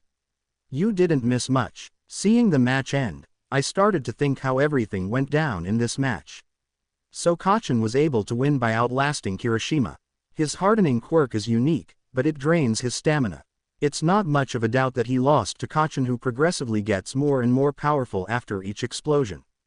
Her sweat is the root cause of this. Uraraka started to laugh a bit for some reason before speaking. Katsumi said basically the exact same thing before about how she'd win. Sometimes I think the two of you are more alike than you like to let on. I blushed at this with the matches continuing on. I felt a bit of frustration not being able to write down what was happening for Boris to take out my notebook and write down what I was seeing and thinking. Sometimes it pays to have a friendly wolf like him on your side. Time skipped to after the festival. After the awards ceremony, with Kacchan winning and sulking knowing she only won because Todoroki chose not to use his fire half and practically almost bit All Might's hand off to say she didn't want it, Mr. Aizawa brought us into our classroom to talk. For the next 2 days, you'll have off of school. Take the time to rest and heal any injuries you have. Also take the time to determine where to go from here. We agreed before being dismissed for Kacchan to keep looking at her medal and groaning. Damn it, why did fucking Icy Hot have to puss out? Don't be so harsh, Kacchan. It's not so bad, says the one that broke his fist. Sorry. Too soon for that. She pulled her insult away seeing my still broken hand. So how ya gonna handle that? I glanced down at my hand to see it was still kinda not able to be moved. I guess I'll find out as I go. You really should get help, Deku. It's probably going to be really hard to do the things you'd normally do. Uraraka walked over to talk with us. It isn't good for you to handle an injury while trying to do simple things. Let one of us help you out. I don't want to be rude and impose. That's a perfect idea, Ochako. Bendy popped out of me to stand on my desk. Could you at least come out of nowhere and stand on the floor instead of where my books and stuff go? Bendy hopped off to bring Uraraka and Kacchan together. How about tomorrow as a way to enjoy the day, you three go out and take the town? It'll be fun. And when's the last time you and Izuku did something together, Katsumi? I blushed a bit at this thought, understanding that this is somewhat like a date. Well, it has been a while since we did go into town and I'm running out of some things. Kacchan also stared at me with a smirk. You also owe me a nice day for losing to the half and half asshole. You're not gonna let that be lived down, are you? Oh fuck no. You and me still need that one-on-one, so get ready for that when you get better. I begrudgingly accepted for Bendy to turn to Uraraka. What about you, doll? Well, I guess so. I didn't have much on my plate tomorrow. You know what, why not? Sweet. Then it's a date. Yahoo. Bendy hopped back inside me for all three of us to realize what he said. Did he just say this was a date? Later that evening in Katsumi's room, third-person Pav. Why did he have to call it a date? For at least an hour, Katsumi had been punching a punching bag she had in her room, trying to vent out her personal aggression to the fact Bendy hooked her and Ochako up on a date with Izuku. What the hell, ya fucking 4-foot demon? So how long has she been at this for? Sue asked Ochako with the rest of the girls in class watching this rant take place. I don't know. She was doing this before I came to check on her. When was that? Yaoyorozu questioned. Ochako looked at the alarm beside Katsumi's bed to see the time. Since 6. She's been punching that punching bag for an hour. God damn it. The punching bag finally broke with sand pouring out of it. Ponytail. Ya got a sewing kit? I do, but let's pull away from the punching bag so we can talk. Yaoyorozu pulled the chair on the other side of the room out for Katsumi to calm down a bit. She pulled a water bottle she had on her desk's cap off and chugged it in 3 seconds flat. Now, Ochako mentioned to us, what has you so aggressive right now? Yeah, you, her and Mido got a date tomorrow. Must be hard on you having to share such a cutie. Ashido started laughing before a book was thrown and almost hit her head. Now that's just rude. With an attitude like that, I wonder how Mido handles being around a brute like you. What was that, raccoon eyes? I mean, isn't it obvious? You lack proper female edict, sit like a guy, pick fights like a guy, dress in shorts and t-shirts that aren't cute. She tried to trail on before a killer intent was felt to see Katsumi glare at the pink-skinned girl. Well, I'm not wrong. You really wanna die, don't you? Ochako stood between the two, trying to prevent this from becoming violent, to start explaining why everyone was here. Katsumi, I brought them here mainly so they could help us. I've never been on a date before and I'm pretty sure you could use a little help as well. I won't go any farther since you and I both know that's a bad move, but we both know we need the help. She stopped in her tracks, hearing that she's not the worse off here and that her and Ochako were both in the same boat in a way. Go on. Jiro went up first to start explaining. So I think the best thing to do first is talk about what you're gonna wear. Since you and Midoriya spent a lot of time together, he'd probably expect you to do something casual for yourself. We could do that, but we could also make it something completely different for you. And how are you gonna do that? Ears. Simple. You got an old pair of jeans that you like but don't fit so well around your thighs. The ash blonde went in her closet to toss a pair to Jiro. Alright, now it's time to make these something that fits your style a bit more. She pulled a pair of scissors out to cut the pant legs to have it where it looks like the thighs were ripped up by something. Now, you got a shirt that you like that you're fine cutting the sleeves off. Wait, but wouldn't this make her look punk and no different than normal? Yaoyorozu asked. Maybe, but the fact she's wearing these things differently will tell if Midoriya pays close attention to her. If he does, that proves his eyes are always on you. Hearing the fact Izuku might be regularly looking at Katsumi made her blush a bit. D-damned nerd, he always looks at me. She tosses an old long-sleeved skull hoodie with the arm sleeves having some holes in them after some punk a while back tried to hit on her and she used her explosions at max level to burn the ends of the sleeves. She felt guilty throwing it out since she only had it for a month beforehand, so she'd normally use it as something to laze about in her room during the colder days. Okay, easy fix. Jiro took the scissors to the sleeves to cut them off and make it sleeveless. Now just wear a shoulder strap top and you look new, but also keeping what your date knows you for. How many times do I have to hear those words? It's not a date, we're literally treating Izuku because his hands are broken. Hagakuri and Sue looked at the ash blonde as if they were ready to rip holes open in her logic. If it wasn't a date, why did you call Midoriya by his first name Ribbit? Katsumi heard this for her to shout in agitation. Damn it all. As the girls tried to calm the ash blonde down and help Ochako with finding something cute, Izuku was laying in his bed thinking of tomorrow as well. I hope I'm able to do something Kacchan and Uraraka like. I've never actually had a date before. Izuku Pav. The next day came with all of us being in the common space while Kacchan and Uraraka were upstairs. I felt really nervous cause I wasn't one to go on dates, but this never really stopped me from trying something new. I sat in my seat wearing a nice pair of jeans and a white t-shirt while having a checkered button-up long sleeve on that was 2 different shades of green. Things were unsettling with me before Bendy hopped out of my body and stood in front. "Don't worry Izuku, you're not gonna mess up. Besides, both girls like ya. How bad could ya screw it up?" Alice came out to stop him with a giant paper fan in her hands, clearly irritated with how he was phrasing this. "You don't have a filter, do you? That hurt. Besides, I was only trying to help." "In what way?" Both me and Alice looked at the small ink demon for him to feel the sting in the room. "What did Bendy do this time?" Katsumi spoke up for me to see her wearing a pair of torn jeans and a long-sleeved shirt she liked that got ruined a while back, altered to be a sleeveless, as well as a black hoodie that had no sleeves in the design itself to make her arms kinda bare. "And nothing significant." I blushed while looking away, unable to look at her in the eyes. Did my heart skip a beat at this? "Sorry we kept ya waiting. I couldn't find something cute to wear." Uraraka came from behind Katsumi wearing a white and yellow t-shirt that looked kinda old and a skirt that showed her thighs a bit. Is this weird?" She blushed a bit while I tried to avoid staring too much. "And no. Why you both look nice. If my heart wasn't thumping 1,000 beats a minute, it was now for some reason." Point to Jiro for her design for Katsumi. Hagakure talked about this while Ashido looked to keep tabs on a paper for some reason. Also, point for Sue for the skirt. Makes the fact the old NASA shirt looks less dumb to wear. I know the problems with hand-me-downs looking very ugly with my little sister to find ways to make them look better. The 3 of us stared at them with none paying us much mind.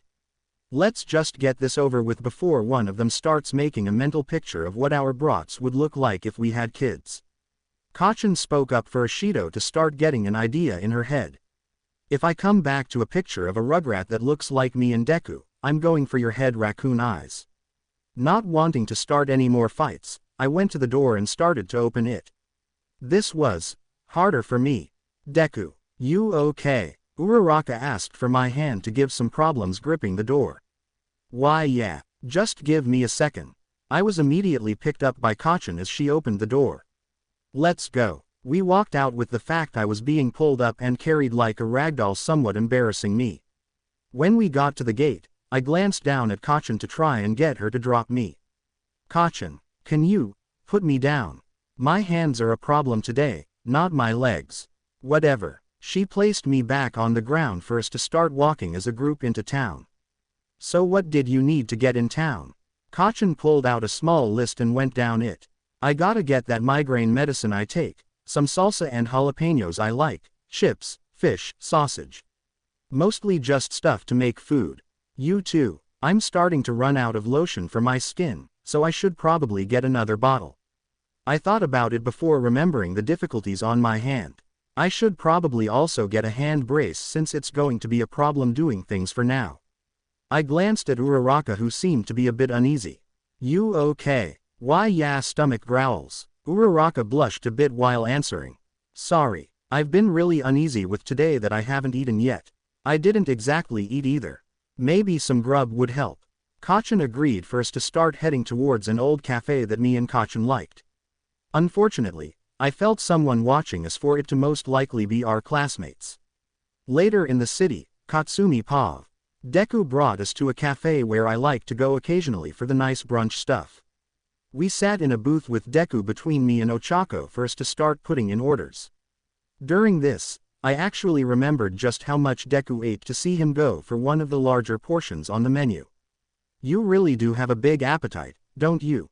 Ochako made this comment for the nerd to blush a bit. I've been training a lot recently and I haven't been getting enough food in me." "Sorry if that's weird." We continued talking for a bit with the news coming on to an attack in Hosu recently involving the turbo hero Ingenium. "Hey, ain't Ingenium Four Eyes' brother?"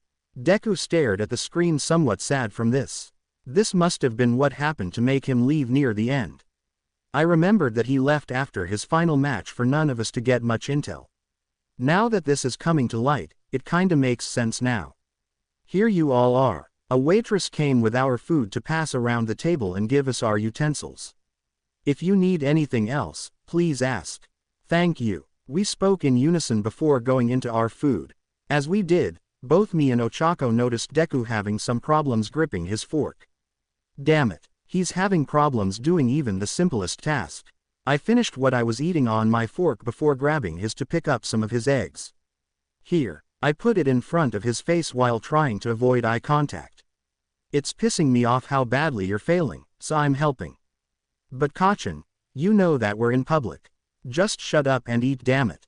Do you want me to shove it down your throat the hard way? He didn't ask any more questions for the nerd to eat off the fork. Better, yes, thank you. Ask for help next time, dumbass. Don't just do stuff because you wanted to avoid causing problems for others.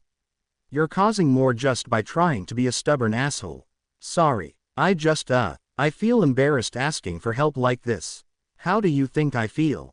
I spoke up again in annoyance for the rest of the people in the cafe to stare at me. What, you got something to say, fucking extras? They went back to their meals for me to smirk. That's what I thought. Turning back to help Deku, I saw the fork was missing from my hand and was now in Ochako's. Open wide, she started feeding him with both the idiots being embarrassed by how they looked. Is it good? Very. I didn't know why, but I felt an uncontrollable anger in me for some reason. That's jealousy, hun. Shut up, Bendy. You don't know shit. Both Deku and Ochako stared at me for me to go back to my eggs. To the side though, I saw raccoon eyes, shitty hair, soy sauce face and the walking Pikachu sitting at a table with mustaches and sunglasses on. They can't be this stupid to think we'd fall for that. Hey Uraraka, don't those four look like our classmates? Maybe, but I know for a fact they don't have mustaches, so it can't be them. Apparently we're stupid enough to fall for this. I finished my food to see Ochako not really start on hers. Hey, I'll handle helping Deku. You eat. I'm fine, Katsumi. We stopped cause of your stomach. Give me the damn fork and you eat your fucking meal. She agreed to this a bit for me to start feeding Deku again. The strange feeling I had went away before feeling what almost felt like Ochako a little mad at me. Didn't exactly know why, so I ignored this and continued until we were done. When the check came, Deku grabbed it with his semi-decent hand and put some cash down. What the hell, nerd? You both helped me, at least let me pay for your food. I can pay for my own damned food, jackass. You really don't have to. It feels wrong to make you pay for ours as well. I felt horrible making you two feed me. At least let me do this as a way to be even. Both me and Ochako thought about this before groaning. Fine, but I'm not doing this because I wanted you to. I made this point clear for the fact Deku was willing to pay, kinda making me happy a bit. Wait, why the fuck am I happy? We left the cafe and went towards the stores to get what we had to. As we did, the four idiots followed us along for neither of the two to even suspect it was our classmates. Please tell me they really aren't this stupid to think this'll work. An hour later, Ochako paused. After getting everything we needed, Katsumi decided to go a little window shopping for her to drag me and Deku along. We went to a nice store that sold a lot of cool dresses before the two stopped at a specific dress. Wasn't this the one your mom designed, Kacchan? Gotta admit, the hag at least knows how to make fashion. Wait, your mom made this dress? I asked for Katsumi to correct me. She made the base design for the dress. She's a designer and my old man is a salary man that gets paid really well. Needless to say, money isn't that bad in my house. Looking at the label on the side, I noticed it was a high-class designing company as well as seeing the price tag. Oh snap, that's a lot of zeros. I let go of the dress and backed away slowly, not wanting to do anything to make me have to buy it. That's like a yearly salary with my family. Who the heck has that much money to blow? I started to back up into a woman who looked like a fashion model and knock her back a bit. Sorry. The woman looked down at me in annoyance before seeing my clothes and smirked. The thrift shop is down the street, honey. Why don't you do us all a favor and find yourself new clothes there? I felt kinda down at this before walking away. I didn't like admitting it, but she was right. I'm just wasting time here. Hey Ochako, come here a sec. Katsumi asked me to come over with the comments from the woman still in my head. Yeah, any chance you'd be interested in helping the hag out with designing a new outfit? Why, wouldn't you want someone better than me? Maybe, But the hag wants someone that's plain, since the next stuff she's working is casual shit that lower class women can get without costing an arm and a leg. Anyway, you also get to keep the dress if you do it, as well as a check for the modeling. I thought about it and figured if anything, I can live off the money I make from what Katsumi's mom was offering for some time to save some of my family's. You got yourself a deal. What do I have to do? I'll text my mom your number and we'll go from there. Anyway, let's get out of this place. I feel like some losers are looking at me. I could tell most of the customers and employees were looking at us for me to kinda jump for joy leaving after the messed up thing that happened before. We neared the exit before Deku stopped for a second. I'm gonna be right back. I gotta use the bathroom. We sat down on a bench nearby to relax a bit while Deku left. While sitting, I could tell Katsumi was a little uneasy about something. What's wrong? Nothing. She wasn't budging for it to start crossing my mind what it most likely was. It's Deku, isn't it? This hit the nail on the head for her to explain. Since we were like 5, I started looking out for him. Any assholes that tried to mess with him had to mess with me too. But now, he doesn't need me and I feel kinda like he's gonna forget about you. She groaned in annoyance at me while I explained something important. Deku won't forget about you. You're an awesome girl. If he does, then that's just mean of him and I'll help him remember by kicking his butt. I gave an outward punch to make Katsumi know I was serious for her to laugh a bit. This made me feel a little better knowing she's not sulking. Hey ladies, some guys came over to us and started wrapping their arms around us. What's a couple of cuties like you doing here? We're waiting for someone in the bathroom. I answered for them to not bother pulling away. Instead they tried to get closer to us. How about you ditch your friend and hang out with us? We could have a lot more fun if you do. I don't think he'd like that. It's a dude, he one of your boyfriends. The guy trying to pick up Katsumi started moving his arm down before she glared at him with explosions happening. You better be ready for what's gonna happen next if you're doing something stupid like this. Relax baby, we're just having a good time. I wanted to leave really badly now before things went worse with these guys. But as I was waiting for a moment with Katsumi, Deku came back. Hey, Bakugo, Uraraka, who are your friends? He didn't call Katsumi by her nickname for some reason here to confuse me. Just some assholes that think they're getting laid tonight. Deku came over to pull our arms and hold us close to him by our hips. I'm sorry to disappoint you, but these girls are my girlfriends. So why don't you try to pick up another girl? What was that punk? The guy that was picking me up stood to show he was taller than us and glared down. You think you're better than us, brat? Dude, this guy's the kid from UA. The one that broke his hands. The other one seemed to know who we were for the first one to laugh. Ha, you mean that loser who broke his hands? Wow, you're lame. Katsumi had enough of these guys for her to kick the one in his groin to level him. Why you fucking bit? I punched him after this, feeling the desire to hit him overwhelm me. Please don't call my friend a bitch when you started this. Let's go, Midoriya. I understood now what the reason why Deku didn't want to call Katsumi by her nickname was, to have us not deal with them. I figured it was good to follow his lead as we left the mall and went back home. At the dorms, when we got back, I thanked both Deku and Katsumi for the day before Katsumi stopped me for a sec. Hey Deku, I wanna say thanks for what you did back there. You helped me and Ochako out without it having to get nasty. But didn't it already get nasty when you kicked the one guy in the crotch? Nastier. We all started to laugh a bit before Izuku spoke. It's fine, Kachan. I know you didn't want to cause problems really, so I just did what I thought would help the most. I felt bad knowing I left you two in this situation, so I'm sorry for that. Both me and Katsumi looked at each other before silently nodding to hug Deku at the same time and kiss one of his cheeks. We pulled back and started walking in the dorms. That was for today as a thank you. Don't get too full of yourself just cause of that, got it? Thanks for the day, Deku. Have a good evening. We shut the door behind us and waited for a moment before walking up to the girls' side. Once we got to my room, I went in with Katsumi. When we were free from prying eyes, we both exploded with embarrassment and fell to the ground from what we did. Why did we do that? Izuku paused. The days we had off came to an end with classes starting back up. The day we went back started pouring for me to have to grab an actual umbrella.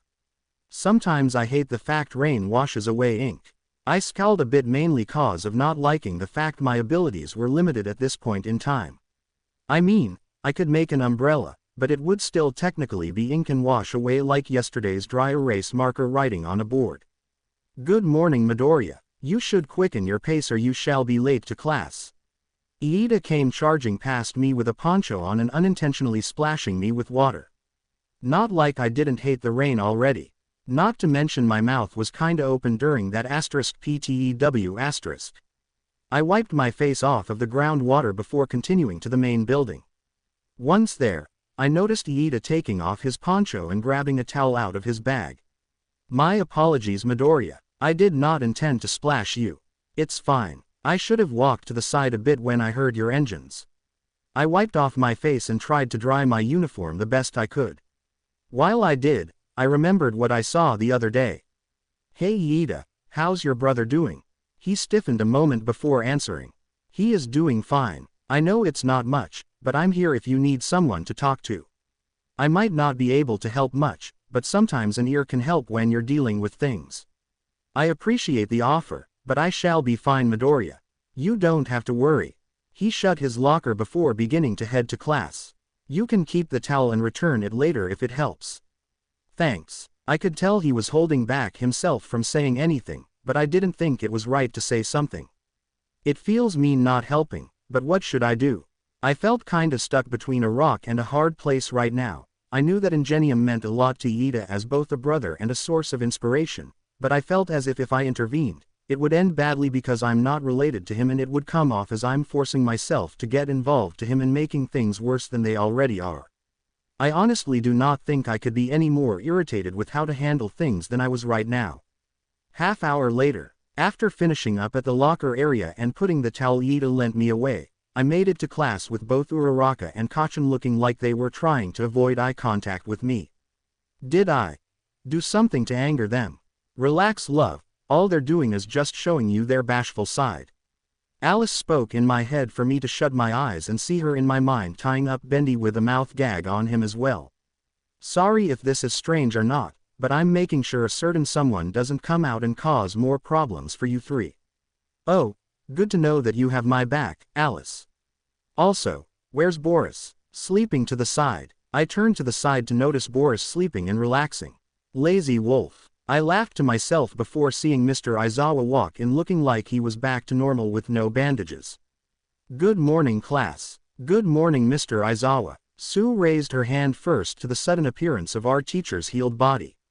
It's nice to see you're back to your old self again, sir. Yeah, the old lady did a bit of extra healing on me to speed up the process.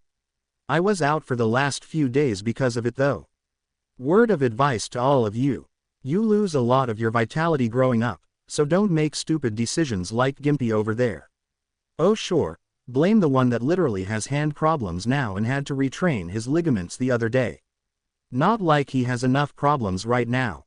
Alice popped her head out of my chest for everyone to glance at her confused. I plead the fifth right now. She went back inside me for my classmates to give me blank stares. I can't control them popping out of me so easily. So sue me. Getting back on topic now, you all will be doing an internship going forward, which means this special class that will happen next will be extremely important and could determine your futures. Everyone gasped at this, thinking it might be a test or something. You all will need to think of hero names. Yeah. We all shouted for joy before Mr. Aizawa looked at us with his quirk active. Shut up. We quickly quieted down again for him to continue. As I said before the sports festival, you all will be gaining the eyes of people that hopefully would want to draft you the second you're out of UA. Atop is a screen full of those that picks from agencies. We looked up on the screen for a majority of us not having any. I was fortunate enough to have roughly around 300 to choose from, with Todoroki and Katsumi getting in the thousands. I honestly thought I might have scared some pros off for seeing my hand all screwed up the way it is. That's at least a plus. I spoke silently to myself as Katsumi was arguably the only person to hear me and begin grumbling, seeing Todoroki have more offers than her. In the next week, you all will be doing an on-the-job internship with a pro hero. Those that have them will take a pick from their own set of heroes. However, those that didn't will be picking from a small sheet of 40 different agencies that have a notably good track record. You'll need to hand in the paper I'm having handed out later in the week so we can inform the pro you're interning with a few days in advance and they can get everything ready for you. Also, these draft picks are not concrete. Depending on your performance in the years following, you could gain or lose offers just as easily as those here have obtained them. Any questions? We all found this kinda straightforward for there not needing to be any more explanation. Good. Now I'm going to give the rings to a specialist to help you with hero names. The door immediately opened to Midnight strutting in while speaking up. Hero names are memorable and should be treated seriously. So do not pick something indecent or there will be hell to pay. Oh, give me hell to pay, lady. I'm ready for it. Bendy popped out of me and began drooling on my desk. Hearing this, Katsumi moved to bonk him on the head with a rolled-up newspaper. No, bad hormone-driven ink demon. Hey, why do y'all have to use a doink-doink stick? I'm using a newspaper. Now get the hell back into your horny jail. He groaned before turning back into ink inside my body for Midnight to continue. When one is given a hero name, it's extremely difficult to change, and depending on when you try to change it, it could be next to impossible to due to the public eye knowing you already as the first name. When you're thinking of a name, think of something genuine to you or your quirk. Originality is a good thing in the long run as well. I somewhat understood this first to all start writing on dry erase boards sent around. For the first 5 minutes, most of us thought of what to do for a name before Midnight called us to start showing them. The first one up was Aoyama, who gave his name with some pride. I cannot stop twinkling. That's a sentence. We all shouted to see Mr. Aizawa spooked and fall face first on the floor from his abrupt wake up in a corner. Midnight looked at the name and made the phrase shorter by saying, "Can't stop twinkling," for it to be accepted. The next person up was Ashido, whose name without a doubt was rejected because of it referencing the Aliens franchise. Granted, the name, Alien Queen, doesn't seem like a good hero name to begin with, but coming from "Can't Stop Twinkling," it's kinda hard to understand what's accepted or not. This though quickly changed when Sue came up and presented the name, Froppy.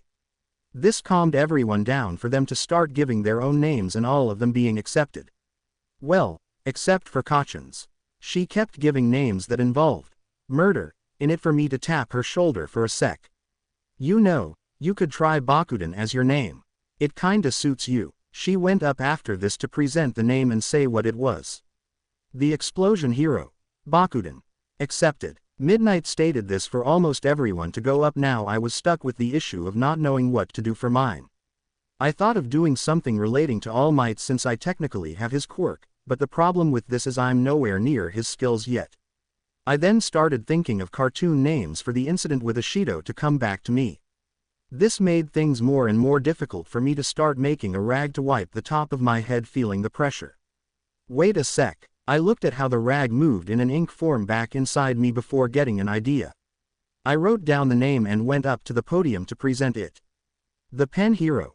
Inku Ketsuke, Ink Blood. I glanced over to Midnight with her smiling while accepting it. Well, that made things a little less uneasy for me. Later that day, Katsumi Pav.